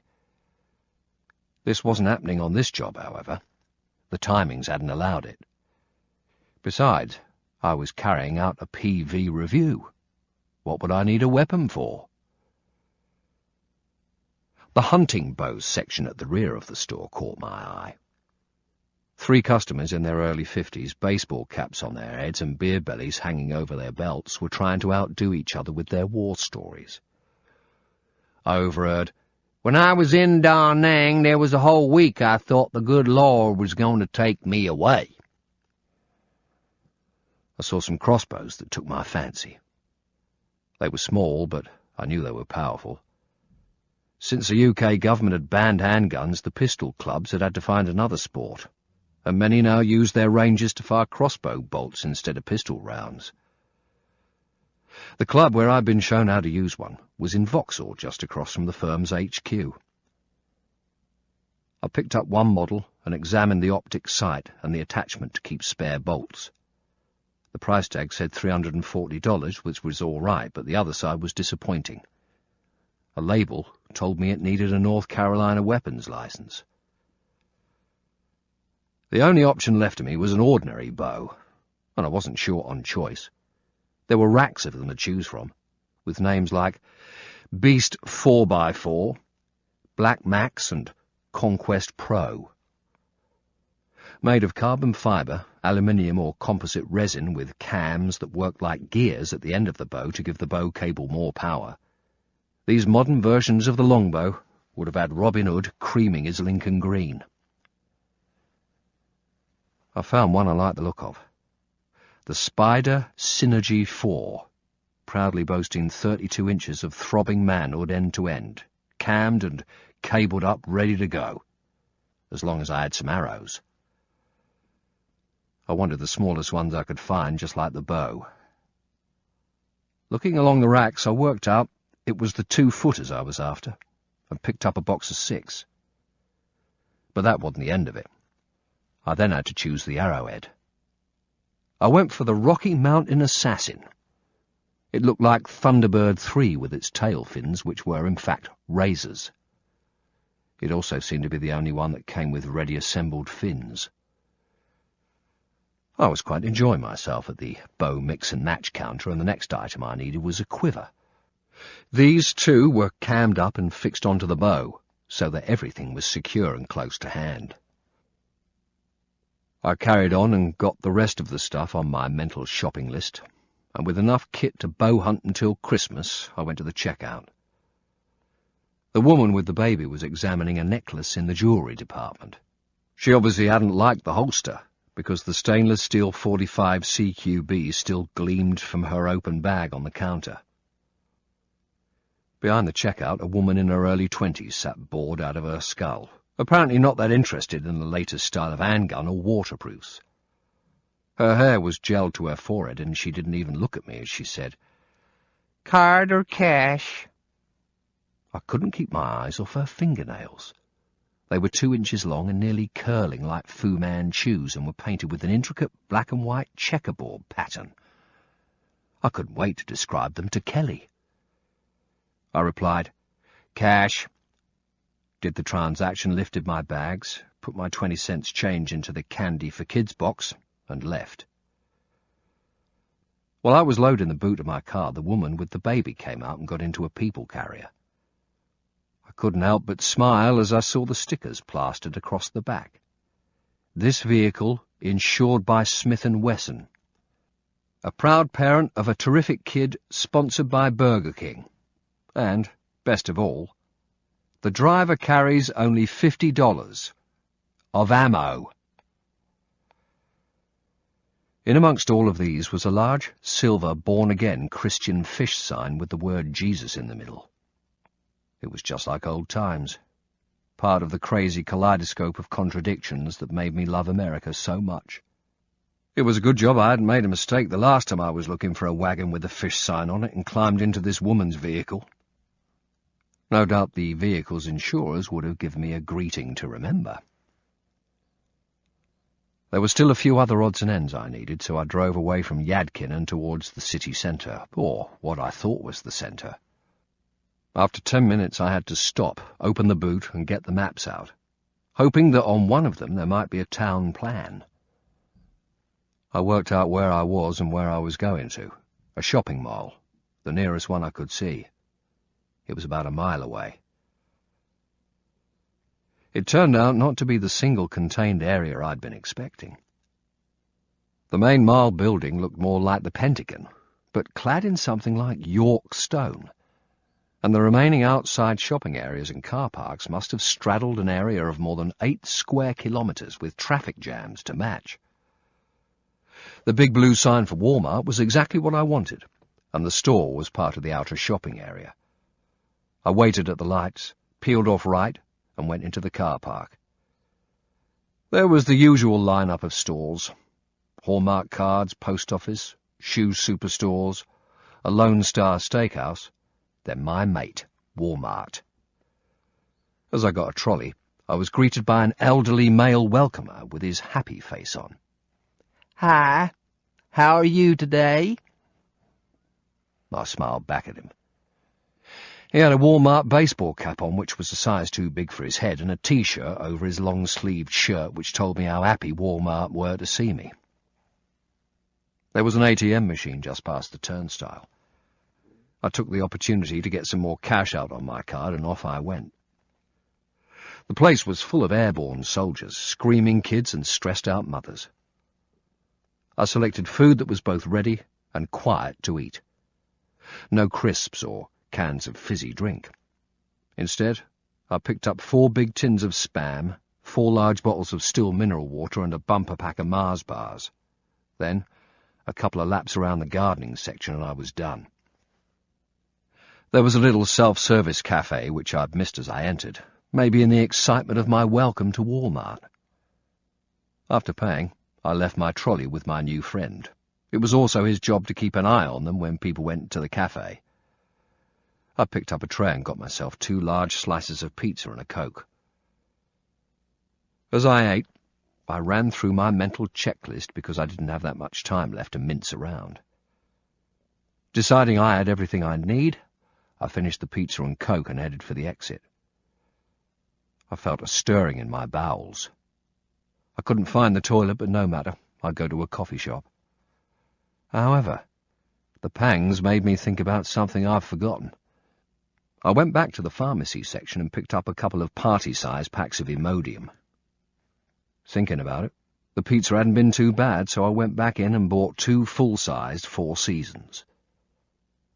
As always, I'd chosen the trolley with one dodgy wheel, so as soon as I was outside on the concrete, I was all over the place, pushing it at a crazy angle in order to go forwards. When it came to supermarket trolleys, my lucky number was 0. I threw everything into the boot. I'd sort it all out later. As I got behind the wheel, I got the phone out, turned it on and checked the battery level. It was fine. All the same, I fished out the spare battery, swapped it for the one I'd just checked, and then plugged it into the recharger. I was going to need both batteries full up and ready to go. One last check of the map, and I nosed out into the solid traffic. Chapter 9. I drove out of town and back towards the lake. It had started to rain a little, and I had to put the wipers on intermittent, turning them off again just before Raleigh when they started to rub on the dry windscreen. Soon afterwards I spotted a rest area, pulled in, and got sorting. Bending into the boot, I started to pull off the sticky-back price tags from the Gore-Tex and my other purchases, stuck 2 on my hand, then packed all the stuff into the hunting burgan. I made a point to put in the secateurs in one of the little pouches on the outside, together with the string and gardening gloves, as I'd be needing them first. The gloves were a bit embarrassing, as they were like marigold washing-up gloves with lots of little lumps on the fingers for grip. And worst of all, they were yellow. I should have opened them up and checked the colour. It was too late now to do anything about it. I needed to get back to the lake. All the other items, including the plastic petrol container, went in the main compartment of the burgan. All I had to do now was prepare the food. I folded the big sections of pizza in on each other and wrapped them in cling film. I ripped the Mars bars out of their wrappers and cling-filled them together in pairs. Then I opened the tins of Spam and also cling-filmed the contents, and the whole lot went into the Bergen. Peeling the labels from my hand, I stuck one on top of the other and then both over the small battery light on my phone. Then I went into the menu and turned off all the sound facilities. It was then down to a good smearing of insect repellent. I didn't know if I'd need it or not, but better safe than scratching. I got back into the car and headed for the lake. The rain had died down, at least for the moment. Flicking through the radio channels, I found myself listening to a woman who was talking about southern females spending more time and money on their hair than those from any other area of the USA. That's why we should buy this magical mousse that... I hit the seek button. There was someone else explaining the reason why the weather was all screwed up. El Nino. We're lucky here in North Carolina, unlike the main areas hit like Alabama. They had twisters. I hit the switch and landed on a Christian station. This one was telling me that it was God, not El Nino, who was responsible for climate changes. Apparently the good Lord was not best pleased with all our sinning and was sending us a warning. However, the first step towards salvation might be to buy one of the channel's leather-bound Holy Bibles, available for only $98.99. All major credit cards accepted. I was back in the woods. It was just past 7 o'clock and nearing last light, especially under the canopy of high trees. That was absolutely fine by me. I wanted the maximum amount of dark to get on target and sort myself out before first light, then find out whether or not she was in the house. I hoped she was. Otherwise it was back to DC and a great big empty drawing board. I hadn't had time to think about a good drop-off point for the car, but maybe the lake attracted families in the evenings and the car park had looked a very likely lover's lane. Either way, it meant other vehicles and my car would blend in. I was about half a k's short of the car park when I finally had to turn my lights on. I had a quick spin round. There were a few lights in the tent area, but only one other car, which presumably belonged to the young couple I could see having a romantic interlude under the canopy. Well, they were until my headlights hit them, and they had to hold their hands up to shield their eyes. I parked as near as possible to the barbecue area, but not so close to the young couple that I was going to have to go high when I got out. Not that they would have noticed me. From what I could see, he seemed totally engrossed in trying to get his hand up her skirt, though unfortunately for him she appeared to be more interested in the food they were cooking. Looking across the lake, I could see lights on in both houses. I was still gagging for a shit, so I decided to walk over to the toilets with my new boots and ring-lace them while I relieved myself. The weather was still warmish and the crickets were really going for it, drowning the noise of my footsteps on the mud and wet gravel. The stars were trying to break through the clouds and the surface of the lake was as flat as a mirror. I hoped it stayed that way and didn't rain. The toilets were moulded, all-in-one stainless steel units with just a handle sticking out of the wall so nothing could be vandalized. It was hot, dark and muggy in the cubicle, the only light coming from outside the main door. Swarms of buzzing things had been waiting on the ceiling for some poor unsuspecting arse to show up on the radar. As the first 2 or 3 dived in, I heard a laugh from the girl by the barbecue. Maybe he'd found his target as well. I pulled out a few sheets of toilet paper from the container, and its hard texture gave me a flashback to 20-odd years ago and the juvenile detention centre. 3 squares only, the staff had barked. 1 up, 1 down, 1 shine. That reminded me. I needed to bung myself up. I'd better take some Imodium. With my Timberlands in my hand and my shiny new boots on my feet, I trogged back to the car. The lovers were nowhere to be seen, but their car was still there and the barbecue was glowing. He must have scored and they'd moved somewhere more secluded. It's amazing what you can get away with if you make a woman laugh. I opened the boot and got out the Bergen and bow, checking that I hadn't left anything I'd be needing for the job or which would compromise what was going on if the car got nicked. In went the Timberlands. I wasn't going to fuck them up. I'd only just broken them in. I opened a foil pack of Imodium and swallowed 4 capsules. The instructions said 2, but that was a problem I'd had all my life. I never listened to advice. Slinging the Bergen, which now had the bow strapped onto it, over my right shoulder, I had a last study of the lake and the target houses to get my bearings and set off. My plan was to follow the shore, cross the creek, then follow the shoreline again to the target. That way I avoided the track. There was too much risk of transport going up and down it, and I didn't know how aware anyone in the buildings would be. I might compromise myself before I'd even reached the target. Do it properly, and then you don't have to worry about those sorts of things. I passed the lover's car. The windows were very steamed up, but I could see some strange movement going on inside. A few paces further on, nailed to the barbecue canopy, was a large sign with "Warning" stamped on the top. I stopped to read it. The more information, the better. "Caution hikers," it said. "Hunting activities involving the use of firearms and other legal weapons may take place on the Wildlife Resources Commission game lands immediately adjacent to the park during hunting season." It further warned, "Please stay on the marked trail during hunting season to avoid the danger of possible serious injury or death. Wearing an item of bright orange clothing is strongly suggested." That was all well and good. But when was the hunting season? I carried on and got level with the tented area, encountering a 2-metre-high wooden fence which seemed to surround the site. I followed it until I got to the grandly named Recycling Centre, which in fact was 3 galvanised dustbins for plastic bottles, glass and aluminium cans, and clambered over. A swathe about 10 yards wide had been cut into the forest from the water's edge. Tree stumps an inch or 2 high jutted from the sandy ground, and I kept stubbing the toe of my boots as I took the beach route. After 5 minutes or so, when my night vision kicked in, the going got easier. It takes a long time to adjust to darkness.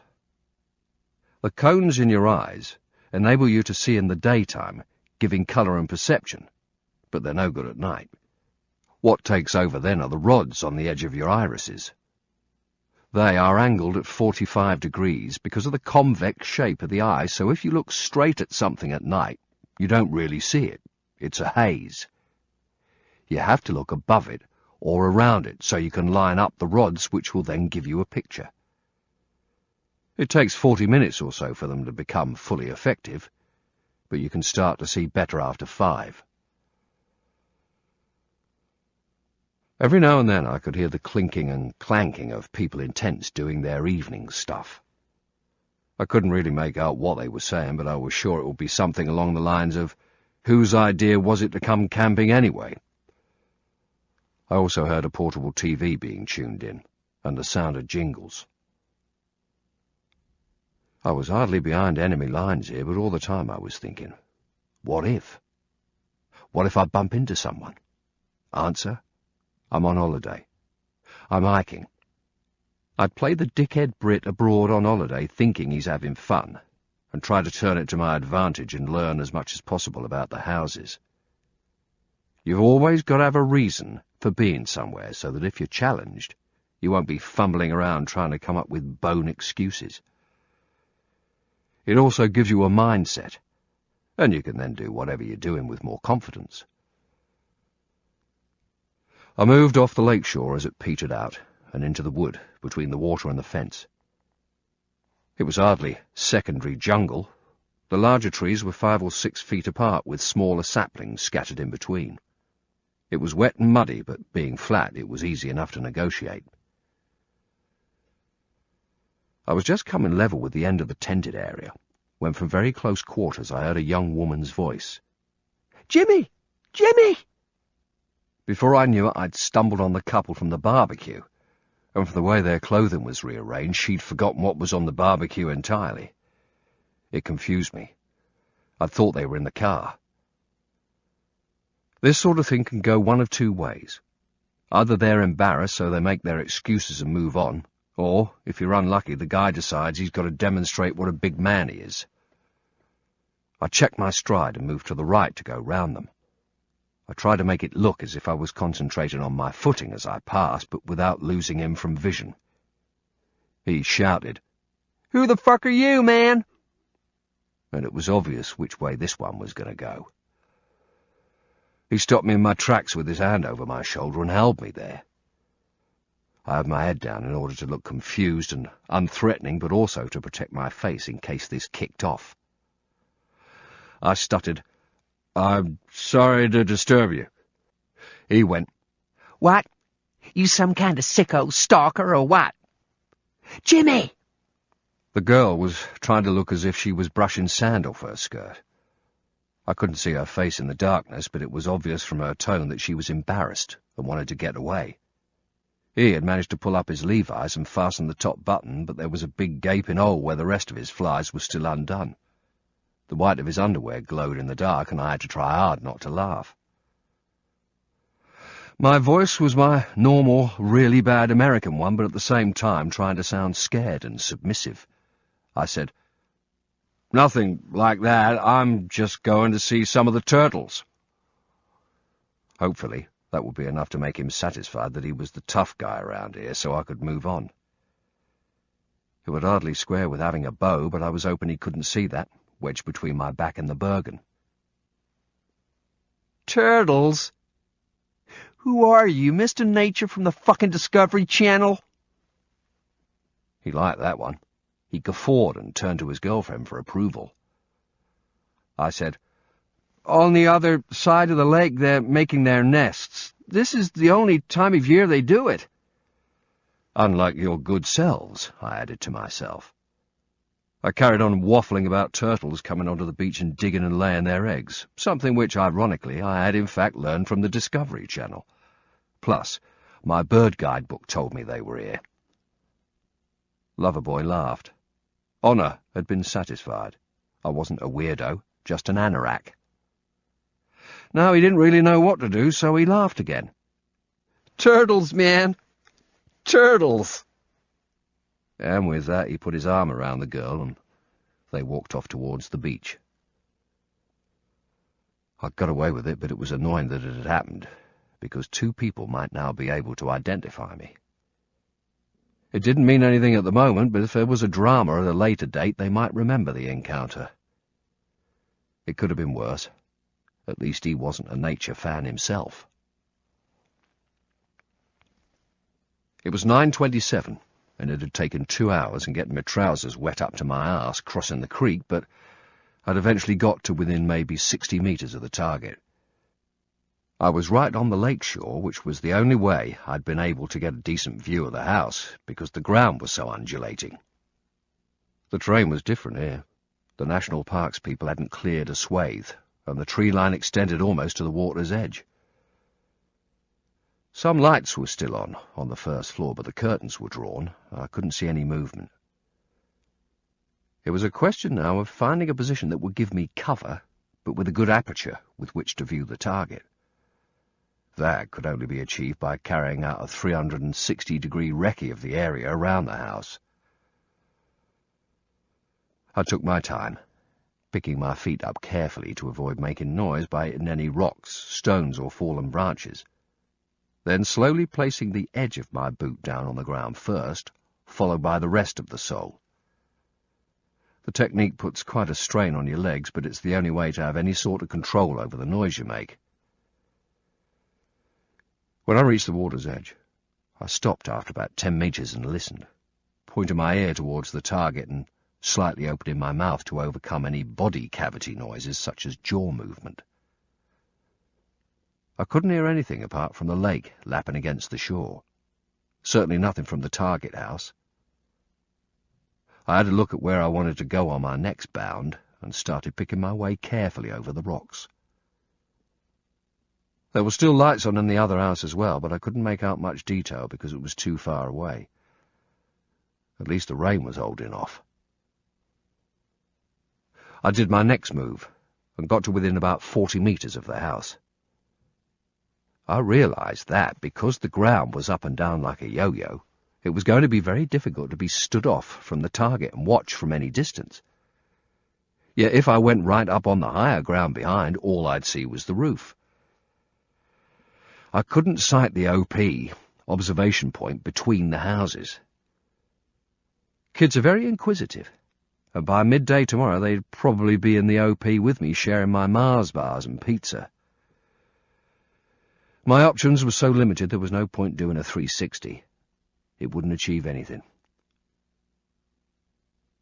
I went back down to the shore, took off the Bergen and left it by a big overhanging tree. That way, even if there was a major drama, I knew I'd find it again. All I'd have to do was run down to the lake, keep into this side of the house, turn right, and I couldn't miss it. What was more, the lighter and less bulky I was, the less noise I made while I found a good hide position. For all I knew at this stage, although I hadn't seen or heard anything, there could be dogs, or even worse, geese. They're food for virtually everything that moves, so they spark up at the slightest noise. The ancient Egyptians used them as an alarm system.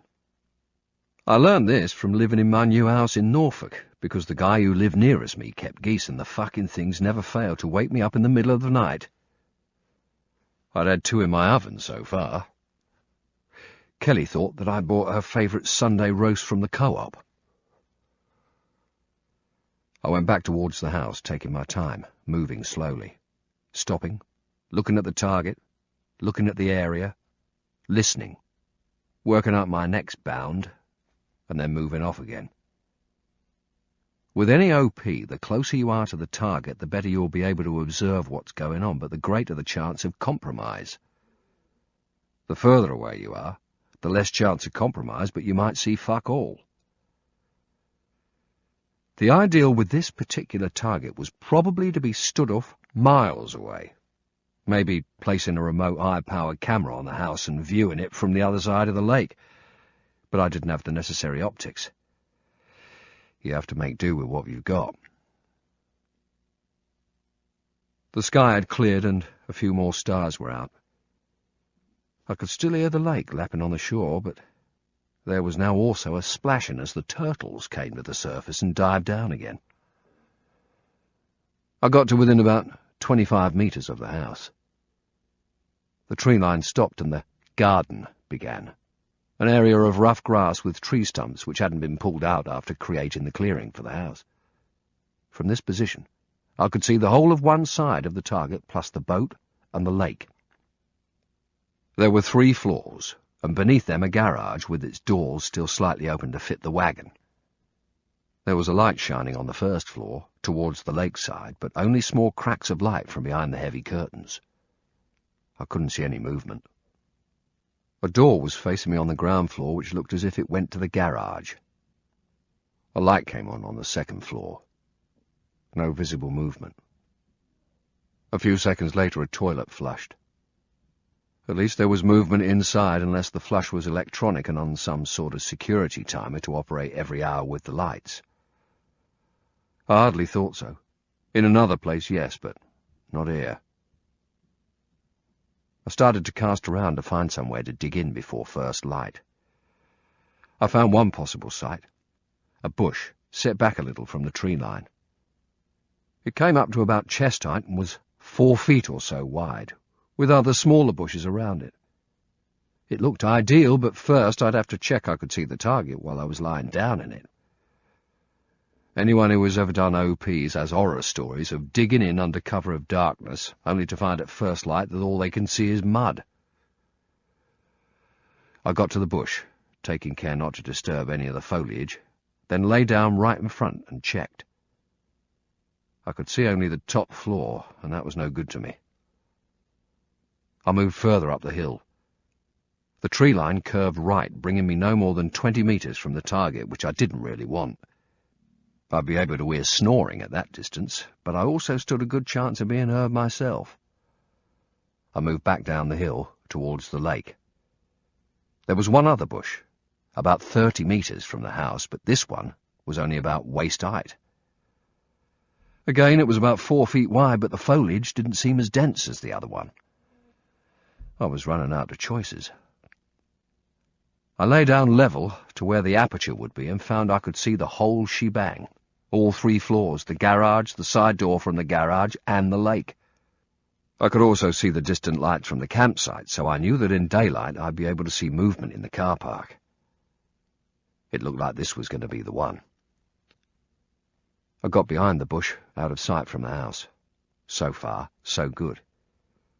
The next thing was to check that there was a mobile phone signal. If I saw her, London would need to know. Without the mobile phone, I'd have to lie concealed all day, leave at last light, and either get to a location with a decent signal or find a public call box, which would not only mean a possible compromise, but also loss of eyes on target. I switched on the Bosch, put my hand over the backlit display and waited. I gave it a minute, keeping my eyes on the house. The toilet light had gone out now, but the first floor one was still on. I made a tunnel over the display with my hand, pressed one of the buttons, and the backlight came on again. The display showed that I had 3 signal bars out of a maximum 4, and that was good enough for me. I turned it off again. I sat there for another 5 minutes, tuning in. Somebody crossed behind the gap in the curtain. I couldn't tell if they were male or female. The temperature had dropped a few degrees, and it was starting to feel a bit nippy now that I'd stopped moving. Not freezing, but it felt cold where sweat had trickled down my spine and where the hair on my head was wet around the edges. My jeans were still damp and felt uncomfortable, but they would dry. I stood up slowly, feeling wet clothing make contact with skin. I turned and started to move in a line directly away from the house, and as soon as I found myself in a decent dip of dead ground, I changed direction and headed straight down to the lake. I retrieved the Bergen and bow, checked that everything was done up, and carefully ran my hand around on the ground to make sure I hadn't left anything. Then I retraced my route to the OP. By now it was just before midnight, which left me plenty of time. First light wasn't until about 5 o'clock in the morning. I dropped the Bergen directly behind the bush. Nothing and no one goes forward of an OP from this point on, because that's what the enemy can see. I opened the side pocket and pulled out the secateurs and string, hunkered down at the rear of the bush and started to cut. I felt like James pruning his roses. What I was trying to do was make a hole in the bush, as small as possible, but through which I could crawl. It's pointless just pushing a bush apart and charging inside. You'll distort the shape, make noise getting in, and once inside, make yet more noise and movement because the bush is pressing on you. If you're going to do it properly. As the first branches were cut, I tied them together with one end of the string like a bunch of flowers. I ran out a spare couple of meters of string, cut it, and put the bundle to one side. There was no need for my nice yellow marigolds, after all, because it wasn't a prickly bush. But I was still glad I brought them. I'd never believed in being macho about building hides with my bare hands. Why scratch or cut yourself when even a minor injury can slow you down? If you've got a pair of gloves and you need them, use them. The object is to get into the bush, not to show how hard you are. I was still mincing away, making progress into the bush, cutting slowly and deliberately so as to reduce noise and not fuck up. I didn't need to create too big a space. All I wanted was to be able to crawl inside, get up to the front of the bush, make an aperture, and observe the target. I was edging my way in, pruning it piece by piece. Anything that could just be moved out of the way and not cut, I would leave, sometimes using string to hold it back. It all added to the density of foliage around me. It took the best part of an hour to tunnel my way in, and I had about 6 inches of movement area around me and about a foot of bush in front. Now, it was a matter of rigging up the rest of the OP. I wriggled back out, unloaded some stuff from the Bergen and pushed them into the hide. First out was the digital camera, with its small tripod and cable release. I crawled inside and rigged it up. Next was the hunter's individual camouflage net that I got at Wars R Us. I got on my back, put the camouflage over the front of my chest, and then started to shuffle into the hide. Once in, I pushed the net gently against the bush so it snagged, tying it with string where necessary. By the time I'd finished, I had created a snug little tunnel. The aim of the cam net was to give the bush more density. Without it, if direct sunlight came into the bush, the gap would be glaringly evident. If I hadn't found a cam net, a dark green blanket would have done just as well. The most annoying thing about building an OP at night is that you can't check it, so it's all down to practice and experience. After my check at first light, I wouldn't be able to move from the hide, and if it hadn't been done right, there wouldn't be a second chance. I've been doing this shit since 1976 when I first joined the infantry, so I'd got it down to a fine art by now. All you've got to do is have patience and know the techniques, and have the aptitude to lie there for days, sometimes weeks on end, just waiting for 5 seconds of exposure of a target. Some people define this aptitude as self-discipline. Me, I saw it as being just too idle to do anything else. Chapter 10. Very slowly and deliberately, trying not to take laboured breaths and make noise, I started to lift the rest of the stuff I'd been needing out of the Bergen. I would normally keep everything there, but being so close to the target, I wanted to cut down movement. I placed the pizzas and the rest of the food into the side of the bush and covered them with the sandy soil to try and hide the smell from animals and insects, and to prevent the cling film from reflecting shine. Not that there was likely to be too much of that tomorrow if this weather continued. The phone, the 3C, the passport, and any other essentials would go in my pockets if I had to run. It was just like being a soldier again and keeping belt kit on. Finally, I pushed the Bergen inside the OP.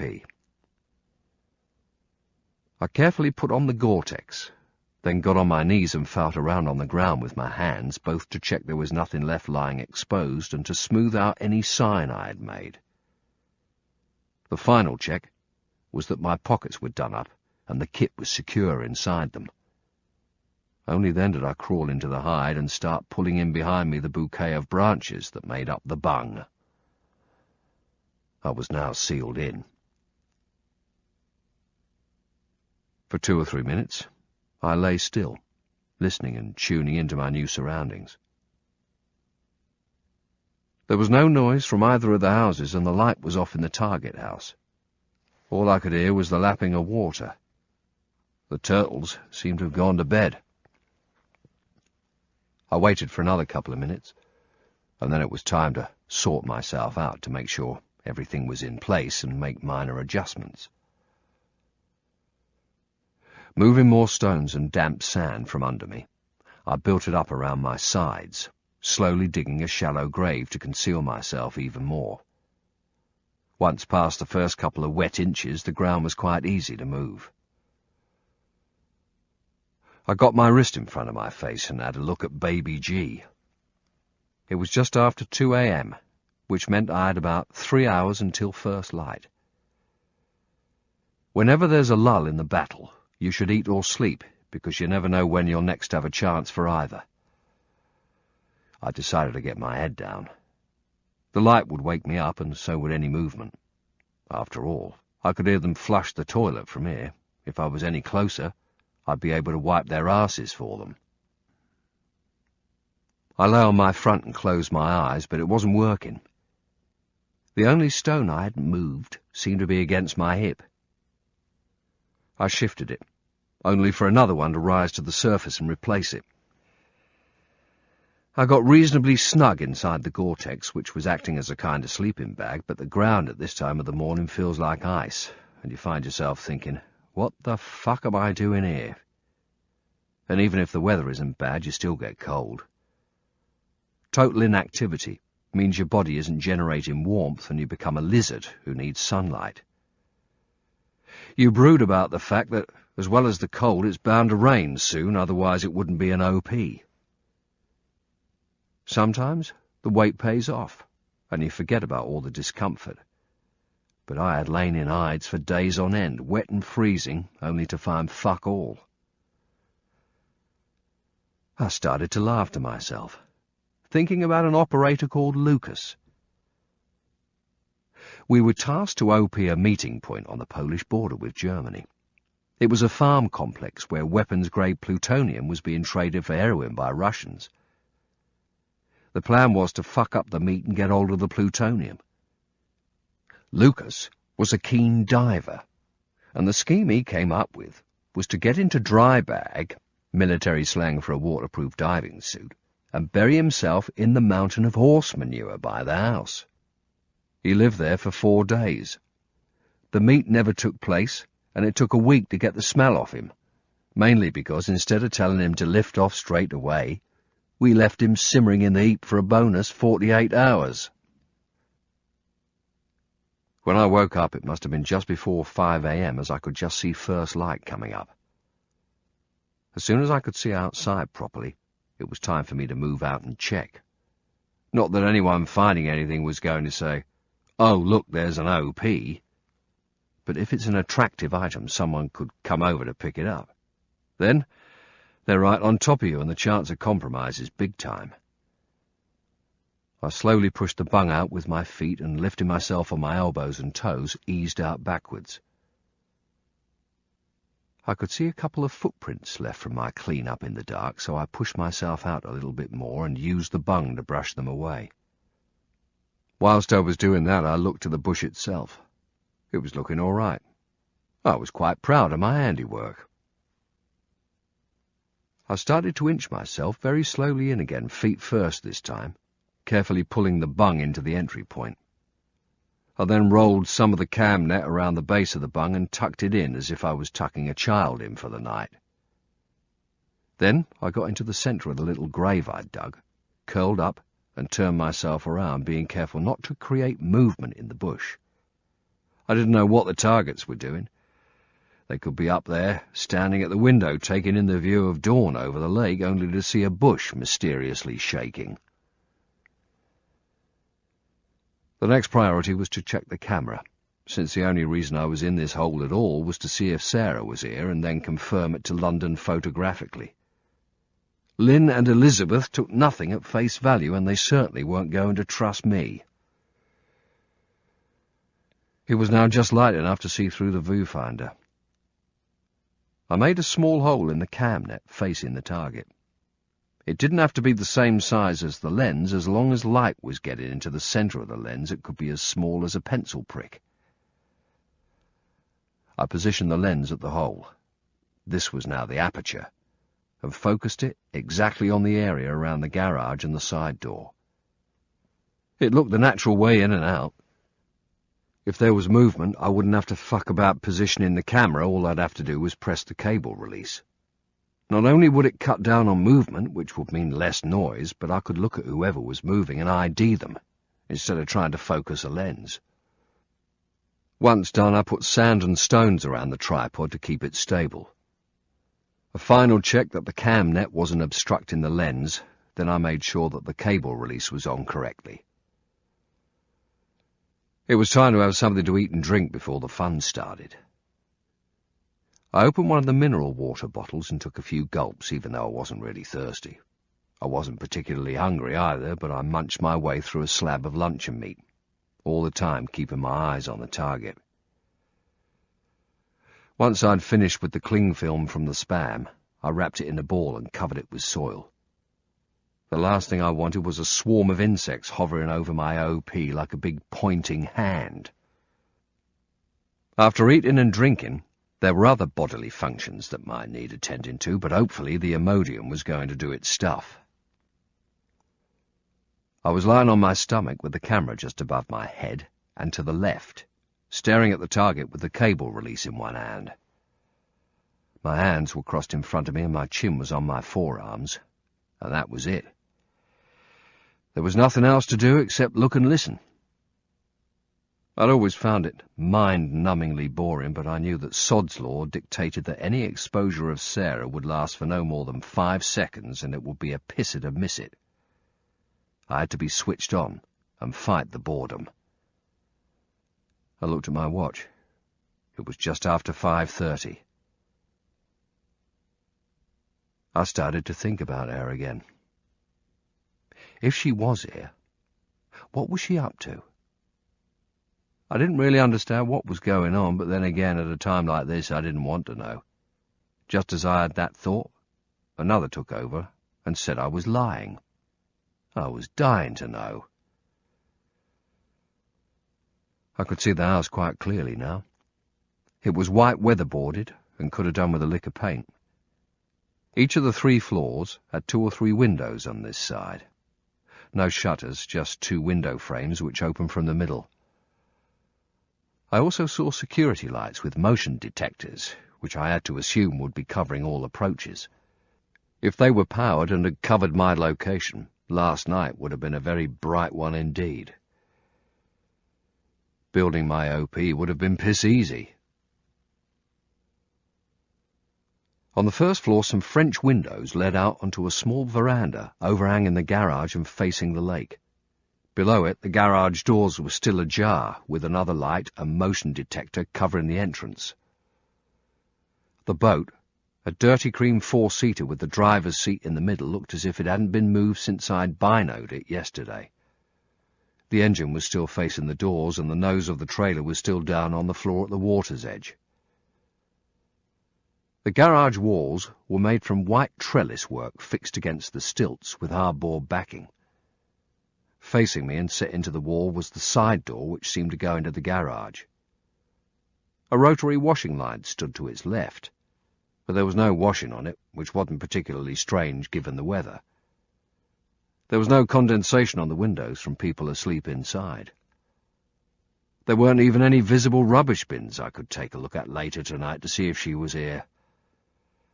A person's eyes may be the windows to their soul, but their dustbins are the windows to a fuck of a lot else.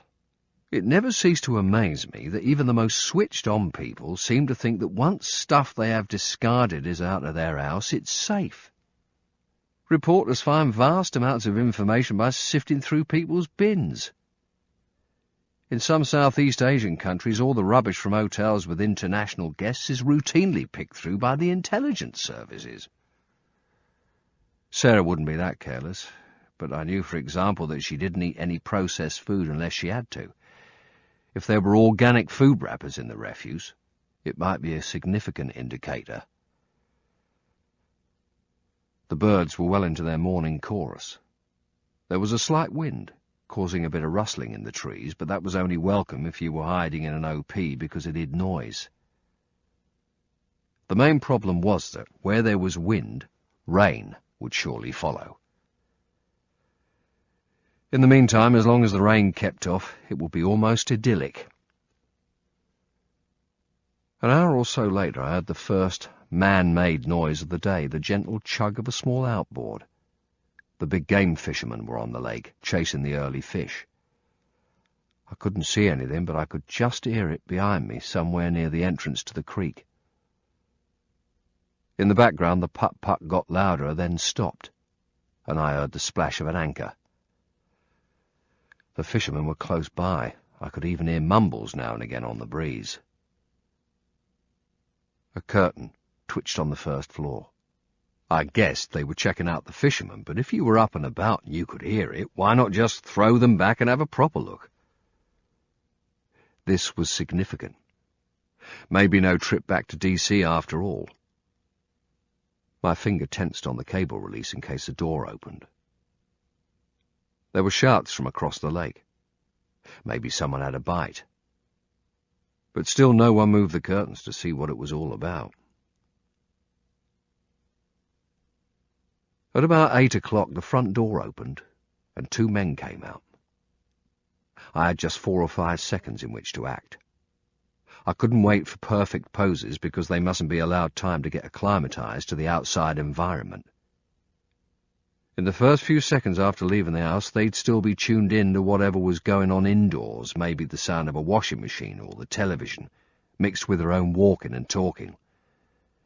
Once they'd been outside for anything more than 4 or 5 seconds, they would be listening to the noise of the trees rustling and the movement of water on the lake. Before that happened, I had to act, then keep very still again, so the only things that were moving would be my eyes. I squeezed the cable release, taking about 5 or 6 pictures. Thanks to the digital camera, I didn't have to worry about the noise of the rewind and shutter. That done, I had time to study the 2 men with my own eyes. It was obvious they hadn't been awake that long. One of them had a pair of leather boots on, laces undone, and a rumpled blue sweatshirt which hung out over creased, faded blue denim jeans. It looked as if they were the clothes he'd been sleeping in. His jet-black hair was sticking up, and he had a few days' growth on his face. He was in his 30s and didn't look too much of a threat. He was only about 5 feet 5 inches and very slim. As Josh would have said, he was too slight to fight, too thin to win. The most striking thing about him was that his features were distinctly Middle Eastern. The other guy had the same skin tone, but was just over 6 feet and broader in the shoulders. He was wearing trainers, a men-in-black t-shirt under a dark green fleece jacket and a pair of black tracksuit bottoms. He, too, seemed the worse for wear, with a cigarette in his mouth which flopped down the left-hand side of his face. He had a string of prayer beads, which looked very much like a Catholic rosary, looped over the middle and index fingers of his right hand. He was flicking them, so that they closed around his fingers, then flicking them again to unwind them. They stood by the door looking out at the lake, and there was mumbling between them as the taller one put his right hand down the front of his tracksuit and started to scratch. The inflection and cadence of the mumbling sounded Arabic to me. They sauntered outside, closing the door and walking past the washing line towards me. I froze, allowing myself just short, shallow breaths. Their footsteps sounded like Godzilla's. They gazed out at the lake as they walked, probably watching the fishermen. They weren't aware, but I had to accept that I could be in the shit. I was sure the fuckers would see me. I looked to my right, where the bow was lying no more than 4 inches away from my hand. No movement. Calm down and wait. My body was tensed, ready to react. But how would I get myself out of this? Fight. That was the only answer. I could hardly just smile and claim to be lost. If I was quick enough and didn't get entangled in the cam net, I could threaten them with the bow. No, that wouldn't work. I would just make a run for it and hope they weren't carrying. I mentally checked that all the important stuff was in my pockets. They stopped. They exchanged a few more words, then Men in Black took a last drag on his cigarette, dropped it on the ground near his feet and stubbed it out with the toe of his trainer. He obviously hadn't read the signs, asking him to leave only footprints. They turned right, about 10 meters short of my position, moving uphill towards the track. They were taking the easy route as the ground right next to the house was steeper. Too Thin to Win led the way. They walked up onto the track and I realized that they were checking the ground. They were looking to see if there was any sign left by anyone during the night. They moved off the track and downhill, but stopped short of the house and didn't move any closer to it. I wonder why. And then I realized there must be proximity alarms. As well as the motion detectors which would trigger the lights, there must be sensors that inform them of movement outside. Judging by the route the two of them took, I worked out that the proximity alarms were probably covering an area about 12... Crisis 4. Disc 6. I had my fingers crossed that they wouldn't want a technical device put in to find out who these people were and what they were up to, because that would entail me doing a CTR, close target reconnaissance, to help whoever was being sent to do the job. That would mean getting into the house and working out the best way to bring the technical device in, as well as describing the makeup of the general area, the size of the house, how many stories, the kind of doors, the kind of locks. A locks recce is a task in itself. It means going right up to the door or window to study them in detail. Sometimes you put a little bit of talcum powder on the lock, then press plasticine into the keyway, pull it out, and put it in a secure container so you can take imprints later. Then, of course, you have to remember to remove all the dust from the lock. A CTR has to answer every conceivable question that might be asked by a third party who's been tasked with making entry. Are the windows locked? What is the area of clear glass, of frosted glass? What are the main access routes to and from the target? Is the target overlooked by any buildings?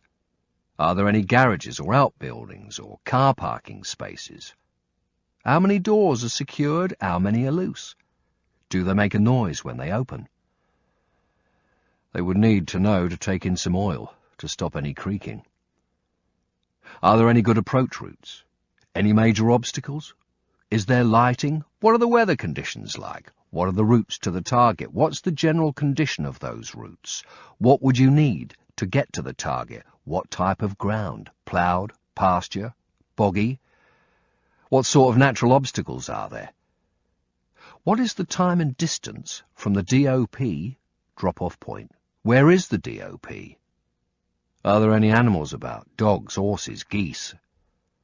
Now, that was assuming I could get onto the target at all past the proximity lights. The list of questions can seem endless, especially when you're 2 hours into a CTR, first light is approaching and you only seem to be a third of the way down the list. Where are the best places to put OPs in? In this particular case, that was easy. I was in it. Where would be the best place to put long-range technical devices in for a video soak? That would be somewhere over the other side of the lake. Could we have a helicopter trigger? Could we have a helicopter that just flies around maybe 3 or 4 Ks out? Once I'd gathered all that information on the exterior, I would have to CTR inside the house. For that, I'd need to take an infrared camera or buy commercially available infrared filters to fit my camera, so that I could take pictures without disturbing the people in residence. They want to know the full estate agent's Monty. What are the dimensions and layouts of every room? Where is the electrical supply? If you're putting listening or picture devices in, batteries only last so long, so you might have to tap into the mains. Where is the best place to put a listening device? And that might entail looking at the direction of the floorboards, because if you're trying to hide an antenna, you'd put it in the gaps between them. But that also means taking a compass bearing of the floorboards, so the scalies, communications personnel, can work out their antenna theory. Stuff like this takes days and days to organise, and it would be my job to stay and wait with eyes on target while everything was prepared. If my stores ran out, I would have to be resupplied via a dead letterbox and outside help, and even that would be a pain in the arse to sort out. As far as I was concerned, my job was now finished. I'd found Sarah and confirmed it with photography. I didn't want to be a part of anything that happened next. I'd cut away from it by thinking about a job I'd done in the jungle once. We got to our report line. It was pouring down with rain and we were gagging for a hot brew which we couldn't sort out because we were on hard routine. We transmitted our sit-rep, something to the effect of, "We are at the riverhead, what now?" We were told, "Wait out." About 4 hours later, they came back to us and said, "OP any track." What the fuck did they mean, OP any track? What good would that do us? We asked, "What track?" They came back, "OP any track that runs west to east." They had to be mad. We sent back, "We can't find one running west to east. However, we found one running east to west and we're going to OP that one." All we got back was, "East-west is good, out." Either they were taking the piss or the world's most useless officer was manning the desk that night. We never found out which. You never do. Nothing was happening. Even the fishermen had gone back to their tents for lunch. I'd just decided it was pizza time and was about to reach for one of my wraps when I heard movement on the ground, and soon afterwards rapid, heavy breathing. The distinctive metallic tinkle of a name tag on a collar became louder as the dog got nearer. I hadn't seen anything around the target that identified it as having a dog, so it probably wasn't from the house. But the name tag meant the animal was domestic, and that meant there would probably be people with it. I began to hear aggressive sniffing. Seconds later, a wet, dirty nose was nudging the hide. Maybe he was a fan of Walmart's Four Seasons. I moved my hand slowly to my pocket, easing out the taser and the pepper spray. I didn't know if the pepper would work on dogs. They can be immune to some of this shit. One thing I knew for sure, he wouldn't enjoy the taser, but then again, the yelping would alert everybody. And what if the shock killed him stone dead? I would have to drag him in with me and have a smelly, wet and very dead dog as my new best mate. The sniffing seemed just inches from my ear. This dog was excited. It knew it could be Din-Din's time. A young woman called, "Bob, where are you?" "Here, Bob." I recognized the voice. Bob carried on sniffing around the OP. Straight away, I thought, I'm a British journalist working for a tabloid newspaper. I'm doing a story on the famous people hiding in the house, and I want to get pictures of their illicit affair. I'll jump straight in with questions before they can ask any. Do you know anything about them? Do you live round here? You could make a lot of money if you tell us what you know about them. The brain has two orbs. One side processes numbers and analyzes information. The other is the creative bit, where we visualize things. And if you visualize situations, you can usually work out in advance how to deal with them. The more you visualize, the better you will deal with them.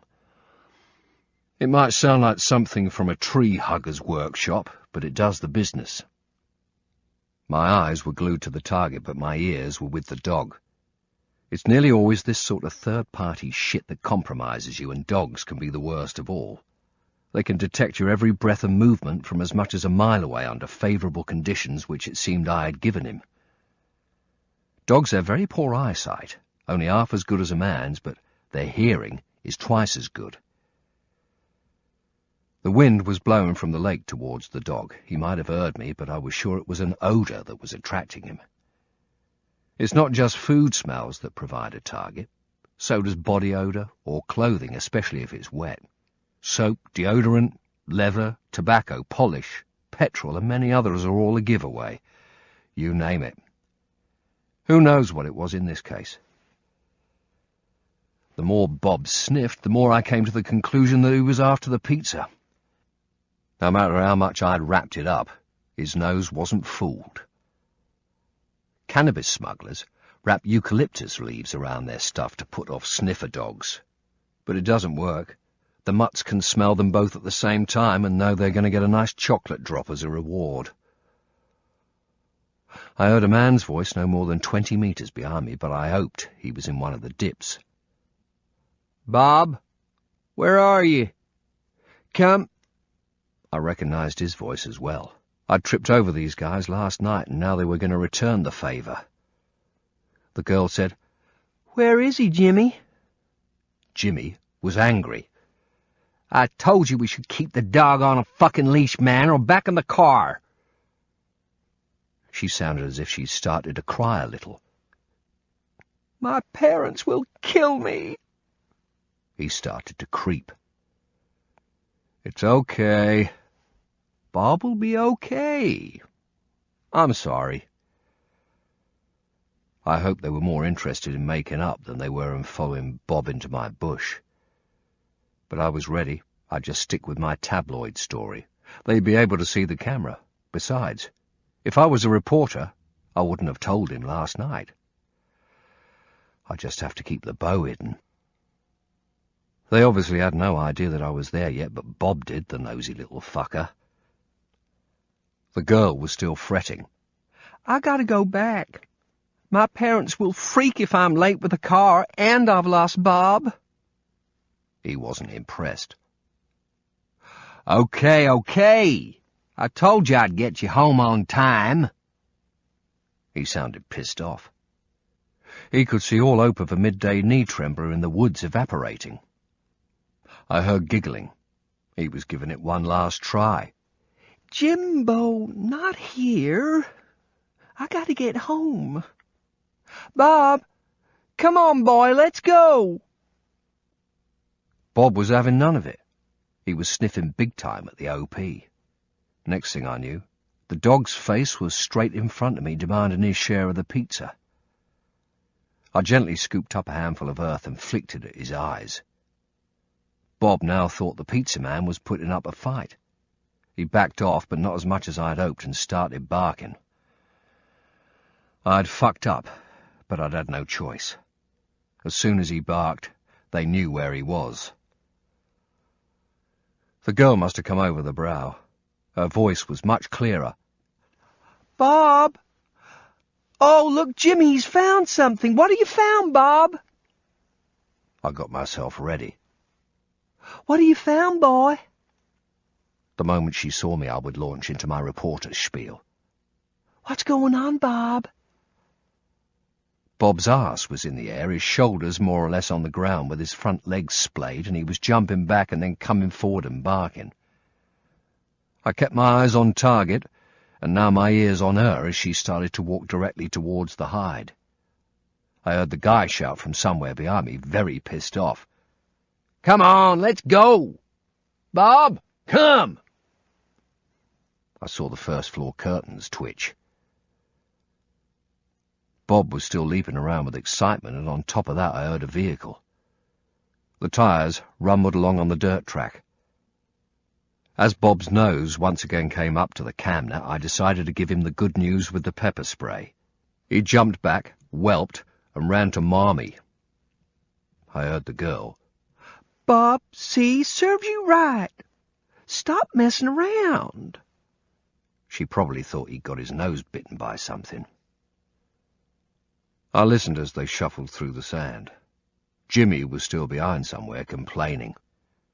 Next time they slipped into the woods, he'd lock Bob in the car again to steam up the windows like last night.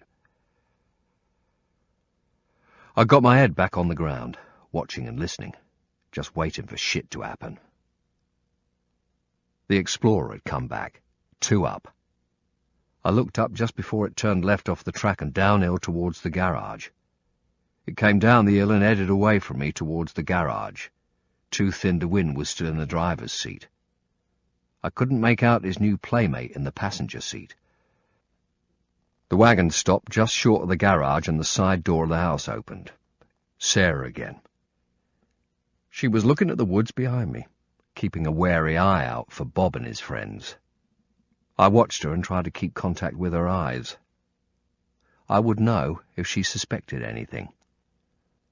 I watched her scan the tree line, uphill and then back down again towards me. As her eyes approached my OP, I moved mine out of contact. I couldn't look at her. A sixth sense can sometimes let you know when you're being looked at, and I didn't want to take the chance. I knew I was doing the wrong thing. Even if her plan was not to react to anything she saw, but to go back into the house, then return with an automatic weapon to hose down the area, I knew her well enough to see it in her eyes. I could feel sweat running around the back of my legs and neck. I waited 3 or 4 seconds more, then moved my eyes up again. She was finishing off her scan past me and down to the lake. Once there, she quickly turned her head to the wagon and walked up to the passenger door. A white guy clambered out. By his style of dress, I would say he was American. He was wearing a black nylon bomber jacket, tight blue jeans and white trainers. He was above average height and build, about mid-30s, with black, fairly long, curly hair and a moustache like the sheriff's in the Bugs Bunny cartoons. He looked good enough to be the hunky lumberjack in any soap.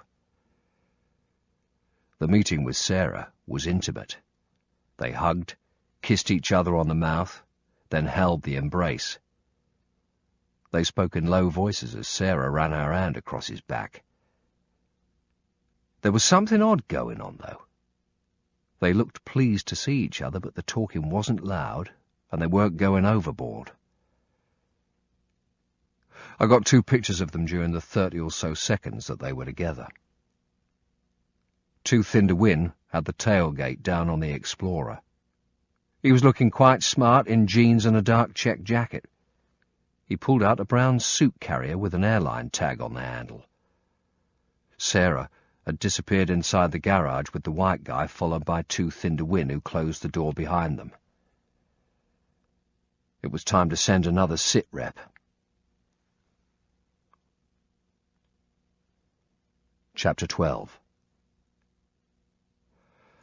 I had just started to prepare my message when Too Thin to Win emerged from the side door with MIB.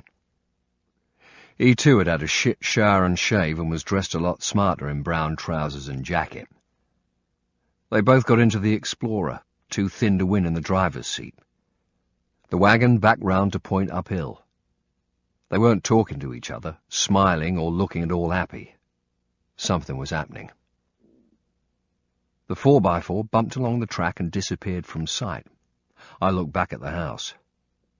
All the windows and doors were closed, and so were the curtains. That was strange. If someone was arriving at such a nice spot, surely you would show him the view. Maybe she had better things to do with him. Maybe he was just another sucker that she was using. But for what, exactly?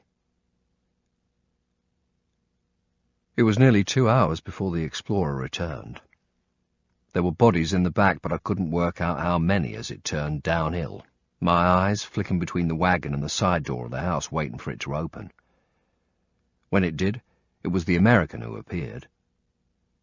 Sarah was nowhere to be seen. He was looking aware, checking the lake, and, as MIB had done, playing with worry beads. I watched him, listening to the slow rumble of tyres past my OP. His denim shirt tails were hanging out of his jeans and showing below his bomber jacket. I was right. He and Sarah did have better things to do than look at the scenery. The wagon stopped and I counted an additional 2 heads in the rear seats. All 4 got out and I pressed the cable release. The 2 newcomers were both dark-skinned. They hugged and kissed the American on both cheeks. It looked as if they knew him pretty well. All the same, there were no loud shouts of welcome or smiles, and everyone spoke in a murmur I couldn't understand. The meeting also seemed to have an air of relief about it. Too Thin to Win and MIB had opened the tailgate and were pulling out 2 square aluminium boxes, which were plastered with what looked like old and torn fragile stickers and airline security tape. They started to move the boxes inside the garage via the side door. The luggage area of the 4x4 was still full of sports bags, another suit carrier, and a black plastic cylinder which stretched from the back seat to the gear selector at the front. It was about 2 meters long and covered at each end. Either it was the world's biggest poster tube or they had some serious fishing rods with them. I didn't think. One of the new guys motioned to the other one and the American to give him a hand. I snapped some more. This guy looked much older than the others. He was short and bald, with a very neat black moustache, and he was a bit overweight, mostly around the stomach. He looked like he should be in a film as the gangster boss, the boss man. The other newcomer was more nondescript, medium build and height, and looked about 20 years old. He could have done with a few plates of what the bald guy had been eating. After a couple of trips, with the boys lifting what seemed to be heavy kit, the 4x4 was empty and everything was stowed inside the garage. The side door closed and the area once more looked as if nothing had happened all day. What was going on here? Ever since we'd first met, it had seemed to me that Sarah was sympathetic to the Arabs. She'd been involved with them in one way or another for most of her life. Come to think of it, we'd even had a row once about Yasser Arafat. I said that I thought he'd done a good job. She thought he was selling out to the West. It's all about homeland, both spiritual and cultural, Nick, she'd say, every time the subject arose, and nobody who'd been within sight of a Palestinian refugee camp could argue, but I wondered whether there was more to it than that. A faint drizzle was starting. It hadn't penetrated my hide yet, but could clearly be seen falling on the open ground in front of me. I could hear outboard motors in the distance as the intrepid fishermen set out in pursuit of a 6-ounce carp. Lunchtime must be over. There's more to surveillance than just the mechanics. A report that says 4 men get out of vehicle, 2 men pick up bags and go inside is all very well, but it's the interpretation of those events that matters. Were they looking aware? Did they seem to know each other well? Were they, perhaps, master and servant? These people were meeting up, in hiding, and with kit. I'd seen this before with ASUs, active service units. The boxes looked as if they'd seen a lot of airtime during their life, but not on this trip. There were no airline tags on the handles or on the bags. Maybe they'd driven to an RV point and then transferred the kit. If so, why? Whatever was happening here, it wasn't about the turtles. Things were starting to spark up, and Lynn and Elizabeth needed to know that there were now 4 Arabs, 1 American, and Sarah. Maybe London could make sense of what was happening after all. They would know far more than they had told me. With any luck, Elizabeth would now be at Norfolk, poring over my previous messages and images with her tea so strong you could stand the spoon in it. It was 15:48. Time to switch on the phone. It had been a couple of hours since my last transmission, and they should be calling me back with an acknowledgement and maybe even a reply. I took it out of my pocket and switched it on, placing it in the shell scrape so I could see when I had a signal while I got out the codes from my jeans and encoded my sit-rep. As I retrieved the 3C, I started to feel like I needed a shit. So much for the Imodium. It should have bunged me up, but maybe the combination of pizza, Mars bars and Spam weren't the most binding of materials. I knew from bitter experience that fighting the urge never works. If you've got the time, however inconvenient that might be, you never wait until the last minute. If you do, sure as anything, a drama will occur at the target the moment you get your trousers down. I got the roll of cling film from the Bergen and pulled off the best part of a metre. Leaning over to my left, still trying to keep my eyes on the target, I undid the buttons of both sets of trousers with my right hand and pulled them down along with my pants. I then got the cling film in my left hand and tucked it under, ready to receive. I started to want to piss. I wasn't going to rummage for the petrol can at this stage of the proceedings, so I just had to restrain myself while I got the main event out of the way. I wrapped the first handful in the cling film and put it to one side, pulled off another length, put it underneath and carried on. Having to do this in the field is never an easy procedure, especially when you're lying on your side, and in fits and starts because it's got to be controlled. It's unpleasant, but there's no way round it. The drizzle was now trying hard to become something more grown up. I could hear the first raindrops hitting the leaves above me. I was about halfway through the second lot of cling film when the LED on the phone told me I had a message waiting. At the same moment, I heard a voice, male and American. I switched off the phone and thrust it and the 3C in my pockets. I looked out of the hide at the movement of the trees, trying to gauge the direction of the wind. It was still coming in from the lake. The American was on his own, coming out of the garage doors and heading towards the boat. Trying desperately to control my sphincter and bladder, I watched as he moved the boat out of the way of the garage doors. I guessed he was going to park up the Explorer. He climbed into the driver's seat and revved the engine. All the curtains in the house were still closed, and there was no other sign of movement. There are quite a few times on tasks when you really have no alternative but to shit yourself, especially on urban OPs where you're in a loft space and there are people downstairs. You try not to do it because you might have to go out into the street straight afterwards and operate like a civilian. But sometimes, if there's no room to move, it's just got to be done. The only precautions you can take are not to eat before the op, drink as little as you can, and pop some Imodium. Then hope for the best. It's a bit like the Kit Kat commercial, with the photographer outside the panda house at the zoo. You could have been lying in an OP for 4 weeks, but the moment you get the cling film out, the panda emerges and does a quick impersonation of Fred Astaire. I guessed correctly. But now the 4x4 was in the garage, the boat was back in position, and he'd gone back into the house. I finished off the job with the cling film and petrol container and pulled up my trouser bottoms. I was feeling quite sorry for myself. The only consolation I could think of was that cling film probably did the job better than the shiny stuff in the car park toilets would have done. I tore off another big length of it, wrapped up all my offerings, and popped them straight into the Bergen. It would help to hide the smell, which in turn meant it wouldn't attract flies and animals. I then tucked the fuel canister back into the Bergen as well, doing my bit for eco-tourism.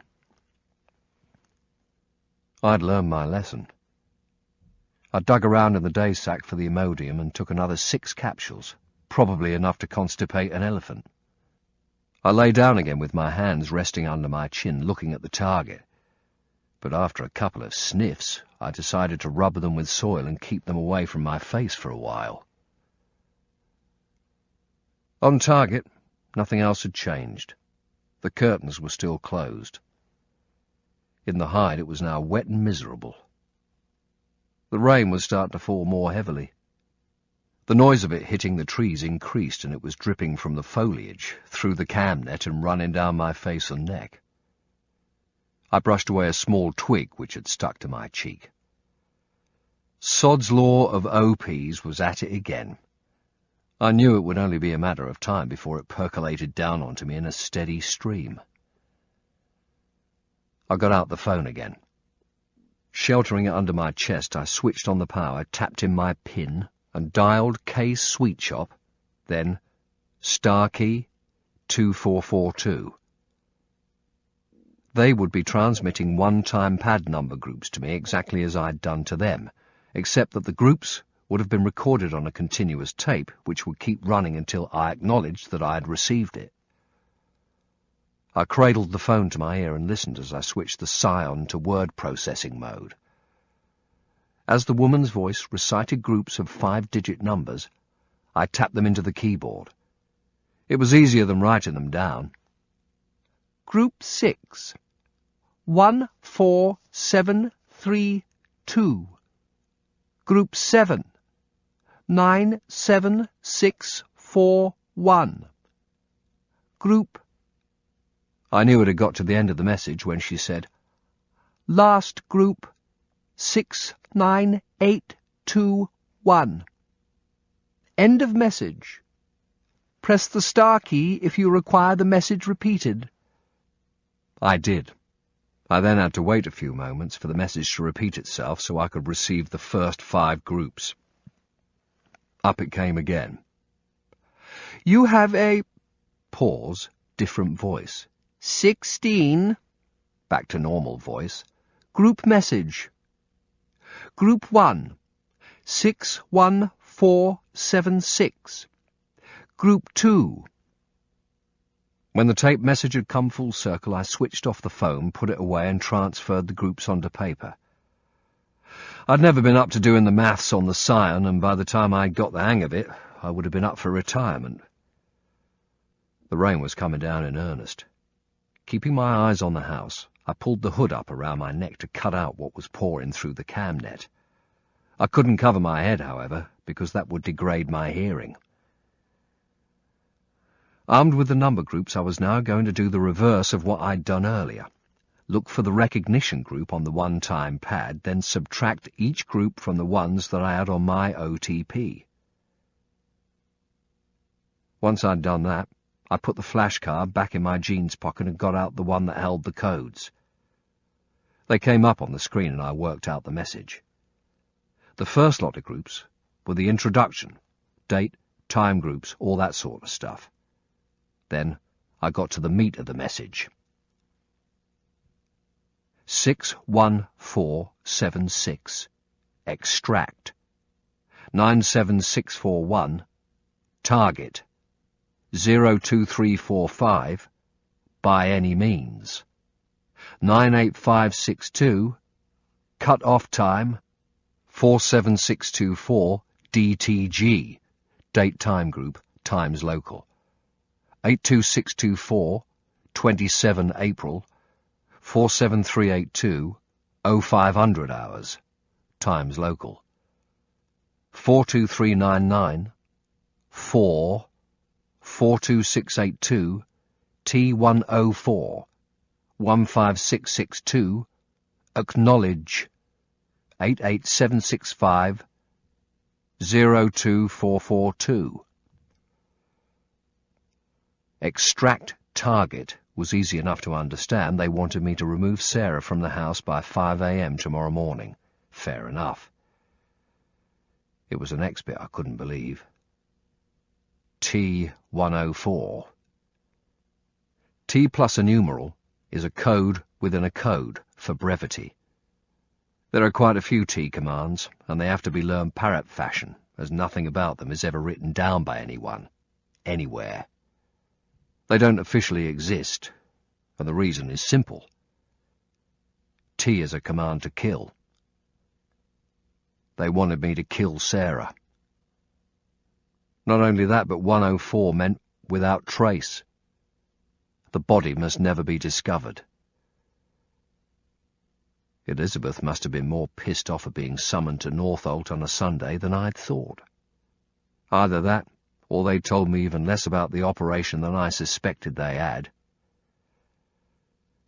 The wind gusted, and the heavens opened, as if to confirm my feeling about the T104.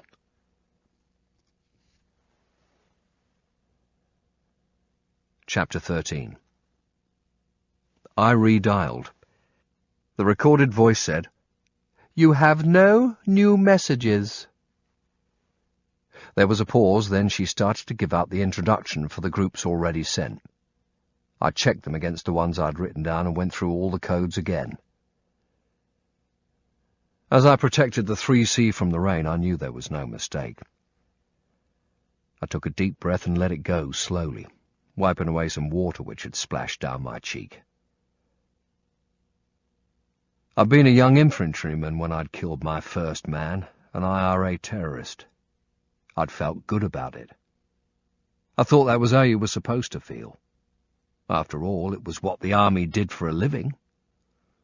Later, I got more satisfaction from stopping death than causing it. However, if the task was to kill, it didn't particularly worry me. I didn't celebrate the fact, but neither did I complain. I understood that they had sons and daughters, mothers and fathers, but they were players, like everybody else, including me. And at its most basic level, if somebody had to die, I'd rather it was them than me. My only concern was to try to make it as quick as possible. Not so much for their benefit, but to make it safer for me. This T104 was different. This was the second time I'd had to kill someone I'd been close to. Considering there was only Josh left who resembled anything like a friend, I couldn't help wondering what the fuck was going on in my life. Ewan had been my best mate for as long as I could remember. But he'd used me. Worse than that, he'd used Kelly. Now the only woman I'd ever felt really involved with had got herself into a world of shit that I had to wipe clean.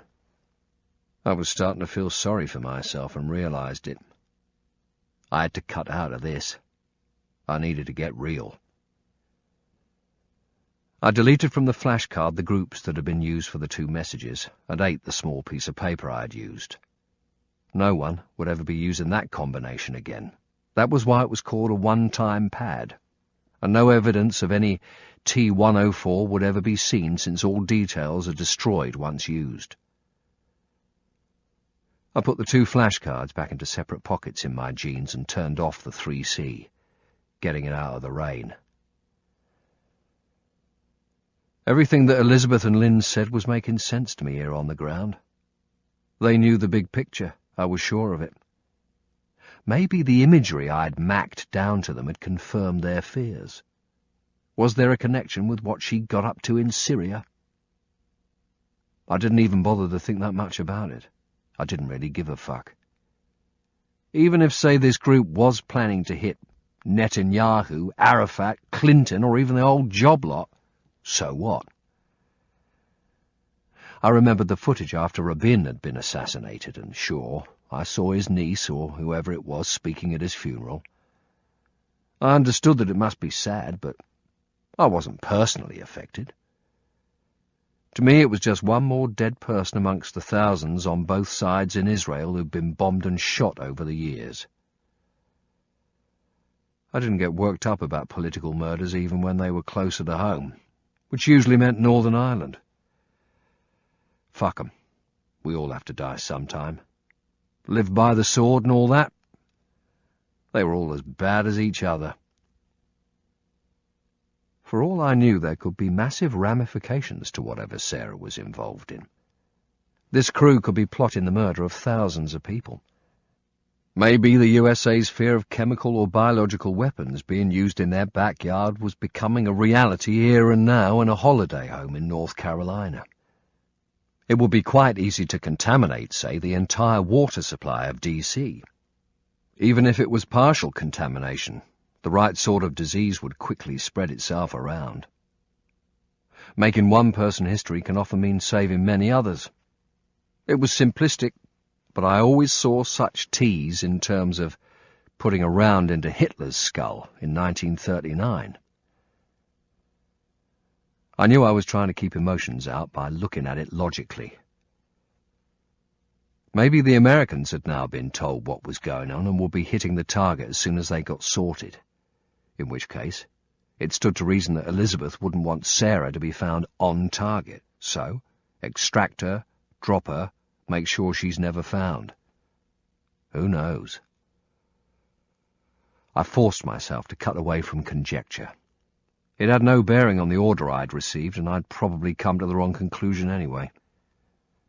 Either way, I just didn't want the job.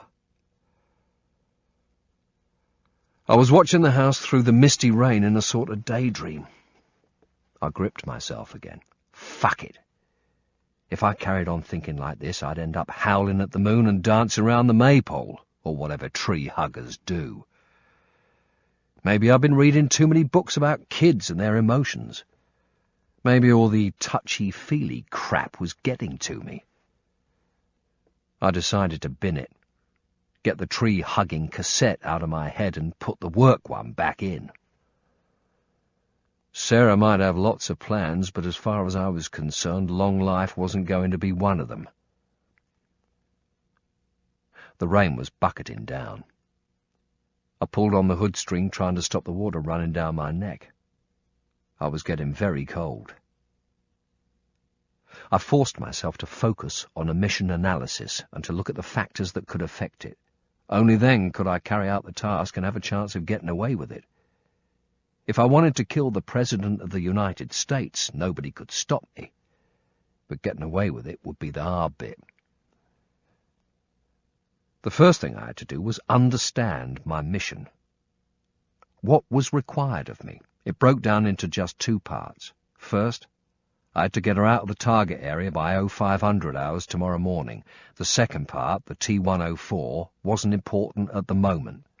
Besides, I already knew how I was going to do it. I broke down the first part of the job into 5 phases. 1. Approach the house. 2. Make entry. 3. Locate Sarah. 4. Lift and exfil from the house. 5. Exfil the area. Next, I had to look at what might stop me carrying out those 5 phases. The first obstacle was obviously the men with her. There were far too many of them for comfort, and for all I knew there could be even more inside who hadn't poked their heads out yet. What were their intentions? Fuck knows. It was a safe bet, though, that they weren't there for the canoeing. It looked as if the place was an RV point. At some stage, therefore, they were going to leave, and maybe that was the reason she had to be lifted before 5 o'clock in the morning, because they wouldn't all be staying together in one place for long. The next question. What were their tactics, training, leadership and morale? I could only guess. Certainly their leadership would be good. Either Sarah would be in charge herself, or if she wasn't, then whoever was would have to cut the mustard, or she wouldn't be working with them. As for their morale, that looked just fine. They seemed confident about what they were doing, whatever that was. 90% of people's confidence can come from total stupidity and no understanding of what's going on, and only 10% because they are well-trained and well-prepared. Sarah would only be in a group where confidence was backed up with ability. What were their capabilities? And did they have weapons? I had no idea.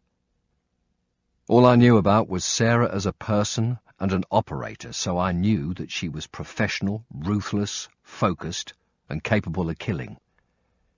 If I got into the house and she saw me first, she'd kill me if she had to. She would fight rather than be taken. Strangely enough, that meant that I wasn't so worried about her because she was quantifiable. But the other guys, I didn't know if they would fight and what with. I had to assume the worst. It always pays to assume that the other players are better than you are and plan accordingly. I didn't have a lot of information to go on, but what was new about that? It wouldn't be the first time that I'd had to go into a situation blind. It just pissed me off that I'd positively ID'd her. Maybe it would have been better if I hadn't. Maybe. I found myself half hoping that everyone in the house would clear off in the next few hours. Then there would be nothing I could do but start on the trail again. I began to run through everything I'd seen so far, trying to think of something I've forgotten. The subconscious is wonderful because it never forgets what it has seen or heard. Every sight, sound, and fragment of perception is tucked away in there somewhere. All you've got to do is drag it out. Maybe, for example, I'd seen a weapon without actually realizing it. Nothing came to me. Now I had to look at the ground where I was going to carry out the mission. First of all, the general terrain, and that was of no concern because I was sitting on it. I could almost spit at the target. It wasn't as if I was heading into an area I'd never seen before. The one factor that did worry me was the vital ground, which in this case was the 15 metres this side of the house that I reckoned to be within range of the proximity sensors and lights. How was I going to approach the target, let alone penetrate it? I scanned all the doors and windows for any information that would help me make entry. I'd seen through the binoculars that the lock on the garage side door was just an ordinary pin tumbler inside a large knob handle, much like those on motel doors, very common and not difficult to defeat. The far bigger problem would be whether I could get near the lock in the first place without the detectors going apeshit. I had a clear picture of what my mission was. I knew all that I could about the enemy at this stage, and I knew all that I could know about the target, or as much as I could for the time being. Now what I needed to work out was time and space, how much time I had to do what I had to do. As I lay looking at the target, pushing my hair from my forehead as it was starting to act as a channel for the rain, I thought about the 5 phases and tried to work out plans for each one. I looked at the approach. I visualized all the different routes as if I was sitting in comfort looking at a monitor connected to a live feed camera with someone who was moving along each possible approach in turn.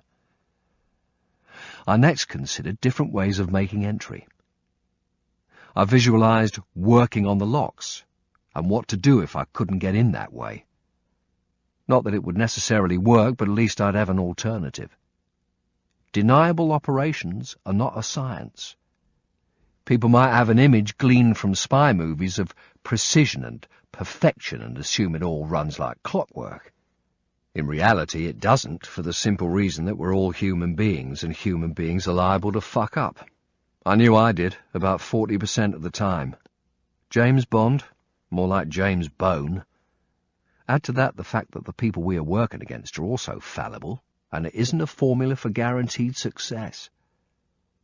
The only true measure of human intelligence is the speed and versatility with which people can adapt to new situations. Certainly once you are on the ground, you have to be as flexible as a rubber band, and what helps you be flexible is planning and preparation. With luck, when the inevitable fuck-up did occur, I wouldn't be a rabbit frozen in the headlights. As Napoleon or somebody like that said, if your opponent has only 2 possible options, you can be sure that he will take the third. Eventually I came up with a workable plan. Well, I thought I had. I'd soon find out. I checked my watch. Just gone 5:32 p.m. That gave me just over 11 hours to get into the house and get her away. But that was merely the physical timing.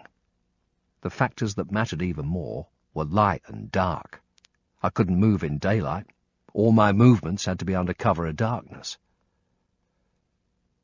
London wanted her lifted by 5 a.m. I knew that first light was about 5:30, but it would take a little longer to arrive in the forest.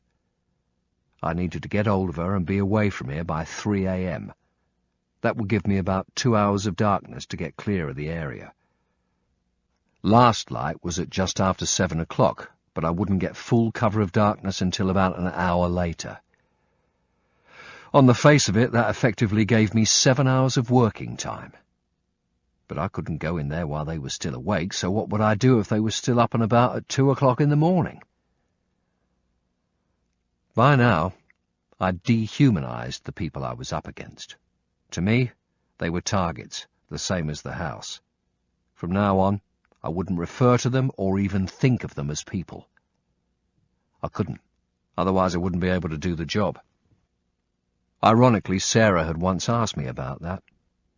I told her I didn't like to analyze myself too much because I wasn't sure I'd like what I found. I knew I'd done some really terrible things, but I didn't think I was too bad a person. The question that always bugged me more was, why was I doing this shit in the first place? My whole life had been spent sitting in wet holes. Even when I was in the army, I would ask myself the same thing. Why? I couldn't answer fully then, and I couldn't now. Queen and country? Nah. I didn't know anyone who even considered that. Pride? I was proud, not necessarily of what I did, but certainly of the way I did it. Being a soldier, and later a K, was the only thing I was good at. Even as a kid, I was just odd socks and scabs. My mother was always telling me I'd never amount to anything. Maybe she was right. But I like to think that, in my own little world, I was among the best. It made me feel good about myself, and I got paid for it. The only downside was that I'd have a little bit of explaining to do when I was standing at the pearly gates. But who doesn't?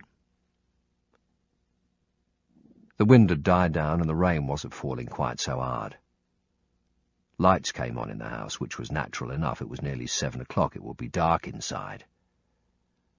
The lights were showing on the first floor, the same as last night. I strained to listen, but couldn't hear anything, not even a radio or TV. What I wouldn't have given to know what was going on in there. I hoped they were packing their bags and fucking off. You can always improve on a plan, so I kept on visualizing. What if I got to the door just as they were coming out with their bags? What would I do? Where would I go? Would I just barge in there and kill her? Or would I try and get her out? Arnie and Bruce go in and take on a dozen bad guys at a time, but it doesn't work like that for the rest of us. Against a dozen people, you die. A job like this was going to call for speed, aggression, and surprise. I'd have to get in there and get out quickly, but all with minimum risk to me. It wasn't going to be a good day out at all. Eyes and ears glued to the house, I went through the whole lot again. And again, wondering if there was anything I'd missed.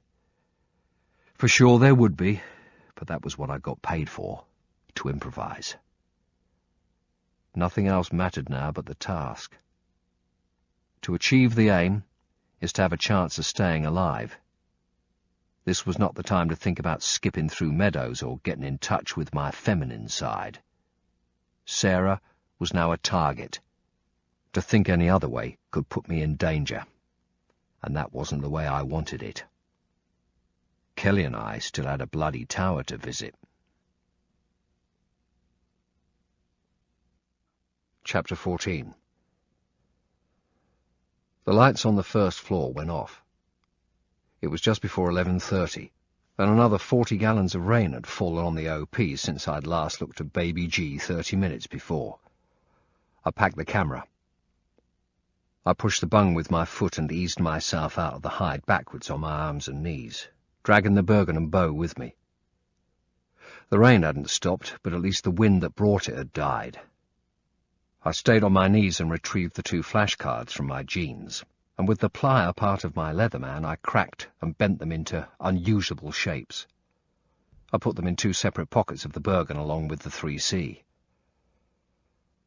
I slowly got to my feet and stretched, stiff as an old man, a wet old man at that, and then listened carefully. Nothing from the house, just the noise of the rain hitting Gore-Tex and leaf. Unfortunately, the next part of the plan entailed me taking my jacket off.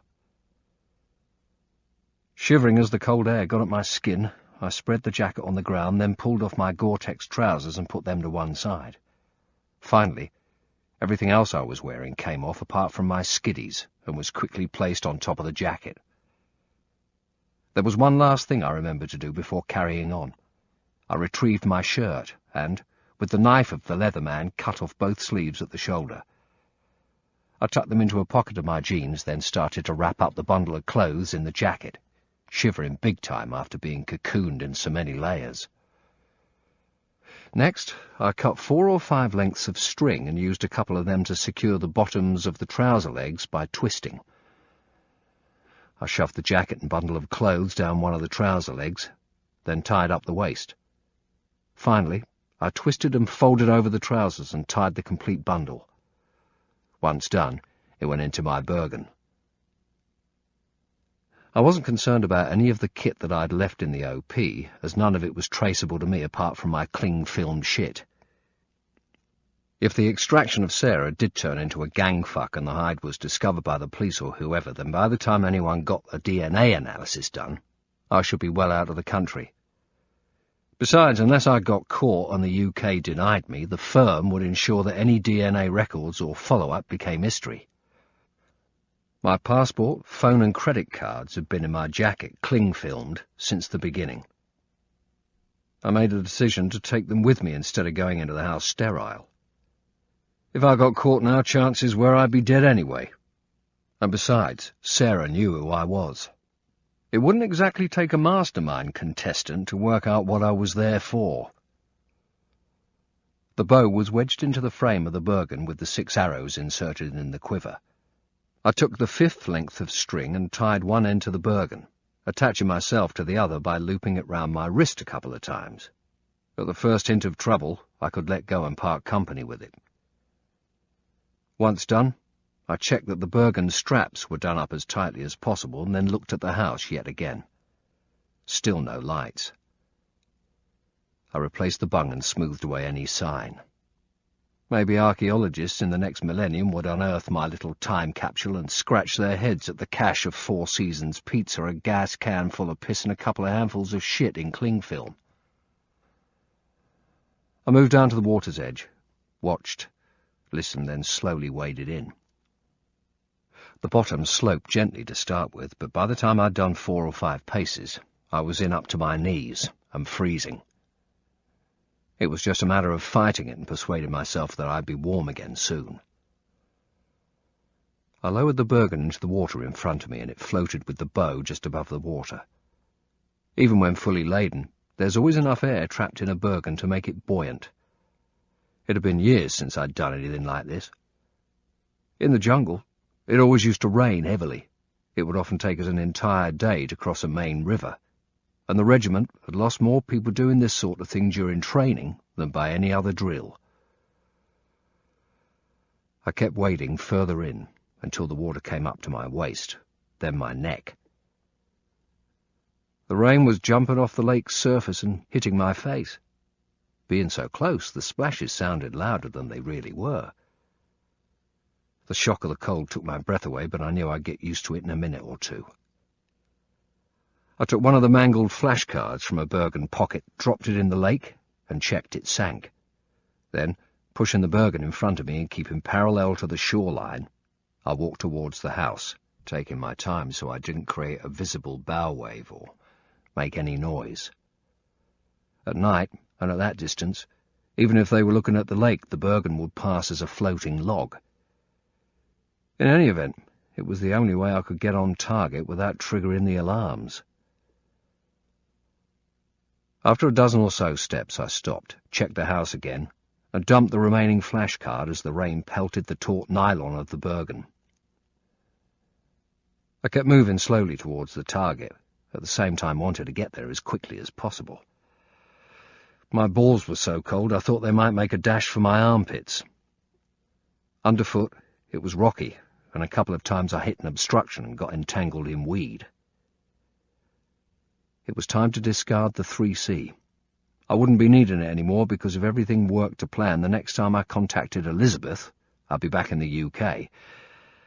And if it didn't, and I was in the shit, Sarah would know how to extract information from it and the flashcards.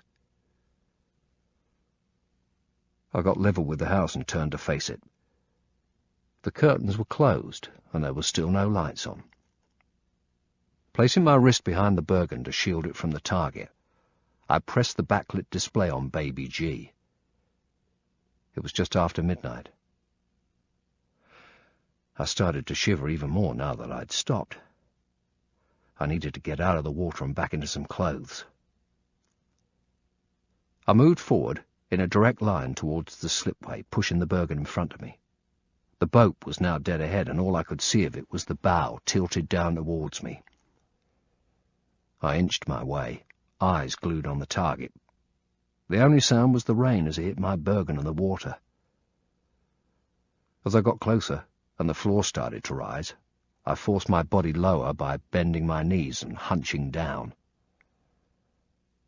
A few meters from the end of the slipway, I had to get right down on my stomach to keep as much of me in the water as possible to make a smaller profile. I had to use my hands and knees to work myself forward. A meter from the edge, the Bergen hit bottom. I stopped, looked and listened.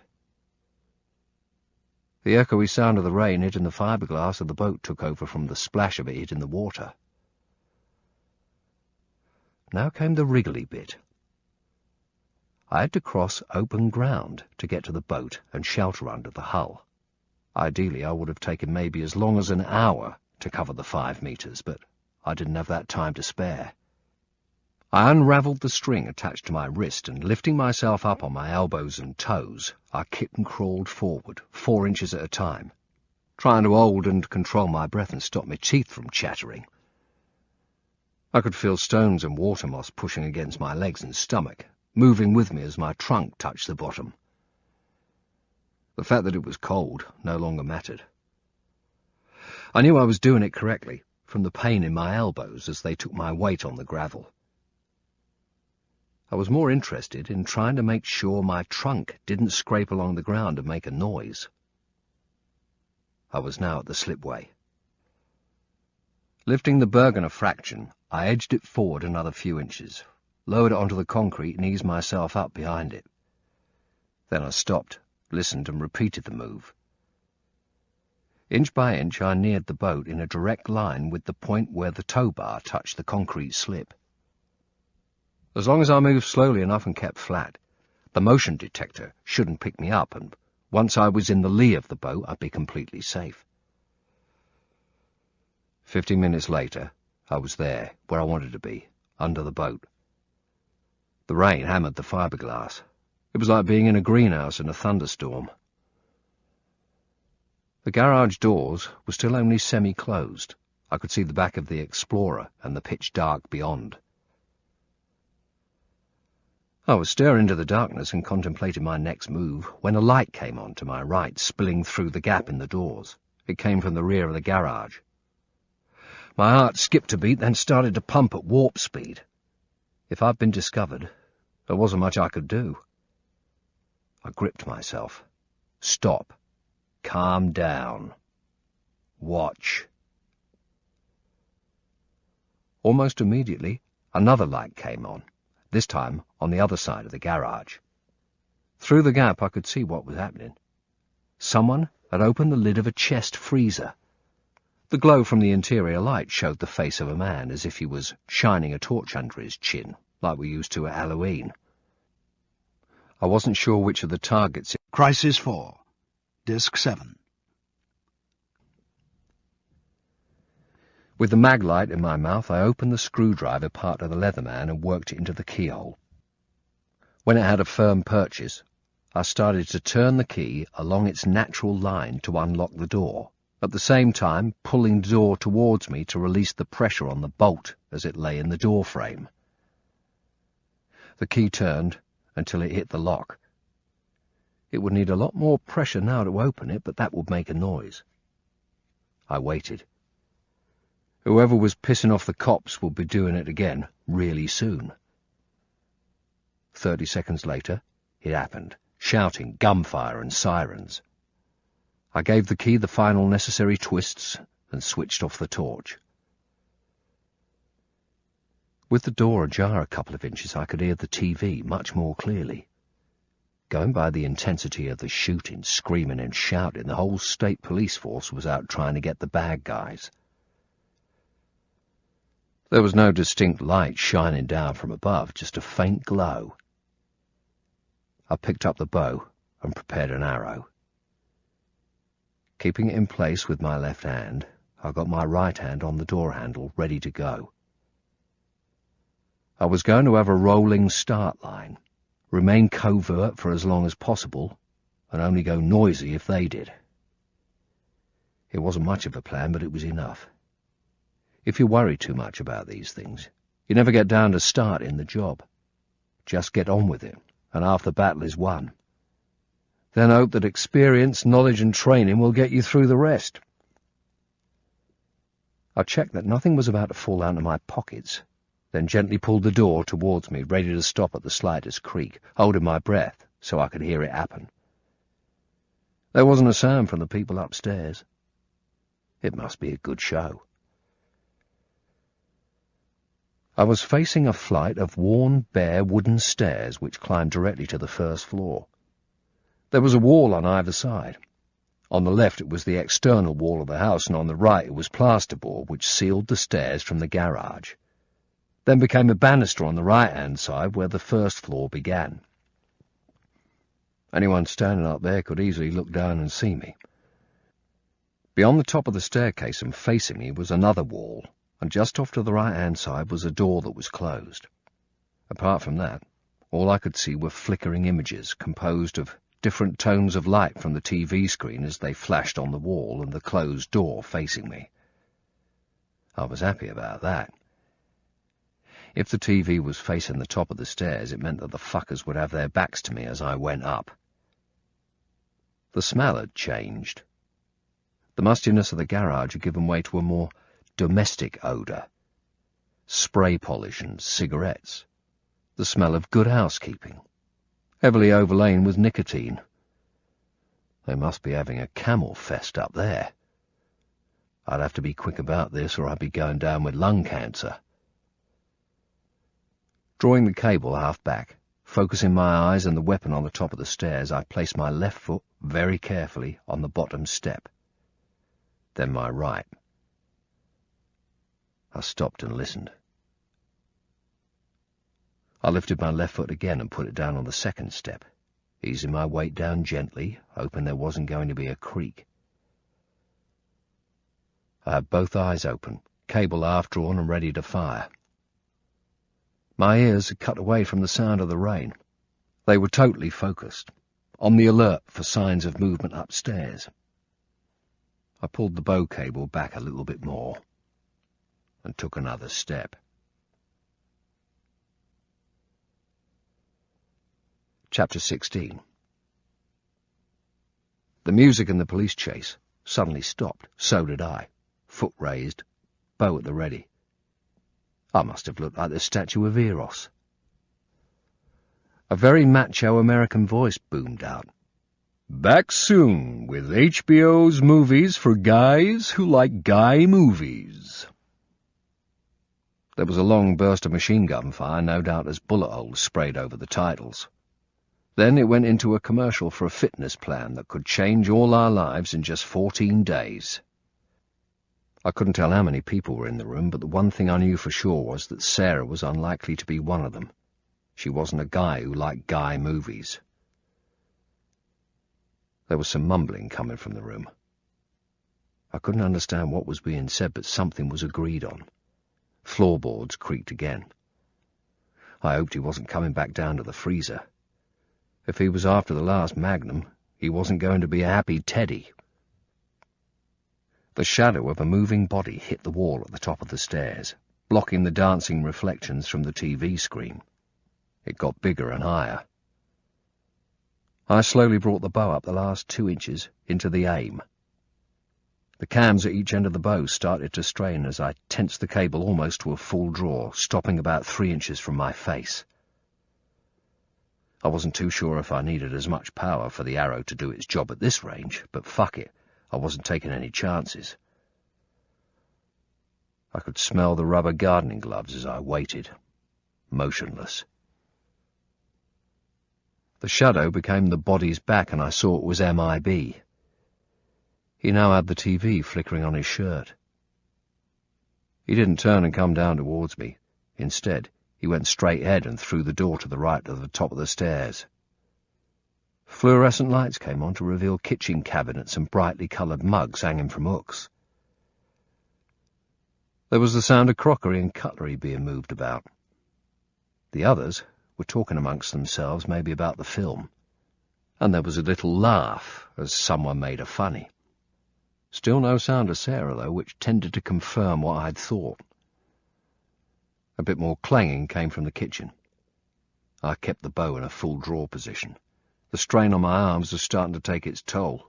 Sweat was pouring down the sides of my face, and I knew it wouldn't be long before it got into my eyes. I heard the psht of a ring pull being opened in the TV room, then another. Maybe this meant there were 3 of them in all. With any luck, the cans they were opening held beer. If they'd been soaking up alcohol while watching the film, that should slow down their reaction times rather nicely. Mr. Macho voiceover was with us again. "We're back with movies for guys who like guy movies." He was greeted by a psst from the kitchen. MIB emerged, can in hand, muttering away. The others immediately gave him a hard time, and he stepped back a few paces and switched off the light, left the door open, and went back to join them. I let the cable relax, brought my arms down and wiped away the sweat. There was more gunfire. It sounded as if the final big shootout was underway. People were screaming at each other as only actors in cop thrillers do. I'd probably seen it, and was trying to work out what movie it was so I could guess when the noisy bits were and when they'd finish. Anything to help get Sarah out of there without us all getting involved in our own movie for guys who like guy movies. But no luck. Someone in TV land was being really brave and shouting for covering fire as he took on the bad guys single-handed. Dickhead. I really couldn't delay any longer. I still didn't know where Sarah was in the house, and this stairway was my only entry point. I checked that the spare arrows were still fixed in the quiver, and that everything on me was secure. I didn't want the mag light clattering to the floor the moment I moved.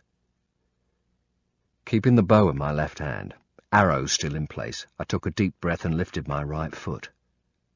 To reduce creaks, I used the very edge of the stair, then stopped to listen. The shooting had finished and there were murmurs from the audience again. I carried on. When my eyes got level with the top stair, I lay down with my head against the end of the banister. The cloud of tobacco smoke was thick enough to make me choke.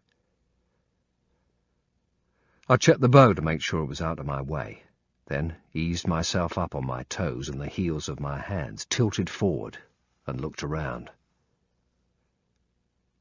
I could see at once that the TV was in the far right corner of the room facing me. On the screen, someone was getting a doctor to patch his gunshot wound. 3 men were watching. 2 on a sofa with their backs to me, one of them swigging back on his can. The other guy, MIB, was in an armchair, and at an angle, so that he half faced the kitchen wall. He still had the beads in his right hand, and was feeding each one individually through his fingers as he watched. The room was like a Turkish bath, except with smoke instead of steam. There was also a strong smell of pizza and beer. On the floor beside the sofa on the right-hand side was a 24-pack of bud ripped open. I checked for access to the next floor. This wasn't going to be easy. The stairs were at the far side of the room opposite me. I'd have to cross over 20 feet of open floor space. As I moved my head back into cover, I heard the cardboard of the 24-pack being ripped further open, then the hiss of a ring pull. They were going to be here a while. Should I wait it out? Nah, they could be up all night.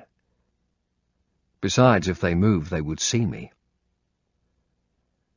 I lay there and thought for a while, and felt the blood pumping in my neck.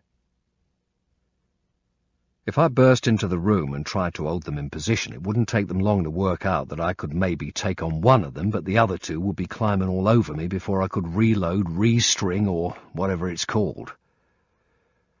There was only one thing I could do, and that was to try to cross the room without being seen. If I got pinged, I'd just have to deal with the situation as it develops on the ground. The last thing the firm always said when giving orders. It meant they could transfer any blame onto you if it went wrong, or take the credit for a success. I pushed myself away from the stairs with the heel of my hand and slowly stood up. I checked the arrow position for about 100th time and moved on to the final step. I edged out and was in the room. With my back pressed against the wall, I started to move towards the next flight of stairs, moving one leg in front of the other, very, very slowly. My eyes riveted on the 3 watching the TV, my left hand on the bow, my right on the arrow holding the cable 1/4 drawn. I got to the kitchen door and could hear the microwave working overtime. I moved on. They had eyes only for Robert De Niro. I silently thanked him for such a spellbinding performance. The light of the TV was projected onto the faces watching it. MIB was totally absorbed, as were the other 2 on the sofa. Too Thin to Win, and the younger of the 2 who'd arrived today. I was maybe 20 feet away from them. MIB was squinting as he inhaled on a cigarette held between the index and middle fingers of his right hand, the glow illuminating his face even more as he played with his beads in the other. As he blew out the smoke, the screen went blank for a second. Then a bright graphic appeared, accompanied by machine gun fire. "Back soon with movies for guys who—" I'd fucked up big time. I hadn't taken into account the commercial break. A pain hit me in the throat and shot down into the pit of my stomach. Too Thin to Win gobbed something off to the others and moved his head a bit to the right. Just a bit too much. He must have seen me, but these things take a while to sink in when you're not expecting them, and especially when you've been concentrating so intently on something else. but he had detected movement in his peripheral vision, and I knew what was coming. It would take him maybe 2 seconds, no more, to register that something was wrong. Straight away, the body reacts to that. Fight or flight. Blood surges into your hands to fight and into your legs to flee, and you can feel it. I had just 2 seconds up on him. It was all going to be over soon, one way or another. To me, it was all happening in slow motion. As I brought up the bow, Too Thin to Win jerked his head further to the right, did a double take, and stared straight at me. By the time his eyes were widening with shock, the bow was in the aim and at full draw. He shouted something, but I didn't know what. Everything closes down in a situation like that. All I could hear was the voice in my own head, and as my knees started to bend automatically to make me a smaller target, it was screaming, "Fuck! Fuck! Fuck!" Too Thin to Win became a non-target as he threw himself to the left and jumped down below the settee. It was MIB that presented himself as the nearest threat and at the same time the easiest target. He was up on his feet and had already turned and was facing me, trying to absorb and interpret this new stream of information. I kept my eyes fixed on his and brought the bow round. As soon as I had what I hoped was the correct sight picture, I released the cable and hoped these things were as good as the salesman had said. I was aiming at the centre of the body mass, the centre of what I could see in front of the blinding glare of the TV screen. He took the hit with a dull thwack and went down. I didn't know where the arrow had got him because I was too busy loading the next one and wishing I'd practised archery as much as I'd practised firing pistols over the years. I stretched out my left arm and, at the same time, pulled back the cable with my right, quickly trying to feed the head of the arrow into place above my left hand. Then it was straight back up into the aim, the arrow being held in position on the cable by my fingers. I still couldn't see Too Thin to Win. I was aiming at the young one, who had now decided to run round the settee and try to get to me before I could release. In fact, he was so near that I didn't so much have time to aim as just vaguely pointed at him. There was a whoosh and a twang as the cable released, then a thud as the arrow punched into him.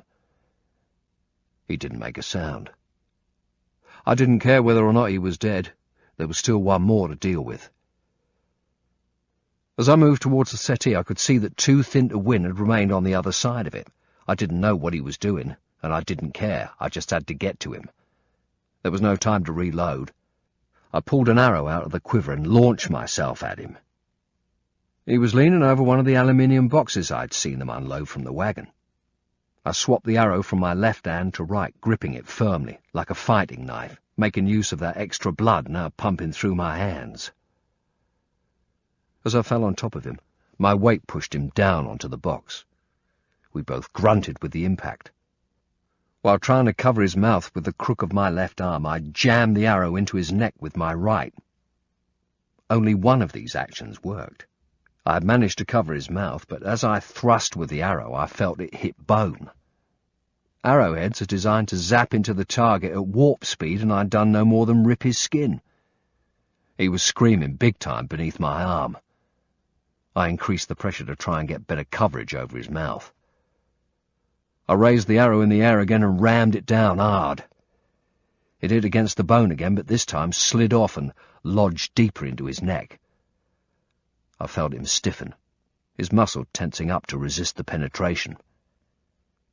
The gardening glove gave a good grip as I pushed harder, twisting the arrow shaft to maximize the damage. I was open to cut into his carotid artery or spinal cord, or even find a gap to penetrate his cranium. But instead, I ended up severing his windpipe.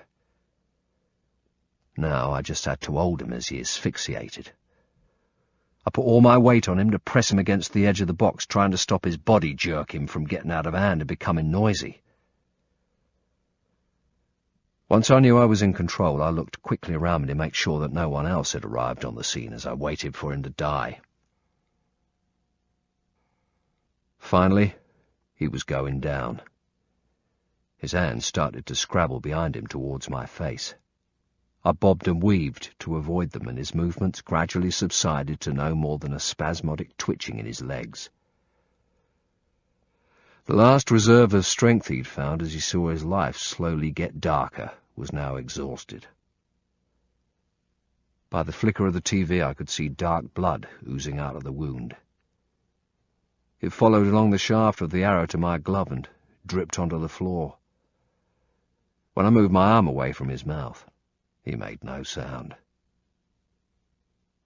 Still on top of him, I turned round and could see that MIB had taken a poor shot, but I'd been lucky. I'd been aiming at the centre of body mass, but the arrow had entered his head above the left eye, and there was about 4 inches of arrow protruding out the back. His beads lay at his feet. I didn't have a clue about the young one. He was slumped with his chest on the floor. Blood was coming out of him from somewhere and being soaked up by the rug. I started to shake. I'd never been so scared in my life, nor so relieved that something was over. Lesson learned. Always get a pistol, whatever it takes. Young one was still alive. Blood was gurgling in his throat as he tried to breathe. I lifted myself off too thin to win, guiding his body as it slumped from the box onto the floorboards. I went over to young one and checked him. His glazed eyes turned to follow mine as I moved my body around him, feeling him for any hint of metal. He wasn't carrying.